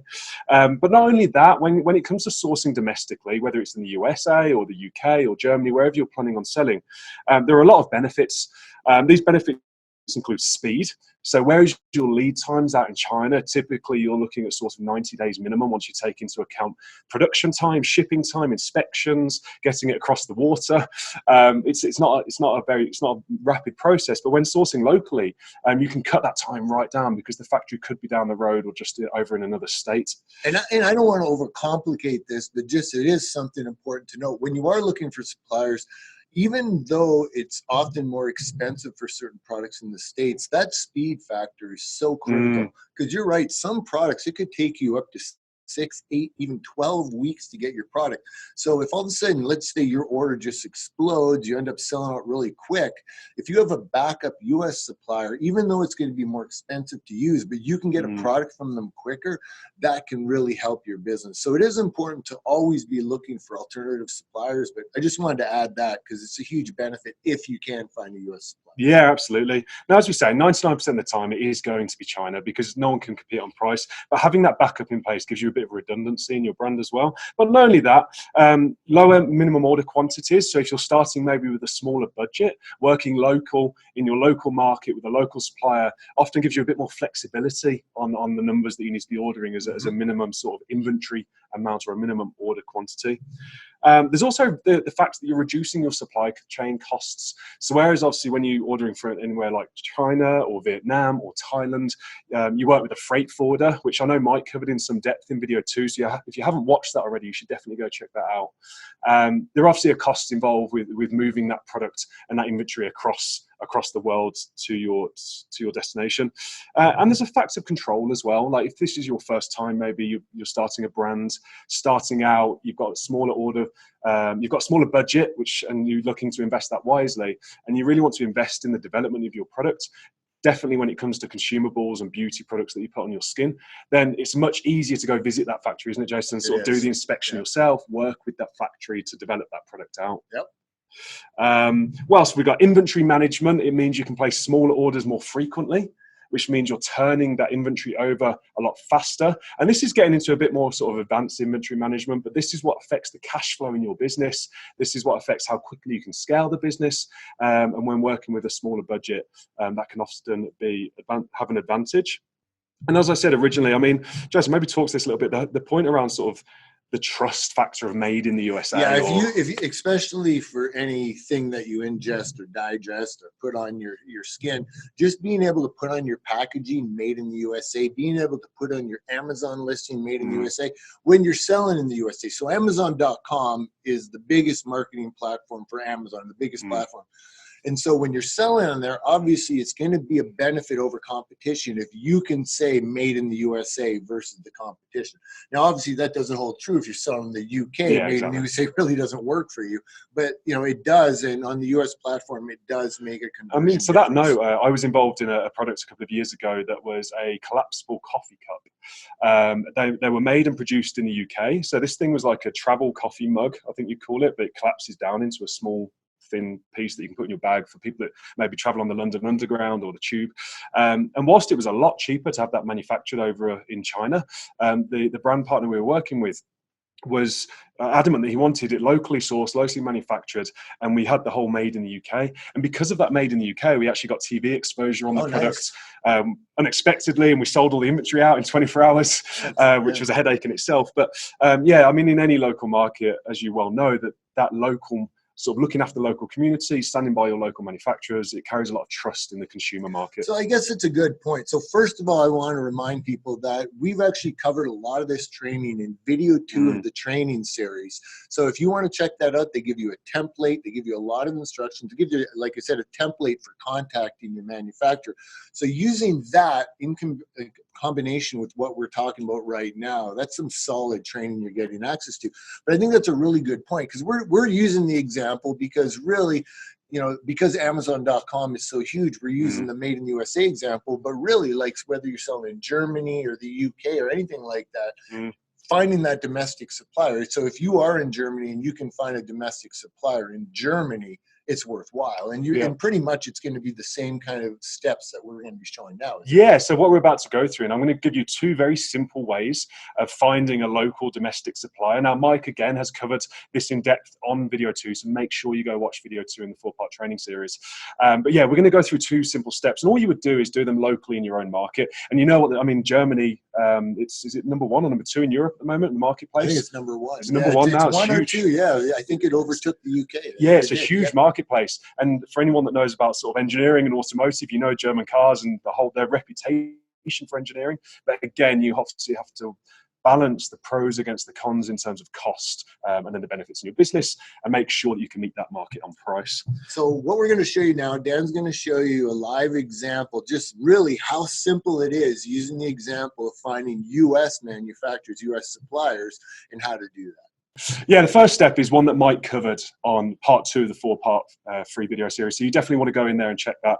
But if we come over to Google, so you'll notice that I'm on google.com because I'm looking for suppliers in the USA. And we can also add the word USA or US to the end of the search. And all we're going to do is we're going to search for organic supplements.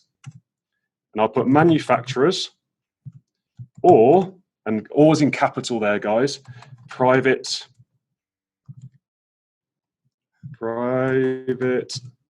there you go, label. And I'll probably throw a USA on the end there just to be sure. So just for the knowledge of everyone watching, I know it's a filter reason. So why do you put the or in capital?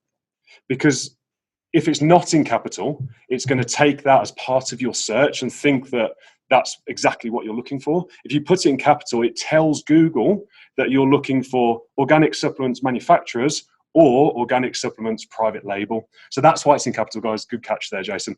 Yeah, you definitely want to keep that in capitals. And this is quite an advanced search string. but this is going to give you both results instead of having to sort of go through one page of results and then come out and then go back into another page of results. It just makes you a bit more efficient. Yeah, while he's doing that, it's just really important too. You know, you don't want to shortchange this. You don't want to try to, you know, make it as quick as possible. You want to look in detail. You want to do lots of different searches. Find as many manufacturers as you can, because the more manufacturer possibilities that you find, the better chances are you're going to find the product you're looking for at the price you're looking for. And you can use words. I mean, it's not just, I'm using manufacturers and private label here because they're the most common used terms, but you could search factory, you could search distributor, you could search vendor, supplier. Yep. Obviously, supplier is a big one. Yep. So you've got to think that the way Google works is it's bringing websites up based on what the factory owners have put in their website titles. So you need to be thinking, well, as a factory owner, do they really necessarily know what they're doing with Google? And what words are they going to be using? So think factory, supplier, all of these different searches. And with that, that's actually, you know, this is something I used to teach back in the day as well, too. Don't just assume that the front pages are the best, because these people are not SEO, search engine optimized experts. So on page 3, 4, there could be some really great options there. So make sure you dig down into the rankings. That's so true. I mean, we've come across freight forwarders in the past that have been on page sort of 6 or 7. The website looks like something that my little brother could have made, but when you actually deal and pick up the phone and speak to that factory, they've been around 30 years, they've been dealing with the business. They can give you information about the market that you would never find online because they've been serving people for years. Absolutely. So yeah, don't skip on this point. So we come down and I look specifically for organic supplements because maybe I'm looking at launching an organic sports supplement brand, or I'm into the sort of eco-health market. So I'm looking for organic supplements. Typically, this is definitely something you want to be sourcing domestically. You would not source this overseas in China or a place like that. Many reasons, from FBA approval, and it's a trust from the customer. Just remember they're putting this in their body, and you have to understand what goes through the thought process of when you're buying a brand of something you put in your body. So coming down, looking at this, I can see loads of different examples here. Wholesale, private label, organic supplements looks like a pretty good result. And as you can see, they're quite obviously used to serving our market and used to serving brand developers and brand owners. On the right-hand side here, we've got free quotes. They're advertising their FDA approval and all the other different sort of American certifications here, which is obviously a really good sign. Stock products is a good indication here. Stock products tells us that they have all of this sort of on the shelf, so to speak, and that if we were maybe looking to move quite quickly, rather than coming up with our own formulas and our own complex sort of formulations for the supplement, that we could actually just pick from a menu. Which, I mean, again, you talk about speed to market. We often find, don't we, the people that sort of get their product live first and get their feet wet as quickly as possible, often the more successful, aren't they? That's a really good point. I just want to stress on for a second. So especially if you've never ran a business before, you got to look at your first product as a test product. Now, that doesn't mean that you don't want to be profitable with it, but you're learning so much. You're learning the entire Amazon platform. You're learning how to build a brand. You're learning how to market to consumers, all of those kind of things. And so the quicker you can get up and selling onto market, the quicker you're going to learn the ins and outs. And then once you learn those ropes, then you can start adding products. You know, I don't know, but I've got to believe it's got to be like 70% plus people with their first product who are actually still selling it. I would say it's less, well, probably less than half of them. Yeah, absolutely. I mean, I know for myself, the products that I first started with, I don't sell anymore. They were profitable, but I just didn't like selling them. They weren't what I wanted to sell, so I moved on. And that's what's great about this business, especially dealing with a supplier like that, where you could just get up and running in a couple of weeks, probably. Absolutely. And I think to that point as well, there's a point there around sort of understanding your brand, and it's kind of like driving a car, isn't it? You don't really understand how to drive that car until you get behind the wheel. Exactly. So, good analogy. So yeah, so you want to, so you can look through here, and maybe we could go look joints, pain. There's loads of stuff in. There's ketosis pills here. That's obviously a huge market. You've got kids gummy bears. I mean, I've got an 18-month-old and a 4-year-old, and my kids love these things. Gives them their daily vitamins. So there's a whole sort of avenue there. And there's a nice just stock list. That's a really good sign. There's lots of good stuff. Yeah, there's really good stuff. Oh, I like all the sugar-free stuff as well. So phone number there, and we'll talk about how to contact these guys in a second, but some really good indications. And all I'd do is I'd open up maybe a Google sheet or an Excel document or a Word document and start creating copies of all the different websites are the ones I'm interested in. Notes about what I like about them, what I don't like about them. Was there anything that really jumped out at me? And start And that's a good point. Just make sure you're as organized as possible. Definitely, I love Google Sheets. You know, Google has Google Word, Google Sheets, all those things. Get organized. Make sure, and always put reasons why. Don't just put the link. Put a specific description of why you have that link, like what the types of products are, so that you're nice and organized. So when you reference back to it, you don't have to go back to it and try to remember the reasons. Absolutely. So away from Google, there are actually loads of directories available online. A very famous one, or very popular one, is called ThomasNet. So it's thomasnet.com. And this is a dedicated directory full of US suppliers. I mean, there's thousands. So if we go on there again and search organic supplements, there you go. So you can see that result came up. Organic foods and supplements.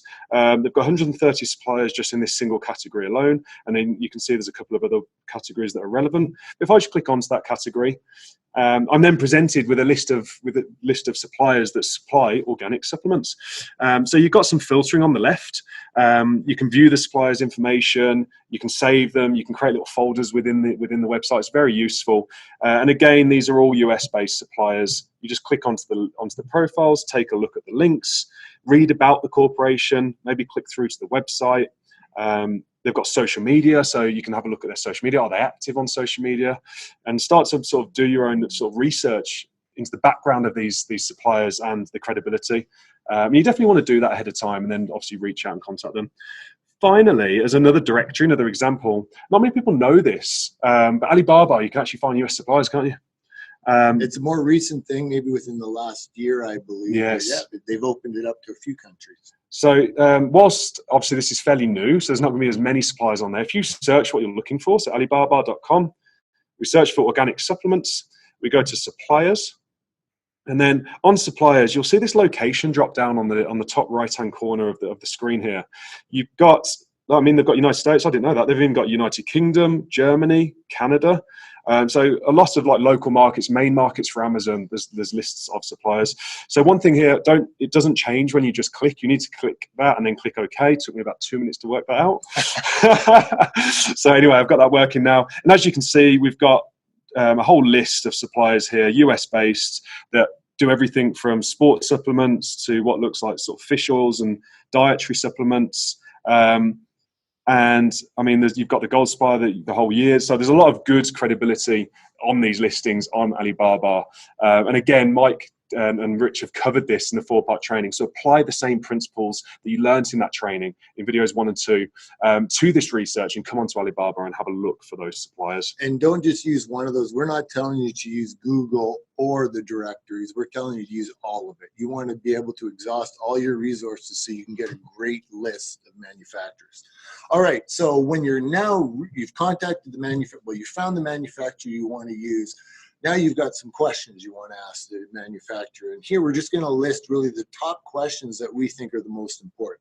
The first one we're going to talk about is, you'll see a thing, do you have it on there? It shows MOQ. Yeah. No, I just wanted to show them so that they can reference it. So you'll see like on Alibaba or all those Alibaba, I can never say it. Alibaba in the UK. Yes. You'll see that it says MOQ. What that stands for is minimum order quantity. Now, minimum order quantity isn't always the truth, meaning that oftentimes they'll say you see 1,000 is their minimum order quantity. Yeah, I'm just loading it up now. He's trying to bring one up for us. The reality is, though, the reason they're putting that there is to give you, first of all, they're not in the business of just trying to ship out 1 or 2 products to people. This is mass produced, and that's how they're able to do this, because they mass produce, and they want you to order. If it says 400 MOQ, that means your minimum order is going to be 400. That's going to be a good indicator for you to know whether you can afford it or not. So even just on one of these pages, I'm just bringing one up now to see if we can find one. Just give the internet a second. Generally, you'll see it somewhere on the page. Let's see if they're listing it here. You'll notice that, I mean, these have a bit of a different template to what the China ones. Yeah. On the Chinese listings, you definitely see them. It seems that you've got like average lead time. In some cases, it doesn't look like a lot of the US ones are, which is interesting. But when you do see MOQ, that means minimum order quantity. And if there is, and that is actually a huge benefit. If you can find a manufacturer, especially a domestic one in the US, that has a very low MOQ, plus low lead time, meaning if you can order just 30 products and know you get those products within a week, that is a huge, huge asset advantage, because not only can you test the market really quickly, but you also don't have to worry about ever running out of inventory, because you know you can get that inventory back really quickly. What is your sample pricing? Now, the question a lot of people ask, do I need to get samples? And your answer is? Yes, absolutely. You want to get samples for one reason only, is because you want to know what you're giving your customer. Yeah. And you can't, as much as we want to trust everybody in the world, sometimes you can't trust people. And when you get the product from the sample, you realize this product isn't really what they said it was going to be. So you want to get samples. So you need to ask about sample pricing. One of the advantages of getting samples in the US, if you're domestic, is they're going to be a little bit cheaper, because in the States, they're going to have to ship them overseas. And usually, I'm sorry, in China. In China, I mean, I feel like it's usually about 70 to 100 bucks. Yeah, it depends on the size of the product. I mean, I ordered a sample last night, and it's $100 express shipping to here in Austin in the US. So it's typically about $100. And so when you get the sample too, what you want to do is you want to order the competing product on Amazon that you've been comparing it to, and you want to be able to look at them and see how you can improve the product that you've got the sample of. All right, next question. What is your production pricing? Can you do a Yeah, so once you've ordered that sample and you're happy with the quality of it, because remember, the quality directly affects your reviews on Amazon and reviews at everything. You then want to understand, based on the volume that you plan to order, how much are they going to give, what price are they going to give you for that volume? Now, typically what you'll find is that with increased volume comes cheaper prices. And in the beginning, you're not going to be placing massive orders, so you are going to pay a bit extra. But you want to get a feel for this ahead of time and maybe ask them, well, if I placed 500 units, what would that be? If I placed 5,000 units, what would that be? And try and get a feel for how that volume pricing looks. But you definitely want to understand what the price is for producing that order for you. You know, what's really important, we're going to hit on this a little bit more in a minute too, talking about relationships with suppliers. But you got to remember, when you're first contacting a supplier, they don't know you from anyone. And so, you know, trying to go in there and negotiating really aggressively when you have no work history with them, well, they want to protect themselves as well too. So the idea is it might be a little bit more expensive on the product to get started, but as he said, two things happen. Number one, as you order more products, they're going to lower the price, but also once you start creating a relationship with them, they'll be able to give you price benefits too. And on that point, it's I think the mindset you have to have, Jason, is like a win-win relationship. You're looking to start your brand and your business, but remember that these manufacturers are also looking to run and profit from a business. So you have to find a deal that creates a win-win relationship within that pricing. So it's not always just pricing. It's the next point as well around payment terms, isn't it? And turnaround times. And it's not just price that matters. And just remember that going into the conversation. Well, why don't you hit on that? Hit on price and turnaround time. Yeah, sure. So the next point after price is, well, how quickly can you produce this inventory order for me? Now, over in China, as Mike has said on video 2, typically that's about 30 days. Here in the US, depending on the products and depending on whether it's like a stock item off the shelf, like we just saw on that website there, it could be as soon as sort of 4 or 5 days. It could be a working week. If it's made from scratch, typically it's more like 20, 21 days, something like that, but definitely faster than overseas. And then when it comes to payment terms, the reason we mention payment terms, not many people realize this, is it directly affects your cash flow in your business. So if you can extend your payment terms and maybe sort of pay a deposit and then pay the balance maybe 30 days after receiving the product, now that's going to be hard to negotiate on the first interaction, as Jason said, because you've got to build a relationship and they need to trust you and believe in you. But if you can extend your payment terms, then it's going to help you cash flow the business also. Yeah, so and that's something actually we teach about, is really managing that and getting your numbers together so you can later renegotiate with your manufacturers when you can show them, look, selling at this price, it's just too hard. And they'll work with you on that because they want you to be profitable, because they know if you're profitable, you're going to want to sell a lot more. And so it's really important. I guess, you know, we were going to wait a little bit to talk about this, but I'm just going to emphasize it now. Your relationship with your supplier is just as important as your relationship with your customer. Absolutely. You need to have a great relationship. You need to respect them. You know, especially, I remember when I first started selling, I was dealing with manufacturers in China. There was that language barrier. Be respectful, be patient, communicate clearly. Really understand that this is an asset for your company. The better relationship you have with your supplier, the better terms you're going to get. You know, let's talk about some of the advantages. You got terms. What else do they get? Production time. I mean, if you really think about how this business, the makeup of this business, and sort of the construction of this business. The foundation is your relationship with your supplier and your suppliers as you sort of scale that brand. If you've got a good relationship, they respect you, you have a win-win relationship in place, they trust you, you've met all your deadlines, you've hit the growth targets, then imagine that maybe you sell through your inventory a bit too fast. Maybe it's coming up to Christmas, you didn't forecast correctly, and you sell through. Well, if you've got a good relationship with your supplier, maybe they put your order to the front of the queue. That's just saved you being out of stock on Amazon and saved you thousands of dollars in potential sales just from that relationship.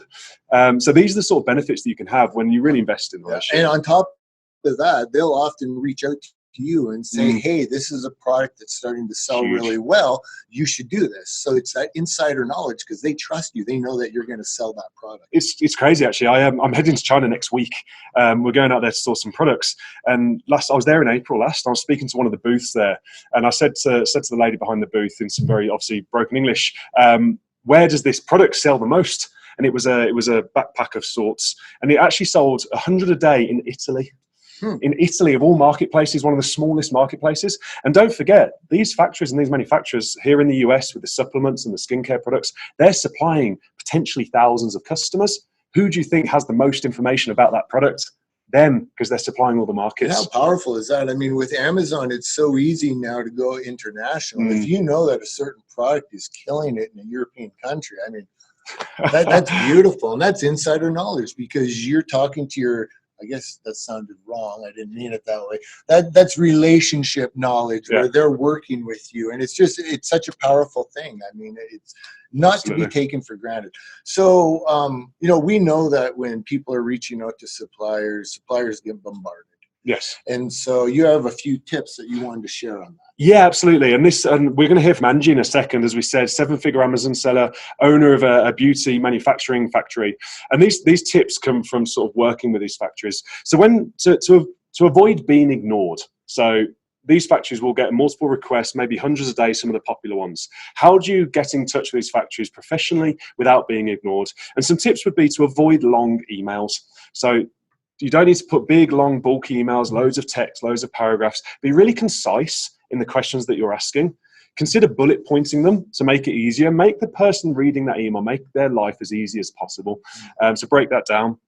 Avoid asking too much out the gate. Like if you're asking for all these customizations and all these developments out the gate, they want to understand whether you're serious or not because they get a lot of tire kickers. They will get a lot of people reaching out that never actually act upon their intention. So you want to ask enough to say, can you customize these products? Without going in, can you customize this product and do A, B, C, right down to Z for me on the first email? But then also, you want to avoid asking too little. You need to set the balance to say, hey, look, I am serious. This is the brand that I'm building, or this is the brand that I own. And these are the products that I'm interested from your range to build out my brand. So add enough information so that you're credible, but don't ask too much. That would be my tips. Cool. Now remember, in video 2 of the training series, we give you a template. We give you all that information so you know how to reach out to them. So combined with this information, you are golden. So I think we're time to introduce our special guest. So can we bring Angie on? Hello. There you go. Right cool. On. So Angie, I'm going to give you just a real quick introduction, then you can add to that. So Angie started selling, what was it, 4 or 5 years ago? 5 years ago. 5 years ago, through our training, you developed into, I remember at one time you were up to about $500,000 a month. Yeah. And then what you did, instead of taking the lifestyle side of this, you decided to create your own huge company and became a manufacturer. So I just love that story because, again, there's so many avenues you can take with this business. It's not just one-dimensional. You can do so many different things, and here's a perfect example. Is there anything you want to add to that introduction? Wow. Well, I mean, I definitely started selling on Amazon with no prior experience. So it was one of those, like, is this going to work for me? Shot in the dark. I was a little eager for it to work because I was recently single. I was supporting 3 kids. I was financially pretty strapped. So it was one of those, this has to work for me. There's no plan B. So, it was a good time of really like kind of knuckling down and focusing on the training and really learning and this whole new experience. And it was great. I mean, it worked, and I was able to. I mean, interestingly enough, my first product that I picked actually failed. It actually didn't do well.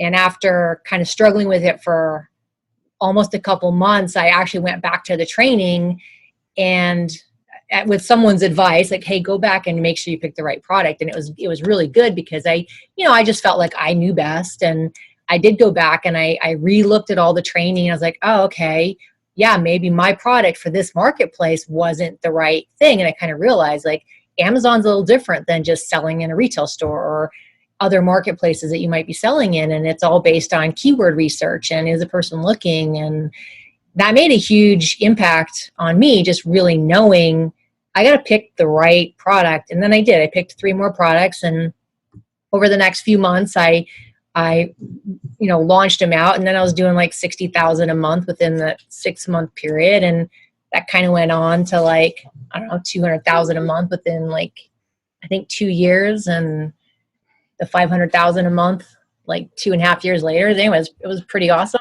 Yeah, it was. And I remember the high you had when you were sharing that. It was just how it was exploding. And I love how you said a couple of things. First of all, how you had to go back in the training because you thought you knew best.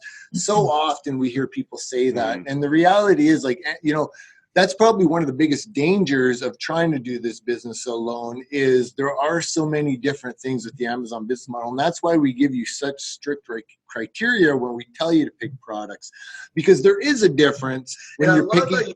There is a difference when you're picking your very first product to when now you're established and you're looking to grow your brand. Because your very first product, you really want to be as risk adverse as possible. You don't want to get a lot of inventory.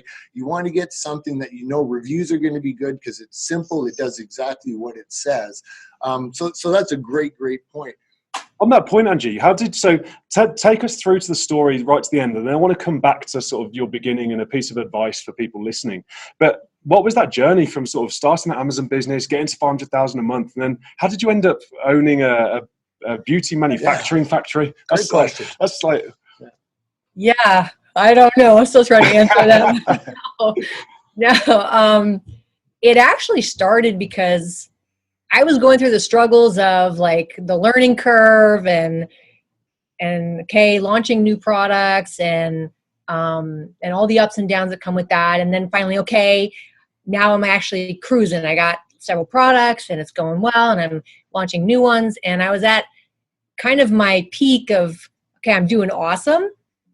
And my supplier couldn't keep up with me. And I was starting to have a lot of problems of like, I would talk to my supplier and they're like, your stuff is coming. And then like a month later, I'm like, where's my stuff? Oh, it's not here yet. We haven't made it. We're out of raw materials. And, things like that where I actually ran out, like my 5 top sellers ran out for, anywhere from a couple weeks to a couple months. And that's costly, right? It killed me. Yeah. My sales tanked. And I was like, oh, there's a liability in this. Like, and, I took full responsibility. Like I wasn't on top of it enough. So I'm like, all right.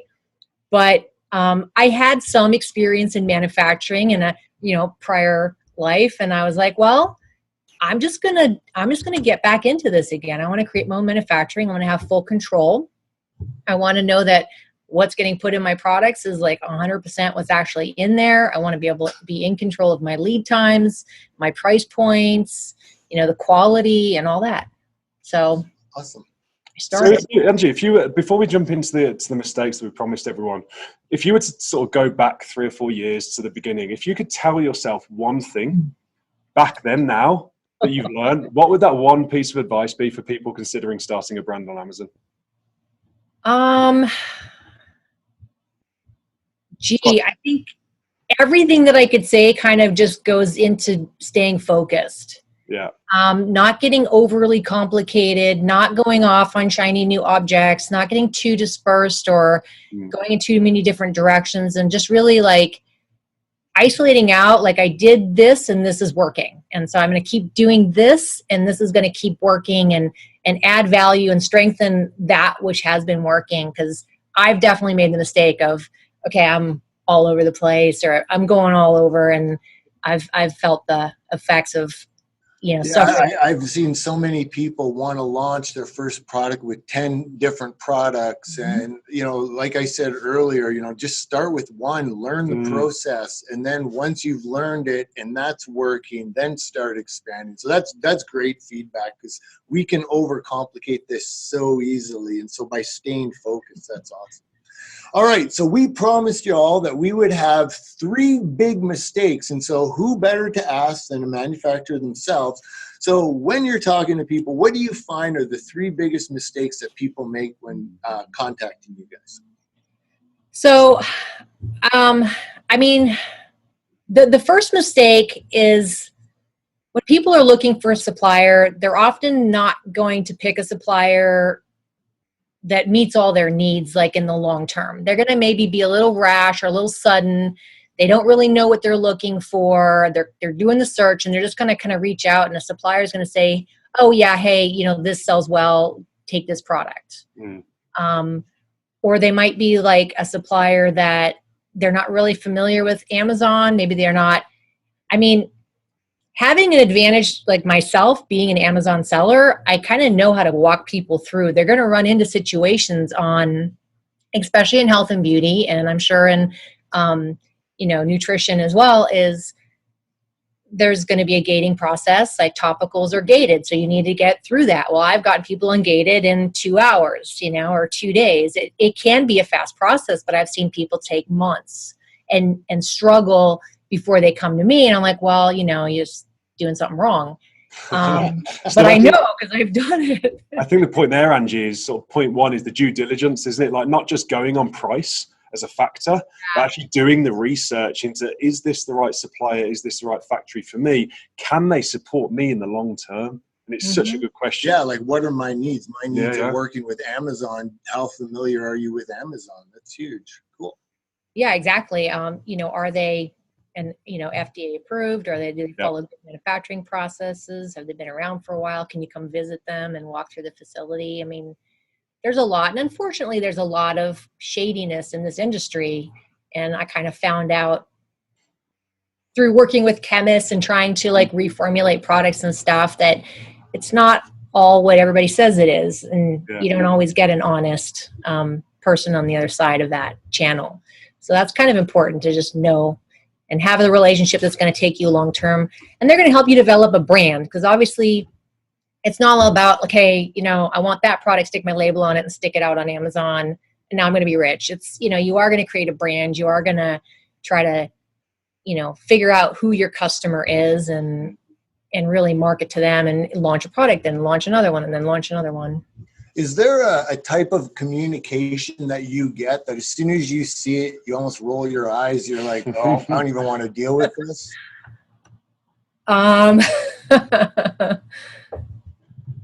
Well, it's probably usually along the lines of like, hey, you know, I heard skincare is really good to get into, and you know, what product should I sell?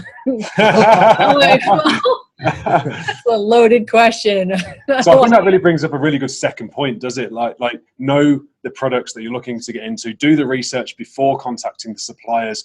It's coming back to the point that we made earlier, like ensuring that the supplier takes you seriously, because they know that you know what you're talking about. So that's a really good second point there, Angie. Like, do the research, isn't it?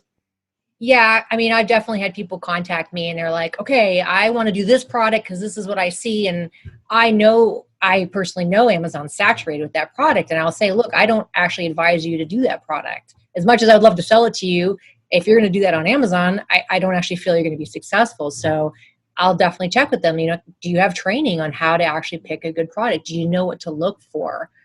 And I run through that a lot. People contact me and they really don't know how to pick a product. And I've seen people really feel like they're picking the right product. And as much as I can tell them, I'm just not sure that that's the right product.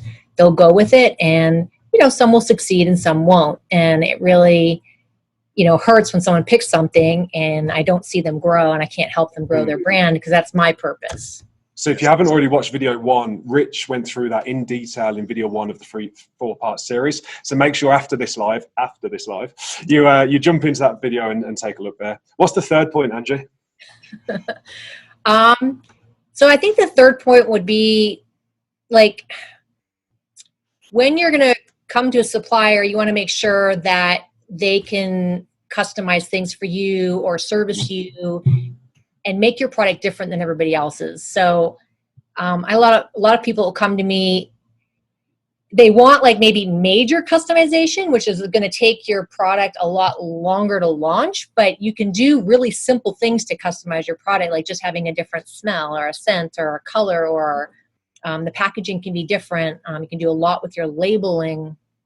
And then of course, just really knowing your niche, knowing your customer, and don't just sell, generic face cream. Just be like, good, this is a face cream specifically for athletes, and athletes have these issues. And so these are the certain oils or essential oils or benefits for athletes that this cream is going to target. And that's what your branding and everything's going to be about. So your label will say that, your bullets will say that, your title will say that, everything will be relevant to that.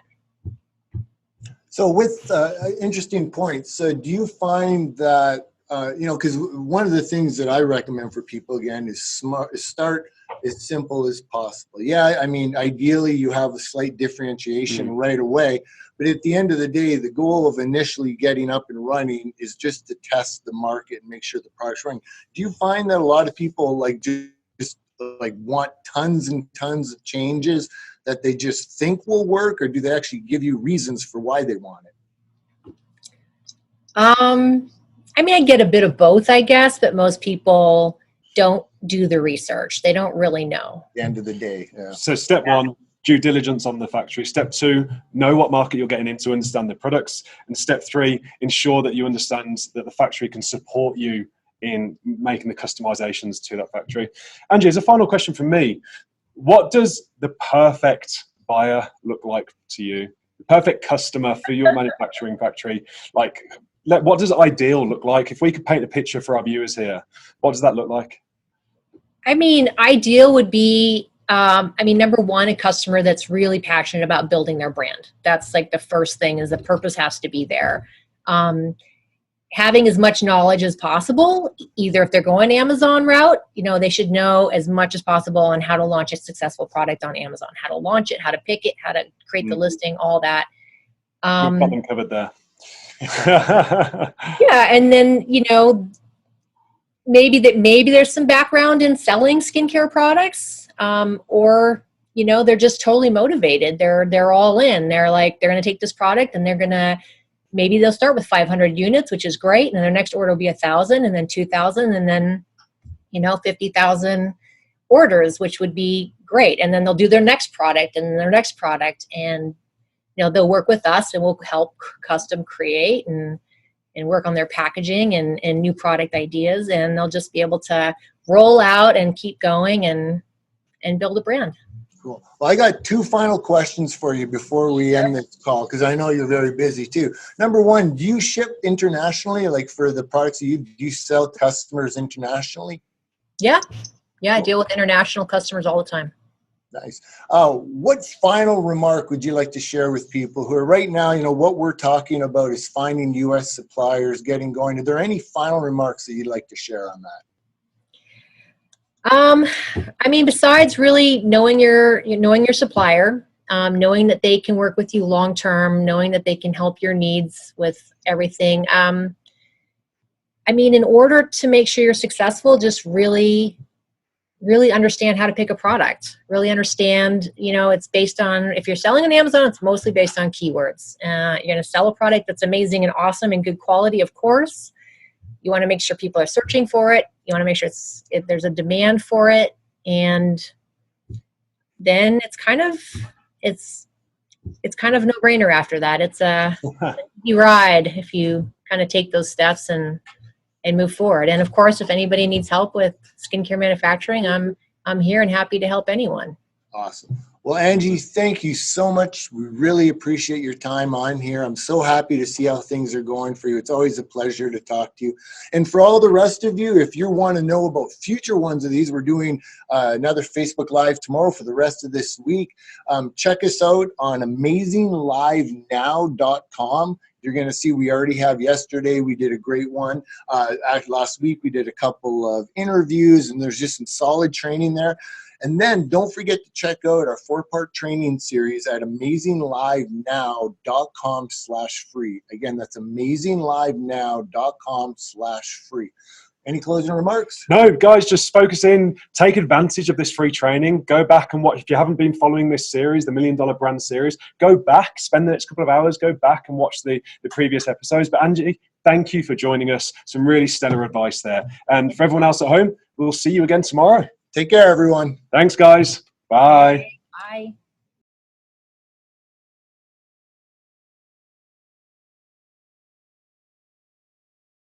Hey everyone, welcome to the next episode of $1 Million Brands Live. I'm Mike McClary with Amazing.com, along with Matt Clark, also from Amazing.com.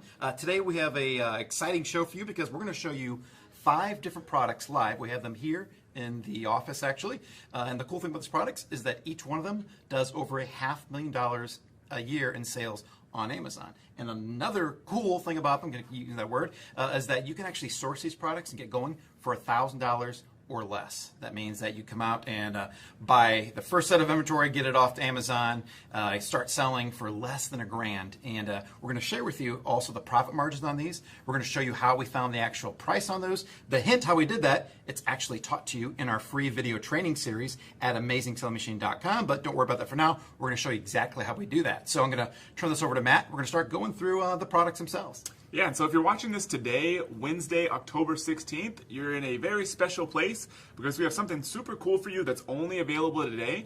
We're actually, like Mike said, all these products, you can actually start them with $1,000 or less in inventory. And some of them do, $500,000 or more in revenue every single year. So you could literally build a $500,000 business starting with just $1,000. But we're going to go even further because only today, we'll talk about later how you can actually get us to pay for your inventory up to $1,000 of inventory to start your business. So in terms of inventory, you could literally start this business on our own dime. But we'll tell you all about that in just a few minutes. But before we get into that, kind of want to give you some context in terms of why what we're talking about is important. First off, our team has gone through thousands and thousands of Amazon products and picked out a handful that we're going to share with you today. These are products that have good sales potential, meaning that they're actually selling well. Like I said, at least $500,000 a year. They have a reasonable amount of competition because, a lot of products online, they may sell a lot, but they may have so many people competing that they wouldn't be something you'd want to jump in, especially if you're brand new. Now, we are typically helping people build businesses that are starting from ground zero. So if you're working a job, this is the first business you've ever built, first time you've ever sold online, you're in the perfect spot because each one of these products has a very reasonable amount of competition and is actually a product that we would go out there and launch ourselves, but instead we've decided to reserve it and give it to you so you can hopefully go build your own business with one of these exact products.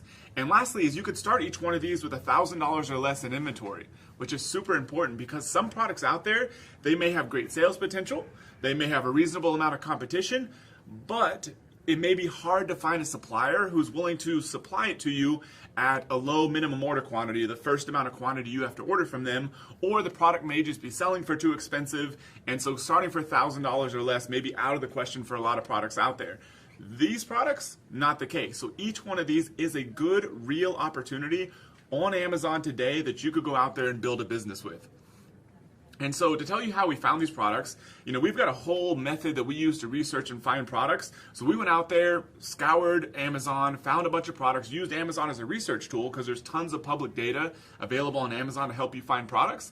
We did that. We looked through a lot of these, and then we looked for products, like I said, with high sales volume, a reasonable amount of competition, and products that can be private labeled. And I will explain more about that whenever we start showing you some of the products, because we actually have these products with us here today. But when we start showing them to you, we'll show you what we mean by private labeling. But just so you know, the whole business model that we've been teaching people over the past 8 years and has worked very well for us in our own businesses is creating your own brand of an existing product, not selling somebody else's brand. Very, very important, but we'll talk more about that whenever we get there. But without further ado, let's go ahead and get into the first product opportunity. So the first one we have here is the Bug Zapper. So maybe you want to explain kind of what this is, show them on Amazon first? Yeah, so if you want to pull up my screen right here, this is the Living Well Bug Zapper, Mosquito Zapper. This one actually works indoors or outdoors. I was pretty amazed you could buy these because they might seem a little dangerous to keep around the kids, but who knows? Could be for a lot of fun in the weekends too, who knows? But these products you can buy right on Amazon to keep all the insects away. This one sells for $39.99. And the first thing part I want to do is like, is this a good opportunity? Like, is this a product that we can actually make money off of? So what we do, and we use the Profit Miner tool, which is a completely custom tool that we came up with to check out a few things. You know, how many reviews it has, what's the best sellers rank. And I have the Profit Miner tool already loaded up on the screen. I'm going to click on the little Profit Miner button and kind of pull up some details on this. Here we can see that the price of this course is $39.99. It's ranked 2,367, which is right in the middle of that sweet spot. We like products that are starting off somewhere around 300 at the lower end and then up to 5,000 at the higher end. So this is right in the middle of there. And then the revenue, it says it's $41,000 a month. So if you extrapolate that over a year, this is selling $500,000 a year. And what's kind of amazing is that this product in its category is ranked well over 2,000, not in the top 10, top 100, top 500, top 1,000, above 2,000. And it's still a $500,000 product. And this is just one of tens of thousands of products that you can find this way. As a matter of fact, we have 5 here. We came up with a whole list just within a couple hours of 50 products that met the criteria. We just wanted to order 5 and bring them here to show them to you. There's all kinds of products that meet the criteria. Now, the next thing we want to do, though, you want to make sure that we can get this product for a reasonable price and a low minimum order quantity. Because if we need to go out there and buy 5,000 units of this, we couldn't get going. Like, most people could not get going with this business. So what we've done is we've actually went to a site called Alibaba, and we actually show you how to do this in the free training as well. And I have found another mosquito zapper. It looks almost exactly like this one here. And on the screen, you'll see the different minimum order quantities. And this makes it real easy. A lot of times you have to negotiate with suppliers to figure out, you know, what's the price going to be for 1,000? What's the price going to be for 500, for 100? Alibaba's gotten really smart. They're letting their suppliers tell you up front. For this one, if you order as little as 30 units, you only have to spend $4.50 for each unit on here, which is pretty crazy. Now, of course, the more you buy, the later on you get into this business, the more you're able to afford. You can pay, I mean, it's kind of crazy, only $1 for this Bug Zapper. That's incredible. You got to buy like 300,000 of them, but imagine what your profits are going to do later on. This product already has crazy, great profit margins, but the way we like to look at these is think about down the road. When you can get lower prices, your profits don't go lower because you're getting bigger. Your profits actually go up because of the economies of scale of you getting better deals from your suppliers. But let's imagine that we have to pay the highest price for this one. We're only ordering maybe 30 or 100, and we have to pay $4.50. Well, we can actually go to a tool that Amazon gives us called the Fulfillment by Amazon Revenue Calculator tool. I've already put in the code for this product. This is their ASIN. It's the Amazon identification number. We're going to pull this product up on here, and you can see the picture pops up. It tells us exactly the same product we have. So the first thing we're going to do is put in the price, what we're going to sell this for. And to start off, I always like to sell our products for what the competition is selling it for. So this one's selling for $39.99. Then the next thing we're going to do is we're going to put in what our shipping cost is going to be for this product. So in general, when you ship these products via ocean, I like to estimate about $1 is all you're gonna pay, and that usually covers any kind of imports, taxes, and fees like that as well. Because as you'll see, even if you're paying, let's say, 15-20% of a import tax, you only pay that off of what you're paying for the product. So we're not paying 20% off a $40 product. We're paying 20% off a $4.50 product. So the taxes are not nearly as high as some people might think. But I'm gonna use $1 as an estimate for shipping to get it into the country. And then the cost of the product, like we said, is $4.50. I'm gonna type that in, and then I just hit the calculate button. And this product, for every one that we sell, we're gonna make $21.68, which is a pretty crazy high 54% profit margin for this product. Now, do we want to advertise? Absolutely. I like to kind of factor in starting off 10 to 20% will be going towards advertising. But even after you take that out, we're still well above a 30-35% profit margin for this product that we can get going with less than 100, 200 units, less than $1,000. It's just a great, great opportunity to get started with. And imagine the other kind of products you could build a brand out of. This is a perfect outdoor product. We could come up with other garden products, maybe some lighting products for your garden, maybe some like lighting globes for your pond or whatever it is. This could be the first part of an entire brand of products that you could build all around this one product. Now, what would be really cool is to physically see this product. What do you think? Yeah, sounds great. How's that going to happen? Oh, look at that. Just it appeared. Magically happens over here. Here is the product that I believe came directly from Amazon. And so this thing, like we said earlier, you want to create your own brand of the product. And so a lot of times you may think that, oh, that's super complicated. How am I going to basically invent this product from scratch? You don't have to. Mike just showed you a listing on Alibaba, which connects you to a lot of suppliers over in China. So they make generic versions of just about every product you see out there that you can modify a little bit if you want to, but if it's already a good product, you don't have to. You can basically just do something like this and put your brand name right here on the product. So this is just a tiny little thing that says Livin' Well, which I guess is the brand name of this product. And that's really it. There's nothing else on here that brands this to anybody else's product. So there's probably other people out there selling it with their own logo right here. Maybe it's written somewhere else on the product. And that's all that's differentiating this product from another one. Which if you're just getting started, brand new to business, brand new to selling, brand new to building a brand, then doing something simple like this is a great way to get started. Because what you can do is once you learn all the marketing steps of this business, you can go out there with a product that's almost identical to somebody else's out there, a good, nice product, but it's basically the same. And then you can do better marketing in them, and you can rank higher than them for different keywords on Amazon and start producing sales. And that's how you can turn this product that may only cost you $1,000 to get started into something that if you run the numbers based on the profit Mike showed you and how many units this product sells, it does about $19,000 a month in profit. $19,000 a month in profit. So you put $1,000 in inventory. Once you get the thing going, once you get some reviews, once you get some rankings, this simple product that costs you less than $1,000 up front to get started could be making you $19,000 every single month. And the cool thing is that, like Mike said, you can add more products to the brand. You can find out what other kind of home products that the supplier has and start selling them to all the same people who bought this first product, and then watch your brand kind of grow from there. I mean, that's how we have people we've taught that have gone from, a single product, maybe doing 5-10 grand a month, to doing multiple millions per year with the same exact model. They just kind of grew organically like that. All right. And yeah, so that's it for our first product. So that was the first product. It's basically a bug zapper, outdoor bug zapper. Our second product, which I believe Mike is going to pull up here, but we'll go ahead and pull the actual one on stage here. It is a mattress case or mattress protector. And as you can see right here, you may have seen one of these yourself. So Mike now has it pulled up on Amazon too, which we'll show you in just a second. But yeah, so this one, so you would know how to create your own brand of this. The actual product in here, I haven't opened this up, so I doubt it probably has a logo or anything on there. Even if it did, not a problem. But most of the branding for this product comes from this cardboard insert that's inside of this plastic bag, just a regular sort of plastic bag. This cardboard insert, which is just a design file, any designer that you can find online could go out there and do this for you. You just ask the supplier for, hey, send me the template for this little cardboard design or cardboard package insert.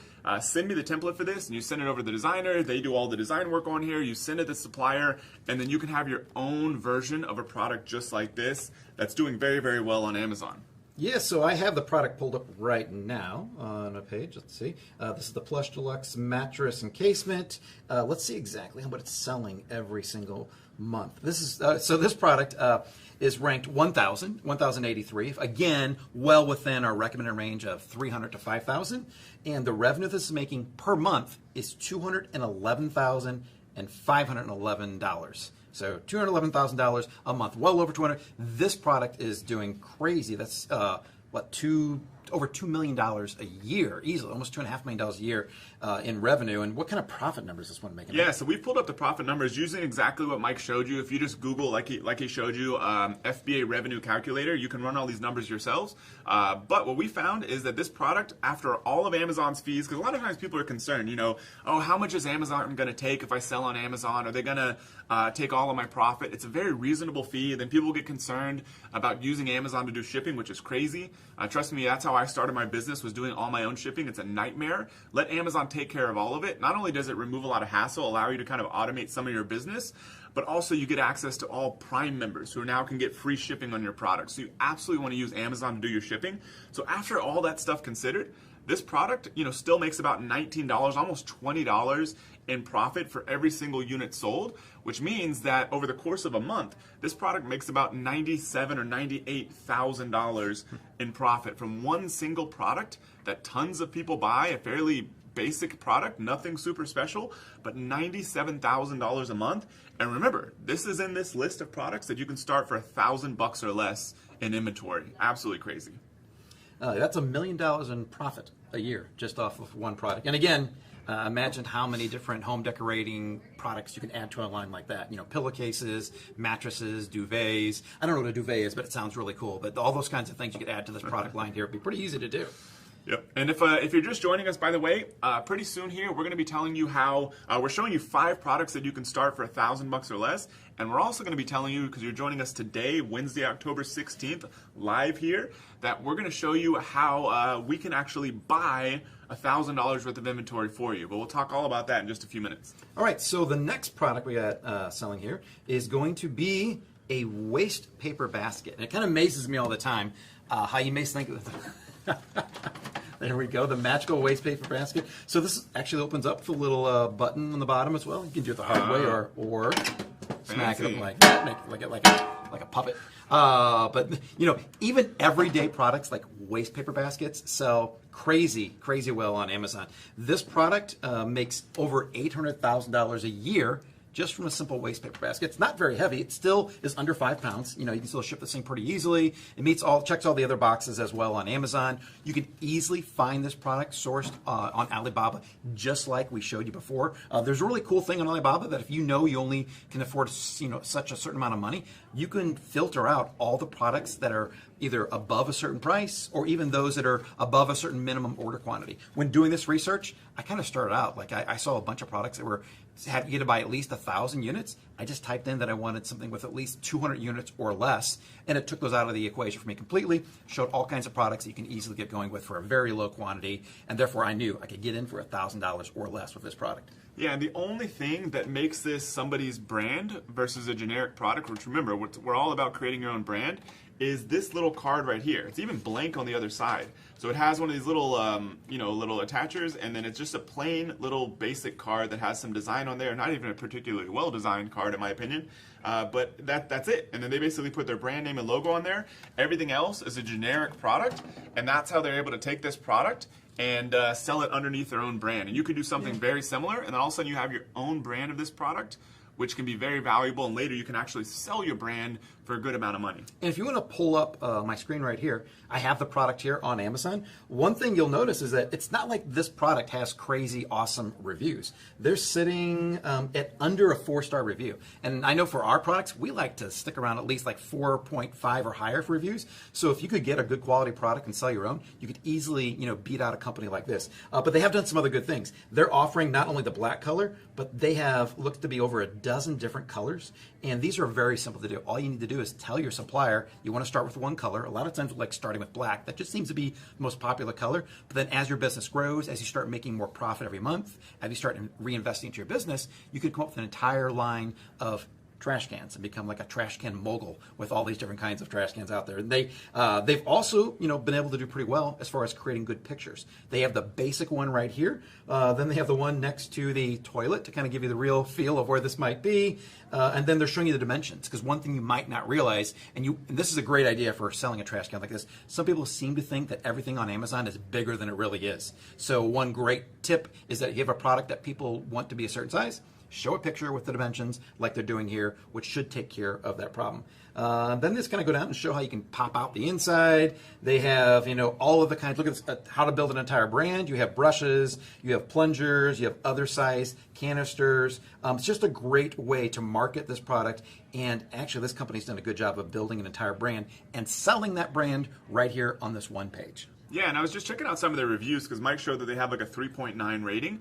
And so you see this product's only selling for about $23, but it still does, based on the calculations we did earlier, it still does about 23 grand a month in profit. Makes about $6 or so per unit in profit. And so with this product, a lot of the people, the negative reviews are commenting that the metal isn't super high quality. Like, they received it and had some dents in there and that kind of thing. You could probably go out there and get a product that's almost identical, but with maybe higher quality metal or some higher quality sort of mechanics in there, probably from the same exact supplier, maybe pay $1 or $2 extra, and you could probably sell it for at least a couple dollars extra. So your profit margin is exactly the same, but then your review rating should be way higher because it's literally the exact same product, not really much more expensive, but you'll avoid a lot of those negative reviews. So that's why when we use the term kind of private labeling, it's a little bit, not exactly just throwing a logo on an existing product, because if you were to look at some reviews, which we highly recommend you do, of existing products that are out there, you want to ideally come up with something that's a little bit better than what's out there, because you can totally make it work. And we've had people that have literally had the exact same product and have done millions and millions of dollars in sales.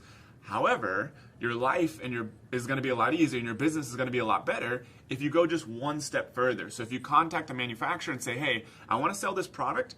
I see that it's going really well. However, I notice a lot of people are having trouble because the metal is not thick enough. It's getting dents and scratches and that kind of thing. And they're like, okay, no problem. We've got this other option. It's going to cost $1 more. And you're like, okay, totally cool. And then maybe your rating is a 4.5 or even higher. And then all of a sudden you can start outselling one of these products. So a lot of people wonder, how can I beat an existing product out there if I'm starting from scratch? That's exactly how. You create your own brand, ideally of a product that's slightly better than what's out there. And it's very easy to do with this kind of product. Sometimes it might just be the packaging too. Maybe you need a little thicker packaging so it doesn't get dented during the process of shipping.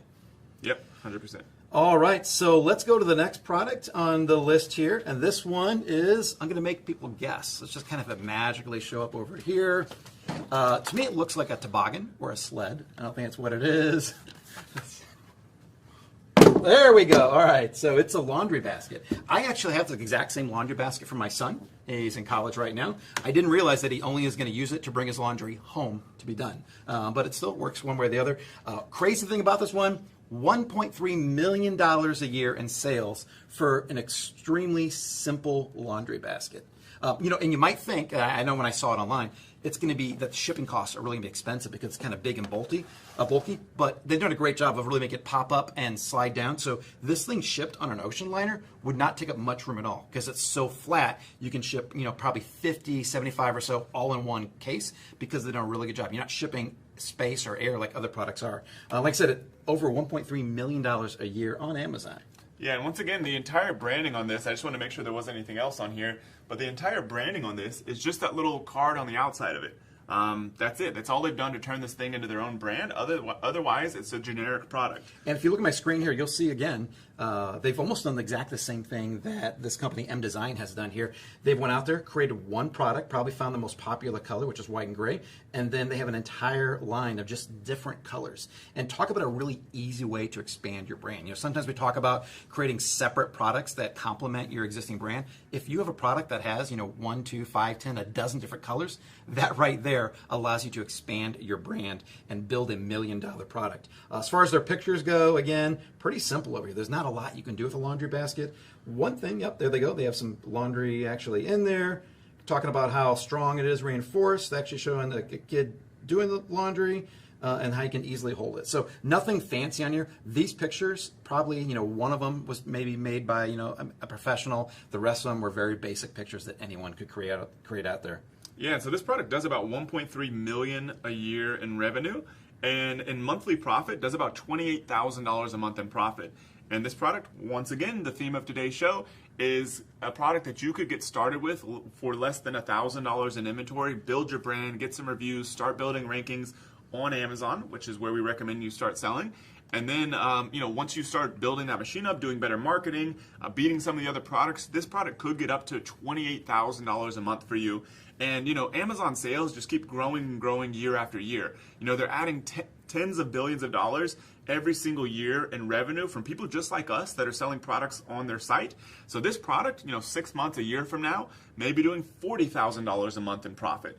5 years from now, could be doing $50,000, $60,000 a month in profit from this one single product, which is a huge advantage about getting on Amazon now with your own brand, establishing a footprint, and then sort of just riding the wave while you keep adding products, building reviews, doing good customer service, expanding your business, while Amazon's doing a lot of the hard work of building its own brand and massive base of customers at the same time. And it's not like you have to worry about being some kind of marketing genius who could keep coming up with new and exciting products. I mean, 3 of the products I've shown you, a laundry basket, a trash can, and a mattress cover. Products have been selling for 50 plus 100 years, whatever it is. Their products have been around forever, and they're doing crazy well, making tons of revenue. More importantly, making lots of profit for people. So don't worry if you can't find a product or think of a product.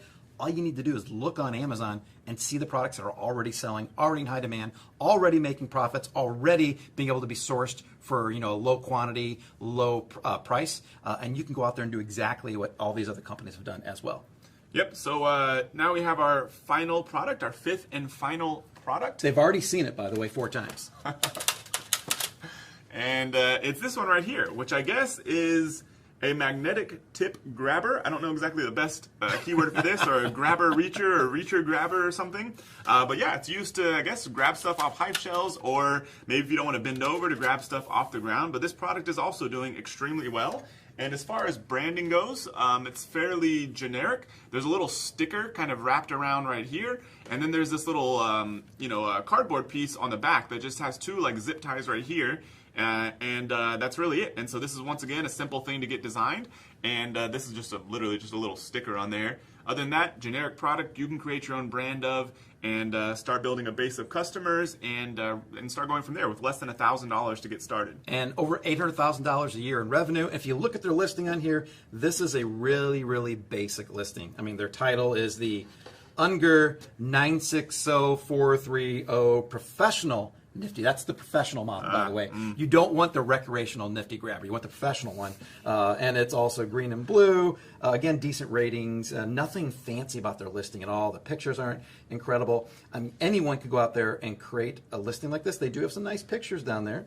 Yeah, and when people talk about competition online, or especially on Amazon, this is a perfect example of why we don't worry about that, because there's products like this. I've never looked at this kind of product on Amazon. I've never seen this product. We've been doing this for 8 years. I was doing my own e-commerce thing for years before that, and this is a product I've never seen before. Absolutely crushing it. A great opportunity today. If we dug around Amazon long enough, we could find thousands of these kind of products, stuff you may not have ever heard of, but is serving a need for somebody, some market, somewhere. And because Amazon reaches so many people, these, I guess what you consider kind of a niche product, can make a ton of money for somebody like you who goes and creates your own brand and sells it on Amazon where everyone can find it. And like Mike showed you, they have kind of an obscure title on Amazon, and it's not really doing a lot of the marketing stuff that we teach. There's no great keyword in their title. Their bullet points aren't particularly good. Their photos are not terrible, but probably could even be a little bit better. And so they're missing out on a lot of opportunities to do marketing a lot better. However, they're still doing over 800 grand a year in revenue, over 34 grand in profit a month. And so this product still is making a ton of money, but would be easy for somebody like you to take this opportunity, create your own brand, come in and build something from scratch that could literally change your life with less than $1,000 in inventory to get started. All right, so I think that's all the products that we had today. It might be a good time, Matt, to kind of share. We talked a little bit before about how these products can be sourced for $1,000 or less. We have a special opportunity how literally we could cover that entire $1,000 for you when you get ready to start your own business and start launching a product. Doesn't have to be one of these. It can be any product out there. But as far as getting, if you feel like, gosh, I just can't even, maybe not so much afford $1,000, maybe just kind of worried God, I don't know if I want to go out there and invest $1,000. We know what this business does. We know the potential. So we're willing to help out with that $1,000 inventory. Yeah, so today is a very special day for you and for us because this marks the day when we've just created a brand new version of our program that's created so many success stories. I mean, tons and tons of people that have had their lives completely transformed by taking one of these kind of product opportunities that maybe we showed them on a Facebook Live or on a webinar or in some training videos, and have built incredible businesses that have literally transformed their lives forever. And so we have an entire program that teaches you how to turn one of these, how to find them first off, but how to turn one of these into a thriving business of your own. It's called Amazing Selling Machine. And today is a day when we release the 11th version of Amazing Selling Machine. Brand new, includes software, brand new training, everything you could possibly need. What we call mentors or coaches inside the community, people that on average have sold about $2 million each on Amazon, that are there inside the community to help you with anything you need, any questions you have, anything that's specific that pops up with you trying to build this business, especially things like, if you're from another country, we have tons of experience helping people from over 138 countries get set up to sell on Amazon, following this exact sort of business, and really any other question that you have in building this business. So today is the day we release the 11th version of this program, and to celebrate this, only today, which today is Wednesday, October 16th, in case you're watching the replay, only on today, Wednesday, October 16th, we're giving everyone who signs up for Amazing Selling Machine before midnight Pacific tonight a $1,000 inventory reimbursement. It means that you order your inventory following our training, let us know, and we'll buy back up to $1,000 of that for you. We'll literally send you a payment for up to $1,000 to essentially help you launch your business with inventory for free. Now, we're just doing this to celebrate the launch of this, and it's only available today. After today, it's not going to be available. Now, I know if you're just joining us for the first time, you may be like, I need a lot more details about this. I'm not even 100% sure what the business is. I don't know about all the details about the program. You probably have a lot of questions. No problem whatsoever, because we have an entire video that explains everything and a page that also explains everything with the video. So to get access to all that, to find out everything in Amazing Selling Machine, and to see a little bit more of the details on this $1,000 inventory reimbursement, the URL, which we'll also post in the comments and should be able to post in the description of this post later too, is AmazingLiveNow.com/bonus.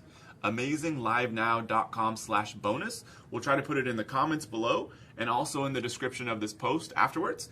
So that'll give you all the details on Amazing Selling Machine 11. It'll give you the details on this bonus and everything else. But if you still want more information on this whole business model, because we kind of went through some of this stuff kind of quickly, but if you want details on the entire business model, then go to AmazingLiveNow.com/free.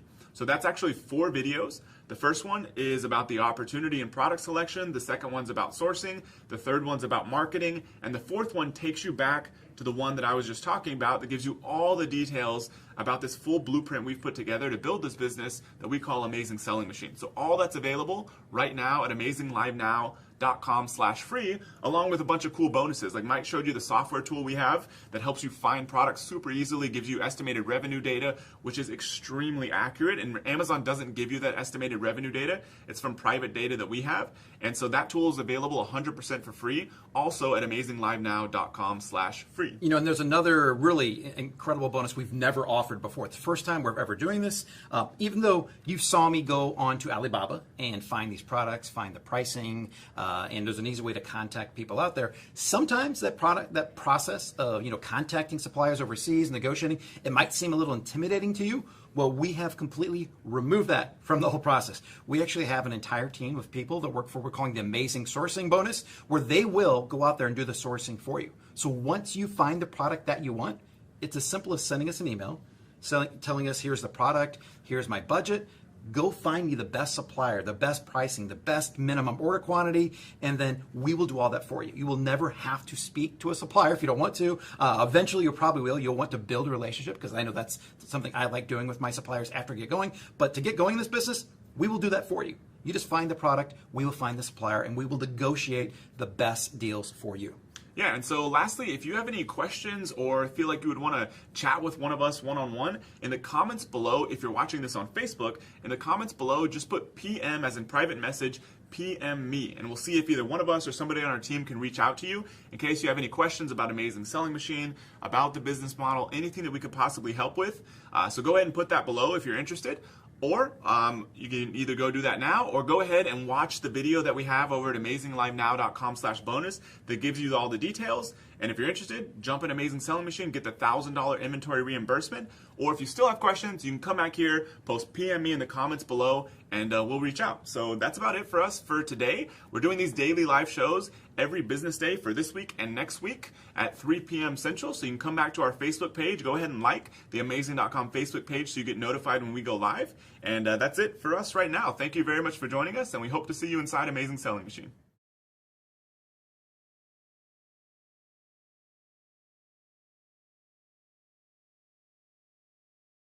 Hey, everybody, and welcome to our next episode of our Million Brands Live. This show, we hope you're going to be really excited. It's going to be a really cool show. We've got 2 7-figure sellers on, which they're going to share their #1 secret with you all. And also, we've got the amazing Dan Ashburn with us, who's one of my co-creators with the Amazing Selling Machine. So he actually helps create the content, the training, and all that kind of stuff. And we're going to be talking a lot about brands today and also about building audiences. If you didn't watch, I think it was either the second video or the third video, we talked a little bit about brands and how important they are now. We've changed our focus. In the past, it was always, we would just pick products that were profitable. Now, more than ever, what we're looking to do all the time is you pick a product and then you build a brand around that product. So for instance, you might choose a kitchen implement like a silicone spatula. And then you would move forward with that by choosing other kitchen accessories. So you're building out a brand of related products. The importance of that is it gives you so many different benefits and options. First of all, your customers are all going to be, they love your products. They're in the same niche. If you, for instance, have a silicone spatula, a weightlifting glove or gloves, and some other niche, and then someone comes in and buys a spatula, isn't necessarily going to be interested in, sports gloves or, any other product. They might be, but it's a guess. If you have a silicone spatula and then you launch a French coffee press or something like that, they're related. So the chances of them actually wanting to buy that increase, tenfold, even more. So it benefits you because your next product, your existing customers are going to like it. And then also, for instance, further down the road, if someone comes in and sees your second or third product, then they buy that product. They're also going to be very interested in your first products. And basically it's about cross promotion. So you're looking to be able to, sell your products to so you're basically your customer audience. They want all your products and not just one of them. So you're keeping everything in house. And it's so, so important. Like I say, it's a big change. It gives you so many other benefits too. The odds are you're going to be able to use the same supplier. So you're going to be, ordering more and more inventory from one supplier. The more inventory you order, the lower the prices become. I've suddenly got lost. This does happen a lot. The other thing, you can target lower competition products because you're building a brand of products. You're not relying on just one product. You can build that up. So for instance, instead of having one product that makes you $50,000 a month, you can have 5 products that make you $10,000 a month, or even 10 that make you $5,000 a month. And the advantage of that is obviously that you're not putting all your eggs in one basket with one product. But as I say, the benefits of having a brand are endless, and we do cover it in great detail in video too. But one of the things you really, really need with your brand is actually building an audience. And Dan's actually going to walk you through that. He's going to give you some tips on how to do it correctly and quickly. And then we're going to bring on our 2 guests who I think you'll find have similar interest in this topic than we do. Yeah, cool. So when it comes to building a brand, guys, you build out a range of products to serve that audience.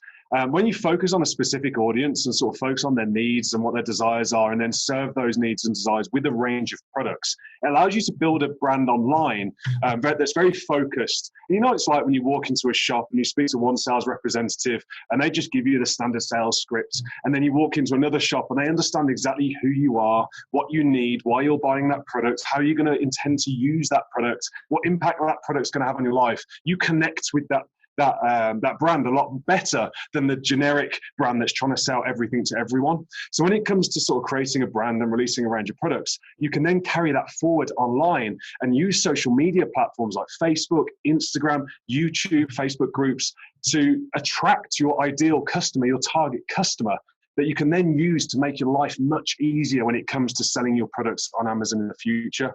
So I'm going to walk through some very basic steps that you can start thinking about to create a brand, create an audience online, I should say, for your brand.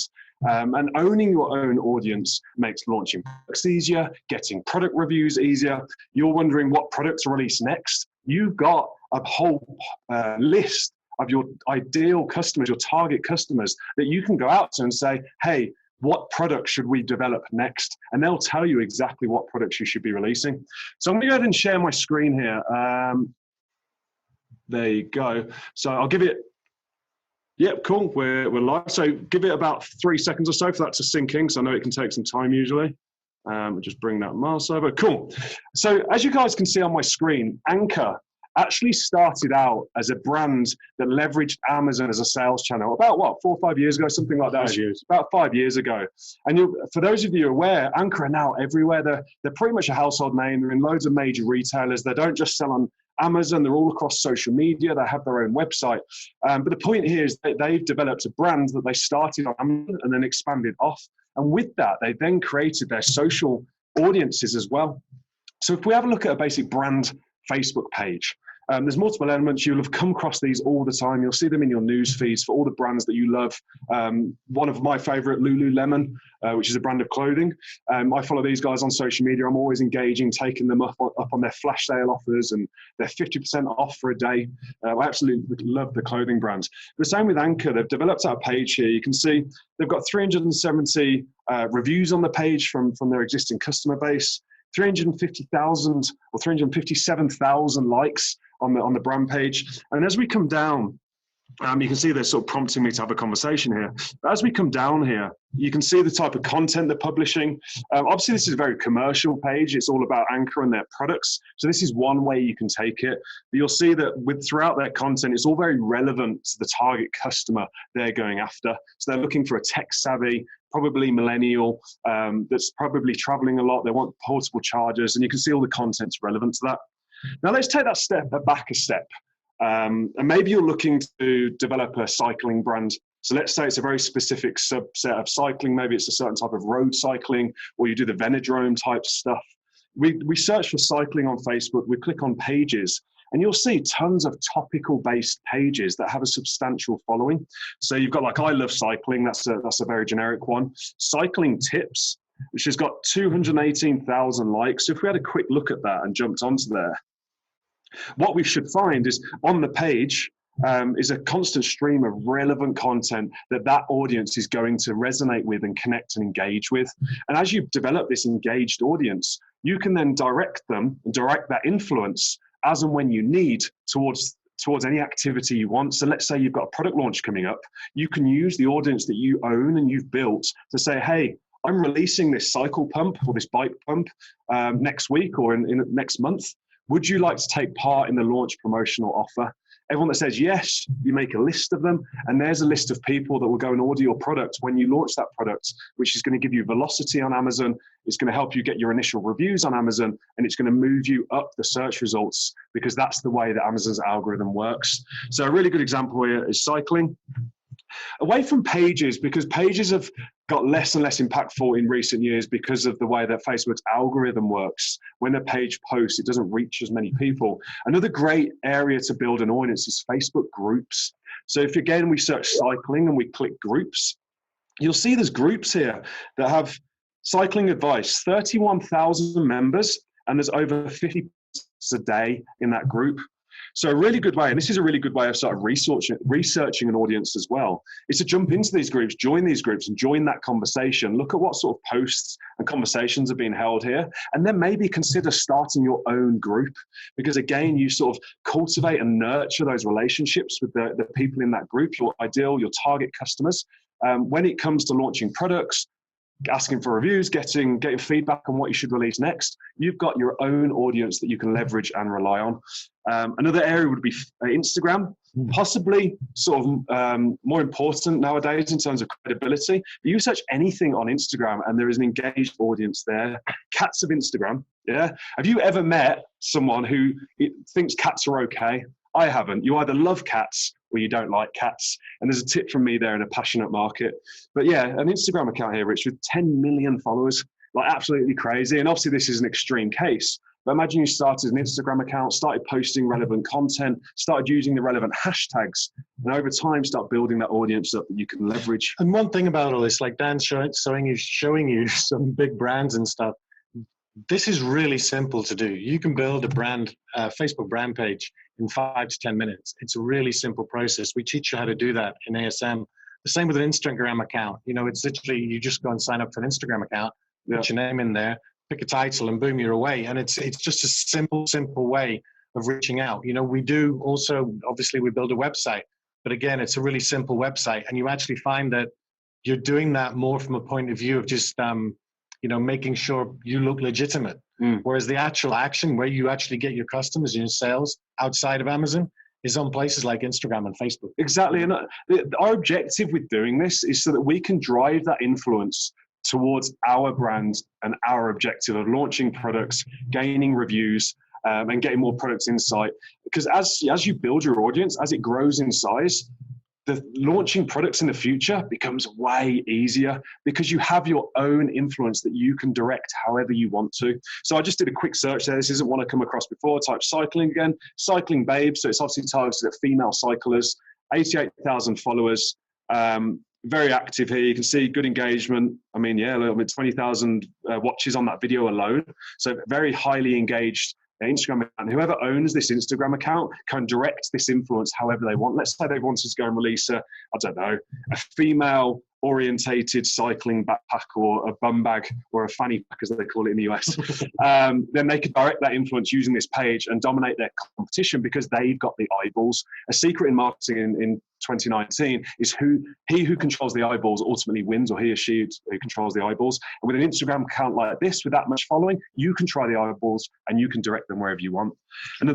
Yeah, go ahead. No, I was just going to say, like a lot of our most recent success stories, that this is literally how they build their brand out and how they got so incredible amounts of revenue. And it's with Instagram. If Ann Ferris, who was on I think last week, she's doing incredible amounts of money, and most of her work is done on Instagram, and it's just posting little pictures and stuff. Like there's no hard work to it whatsoever. Sorry, Ann, I know I'm saying this is really easy for you and everything, but it's just that simple.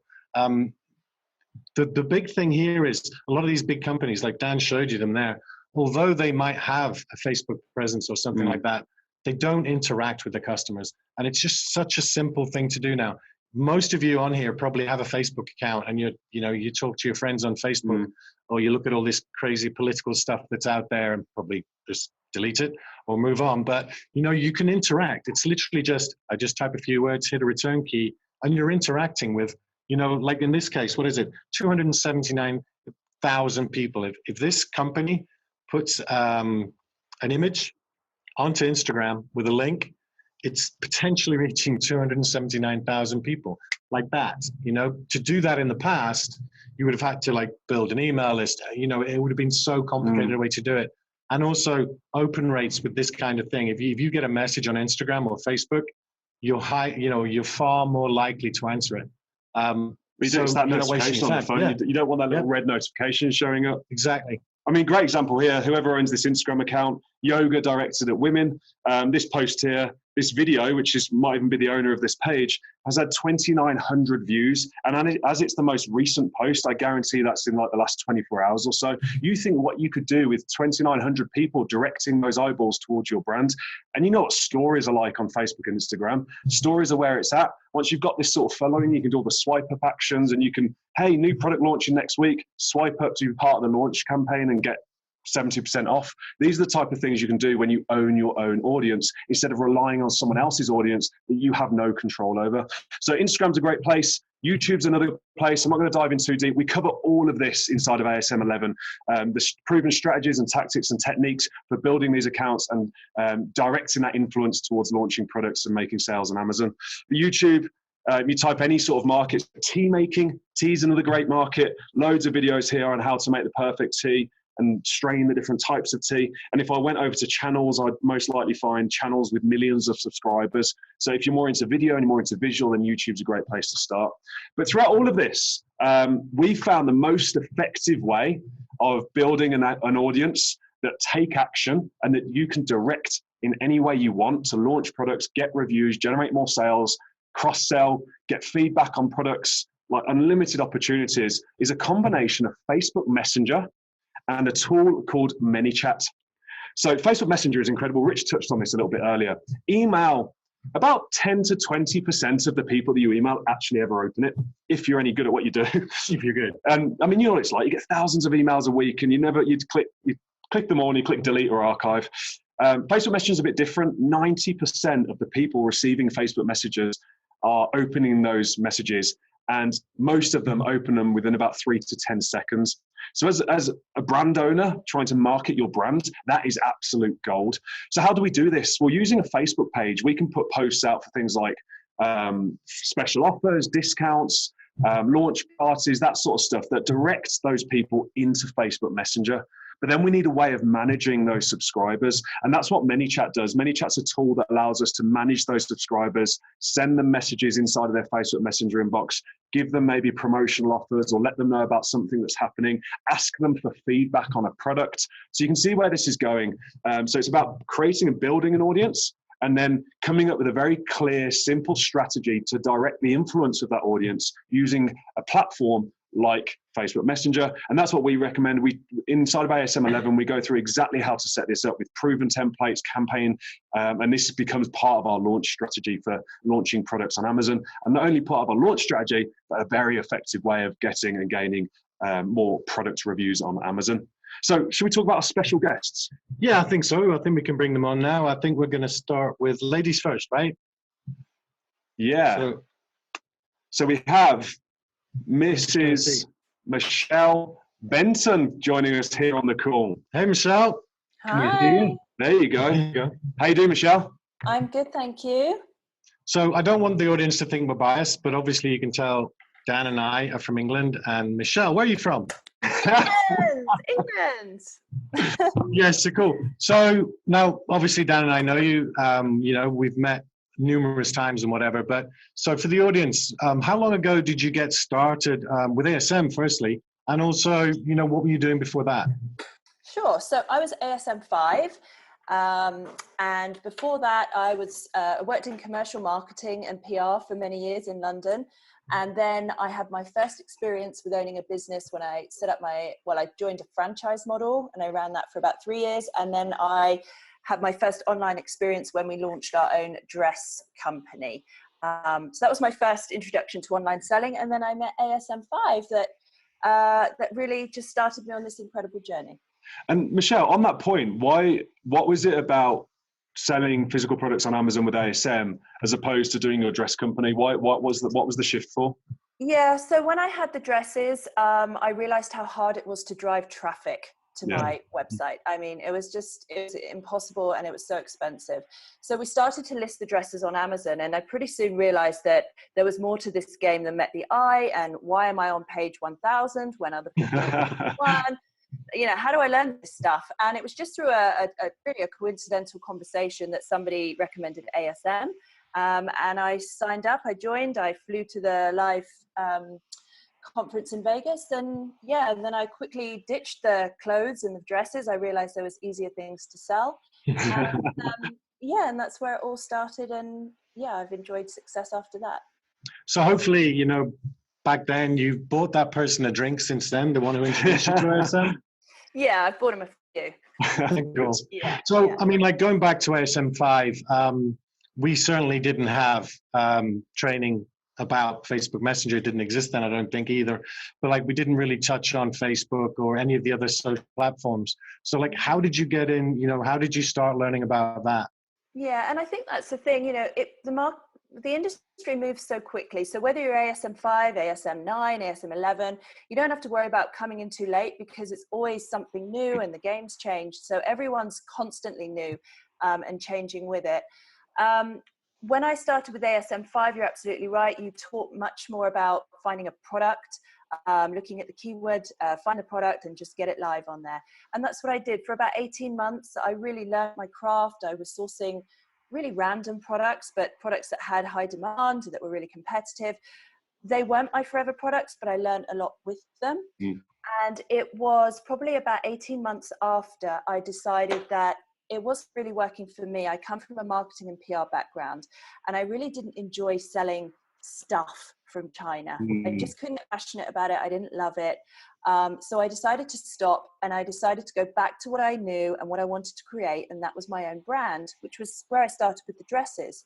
And that's when I kind of sold out of all of my current listings. I even cut off some profitable ASINs because it just wasn't where I was going.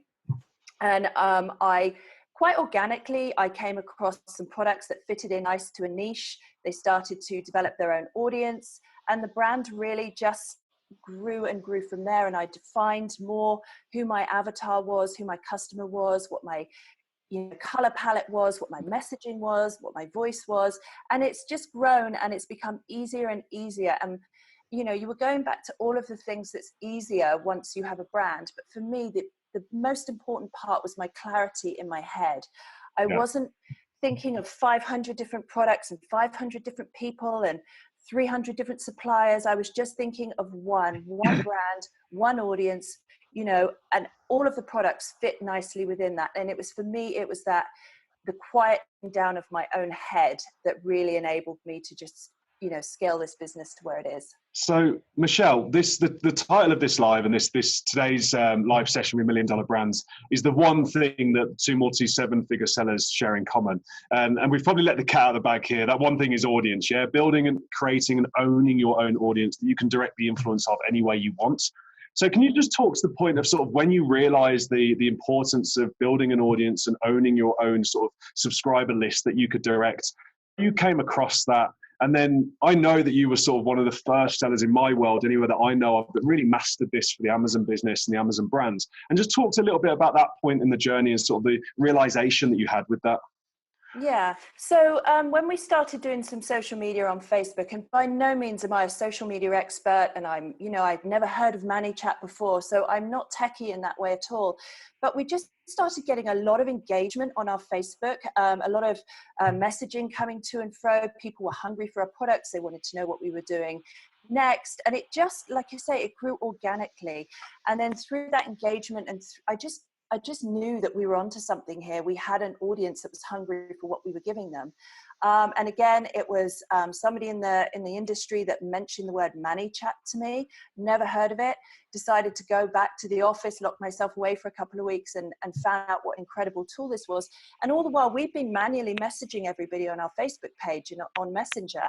And suddenly it was like, oh, we don't have to do this. ManyChat will do this for us. So that's when, again, it was new to me, but I took the time, I learned it, I mastered it, and it's been an invaluable tool for scaling up the audience. And what would you say before we get on to sort of maybe sharing a tip or two for the audience watching, what would you say the biggest impact of sort of focusing on building, creating your own audience has been on your brand and on your business? Yeah, well, you have the resource at your fingertips. So if Amazon changes the rules, or, if you've, anything, you've got an audience you can reach out to. It could be as simple as, hey guys, what do you call this? What would you type into, Amazon if you were going to buy this? Because sometimes you just don't know what that is. You could ask them, you could put two designs in front of them and ask them to choose which color they go for. Again, obviously with the promotions, the ranking, you could do, your own promotion codes to launch a product, anything like that. But the real bonus is just that you've got them at your fingertips. So if you need to achieve an objective, your audience can help you to do that. Yeah, I mean, I think one of the, we are going to obviously ask you for some tips, but I think that was a key tip there where you're saying, you put something in front of them and ask their opinion. Like just asking your audience's opinion is it makes them feel part of your brand. And once you've got them in that position, they're going to be raving fans forever. Yeah, they love it. And you engage with them on something like that, and then suddenly you're having a conversation, and before you know it, you turn them into a product tester for you. They want to test the product for you, and it just leads places. And it's amazing how natural conversations can go somewhere else with them. And I think there's one of the really good point you raised there, Michelle. So I really want to just pull out and highlight is, look, this industry changes quickly, which is why ASM's around. Like, you get the future updates in the training. We're constantly updating the training to make sure we're all ahead of the game. But with that change, those that don't take this seriously and invest in building their own audience, and like I say, in the ASM 11, we go through step-by-step proven strategies for doing that. While they're scrambling, trying to figure out where they're going to launch their next product, how they're going to launch it, where they're going to get the reviews from, you're not stressed. You're sat there quite comfortable, focusing on which product should I release next, because I own that audience. I have that relationship with that audience. And I think that's a good point as well, is having that relationship. So Michelle, just sort of before we move on to the tips piece, where are you at now in the level of business you're at? Sure. Well, we're comfortably at 7 figures. We're hoping to achieve the 8 figures at the end of Q4. Wow. And looking to scale the brand, exit the brand, and possibly look to do another one.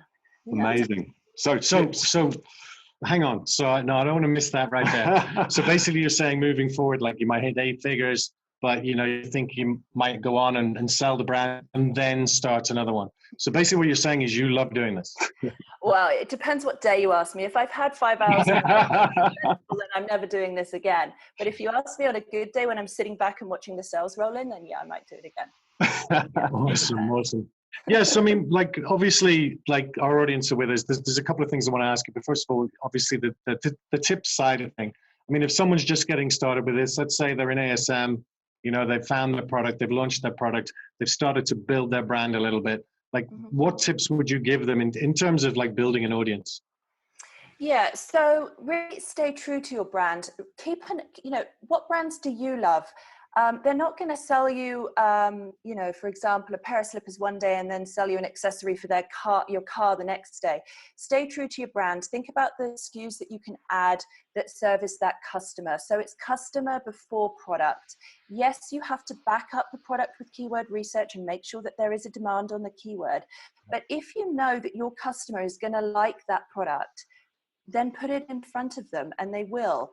So stay true to your brand, but back it up with keyword research, because at the end of the day, we are on Amazon and there has to be that demand and you have to be able to rank for a keyword.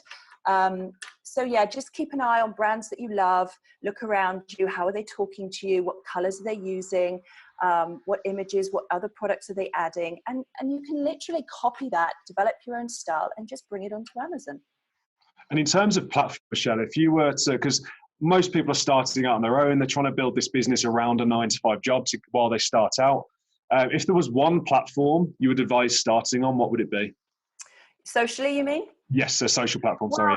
If you have a skill in a particular, I mean, I hate social media personally. I really don't go on it, but I'm of the generation where it was Facebook, so I'm comfortable with that. Yeah. And that's where our audience are. We've tried Instagram. Maybe we could do more with Instagram. I just haven't pushed it as much because I'm not as comfortable with it, but our audience seem to like being on Facebook. So go where your audience are having the most engagement with you, and also where you're comfortable as well. Yeah, great advice. Cool. Any last questions? Yeah, I mean, I guess to come back all the way to ASM, first of all, I apologize the training wasn't better for ASM 5.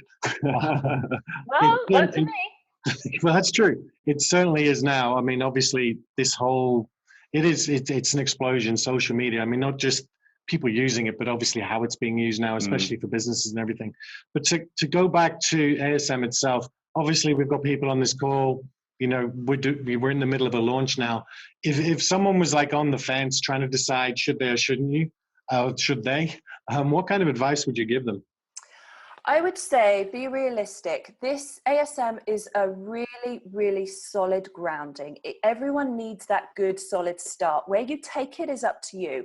There are no strings attached. You're not on, you're not tied to it. You can take it where you want, but it's a really solid training ground. But I would be realistic. This isn't, just invest £500 and you're going to be rich overnight. It's hard work. It takes focus. It takes dedication. But in your gut, if this is something you want to do and you just need to have the right training to get started, then absolutely, I would say go for it. Yeah, believe in yourself. Trust in yourself. 100%. Yeah. Well, Michelle, thank you so much for taking the time out. I know it must be 9:30, 10 o'clock, something like that. Yeah, something like that. So That's your bedtime, Michelle, yeah? Well, I'm off to China tomorrow, so I'm trying to stay awake like late tonight so I can actually sleep when I get there. So it doesn't. Yeah, I'll see you in China next week, right? Yeah. Yeah, we will. Awesome. Well, unfortunately, I can't go to China, but if I don't see you before that, maybe we can organize a meetup in London or something, because it's always great hanging out with you. Thank you so much, Absolutely. Michelle. No problem. Bye. Cool. Bye. So our next special guest, Brendan Pettit. No, No? Pettit. Pettit. There you go. Cool. Brendan, I tried. I've tried to. I tried, dude. It was a good try. It was a good try, wasn't it? We'll get there. Yeah. Pettit as a dog. Pettit, yeah, Talk cool. about dog cat. Pet it. Welcome, Brendan. Thank you for taking the time, buddy, to join us on the show. Thanks for having me. Excited to be here. So, should we start with backstory? Yep. Brendan, how long have you been selling? When did you join ASM? And where are you at now? Let's start there.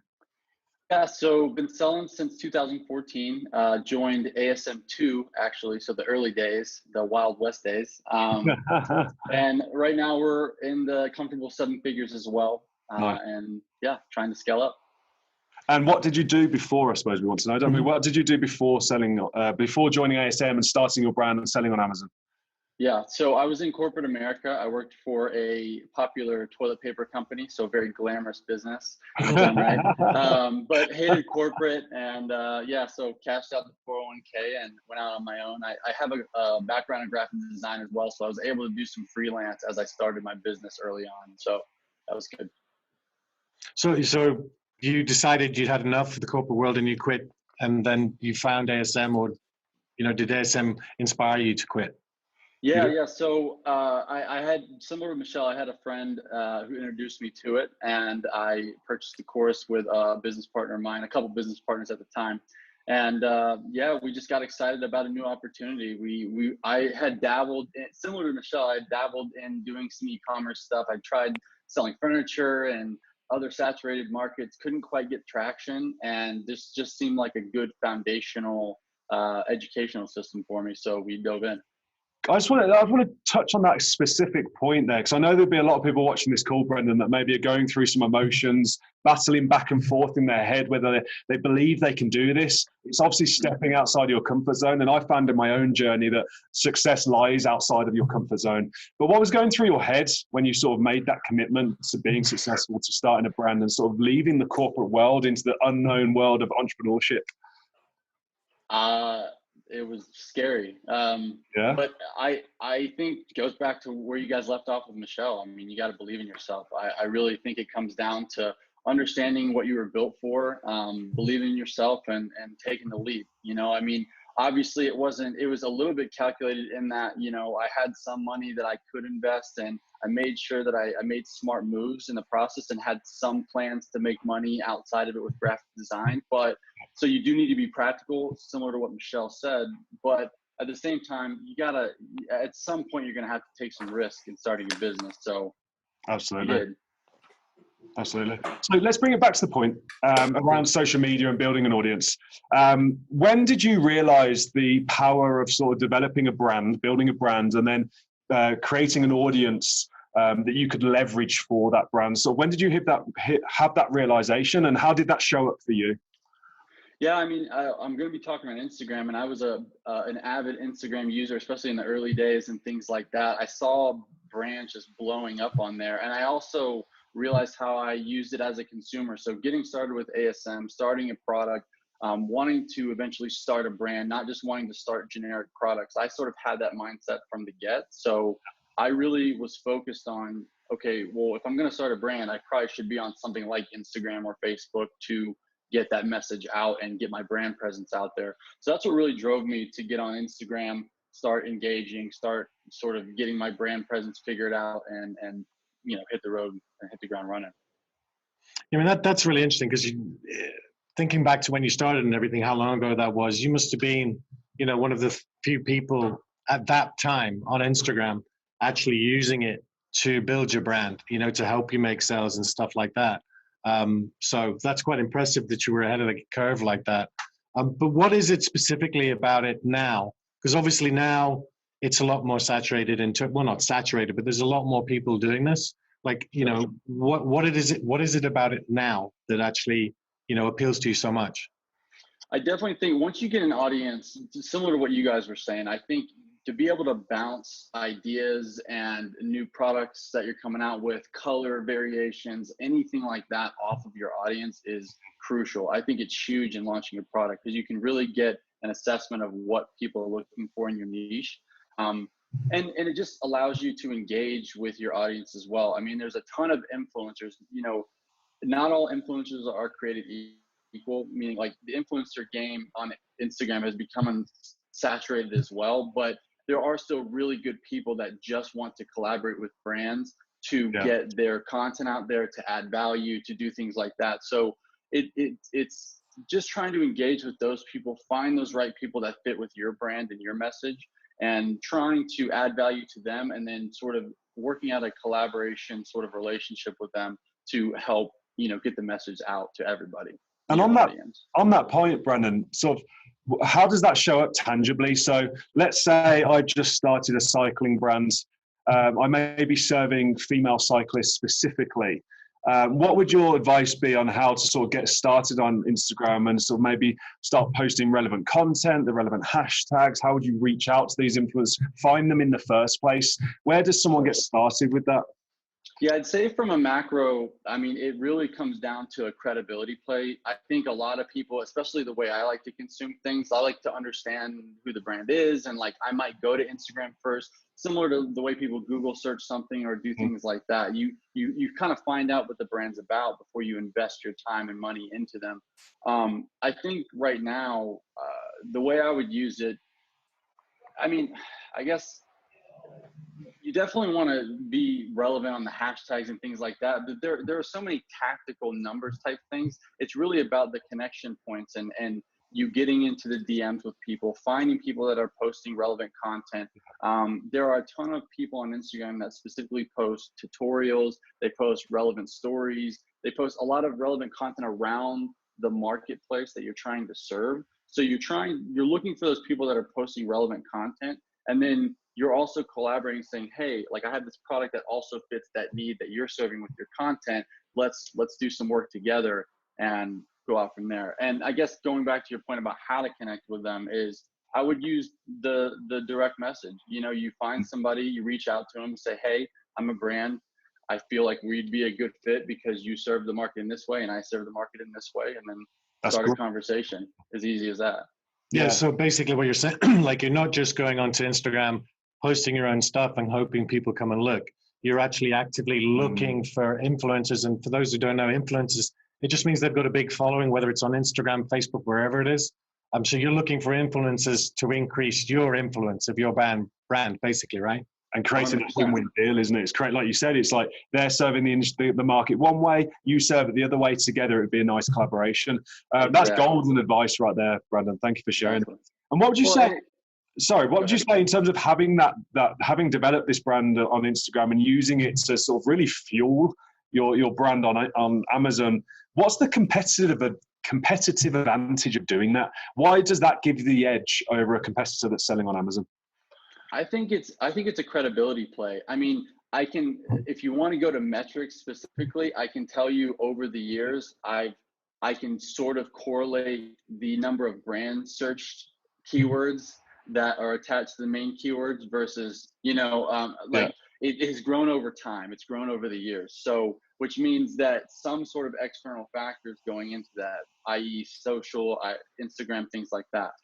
The thing that's scary about Instagram and why most Amazon sellers don't get on Instagram at first is because it's somewhat not measurable. You're sort of out in no man's land, and you don't realize that it's going to be sort of a halo effect credibility that you create. When people are doing maybe an initial search on Amazon, they find your brand, maybe you connect with them in some way, but then they put it in their cart and then they go check your credibility later on. Yeah, that happens. I do that as a consumer. So you have to think about it as more of like a macro effect and a halo effect that Instagram creates versus a one-to-one, this equals this sort of relationship. But when you want to launch a product or get some reviews, I bet it helps having that Instagram account, being able to put a story and saying swipe up to get 50% off, right? 100%. Exactly. There you go. 100%. And do you use Facebook? Do you use Pinterest, any of these other social platforms, or do you just focus completely on Instagram? Yeah, we use some of the tactical things on ManyChat and Facebook. I haven't gotten too much into Pinterest just yet, but yeah, I mean, Facebook's definitely a go-to as far as creating some follow-up sequences and doing some things like that to re-engage and try to keep people engaged that way too. But the Instagram's a very personal platform. It's, if you have a brand, if you understand your audience, I love what you guys talk about, because you talk about understanding who you're trying to serve first and then going deep. And Instagram's a great place for that. If you know your audience and if you get into a product niche that you can talk about and have a conversation about and add value to, then you can really start telling personal stories. You can give personal credibility and offer sort of a personal effect to your brand presence on Instagram too. So it really kind of creates that more one-to-one connection versus some other platforms don't allow you to have a great sort of vulnerability or connection like that, right? So yeah, very cool. And do you enjoy it? I mean, obviously it's profitable for you, but do you enjoy it? It's wildly profitable by the sound. Yeah.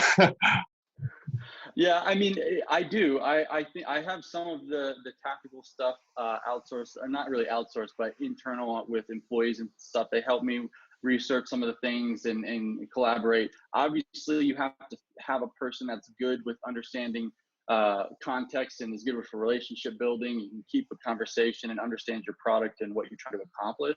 So those are important factors. It's not something that I would ever hire out for a VA or get cheap, labor or anything like that. It's definitely something that I put pride into to make sure that somebody can have a fluid conversation and has my sort of brand essence in mind when they're having conversations with these people.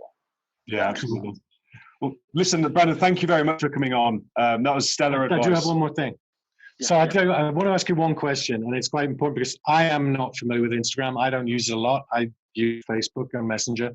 So if someone was decided, maybe they watched this interview, maybe you inspired them, and they decided, okay, I'm going to use Instagram.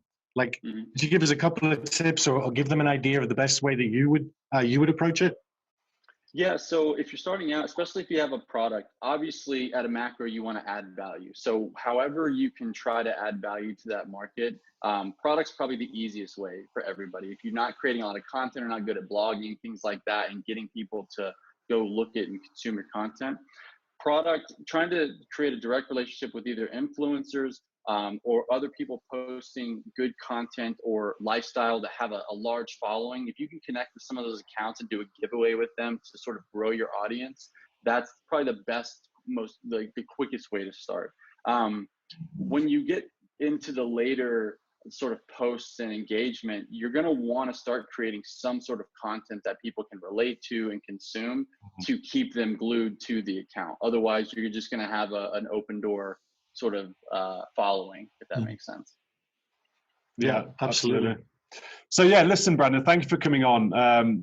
Great, always great to have you on. Again, we're going to see each other in China next week, so I'm looking forward to that. Thanks for sharing your experience and your advice to everyone viewing at home. So if you are viewing at home, guys, you obviously see there's one thing in common between these two: multi-7, almost 8-figure seller. Did you hear that? Almost 8-figure seller.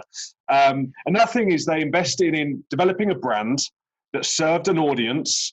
If you have passion for that audience and you understand that audience and you can confidently talk about that audience, there was a piece of advice there from Brandon that was really key. You can have a conversation about that audience.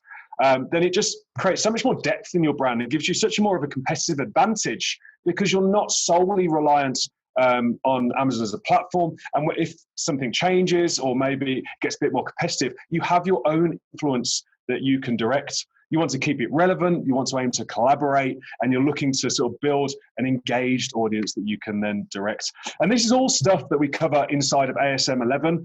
We break it down into step-by-step strategies, stuff that we're running in our own businesses, we're testing across all the accounts and all the brands I'm involved in, and how we launch products, get reviews, and sort of stay ahead of the competition using audiences within our brands. And that's all covered in ASM 11. But Rich, where should they go if they haven't watched it? I mean, we're doing this series. You can watch it. We're doing it every day, every weekday at 3 p.m. Central. Gotta keep remembering which much. We're both English. We don't really know much. 3 p.m. Central. Yeah. And, we've got this series. Dan mentioned ASM 11, but we've got a free series of training. It's 4 videos. It goes into every aspect of, this business, from finding a product to finding a supplier to launching your product. And you can get all this for free. All you've got to do is got to double check this is go to amazinglivenow.com/free. And if you go to amazinglivenow.com, you'll also see a list of all the calls we're doing.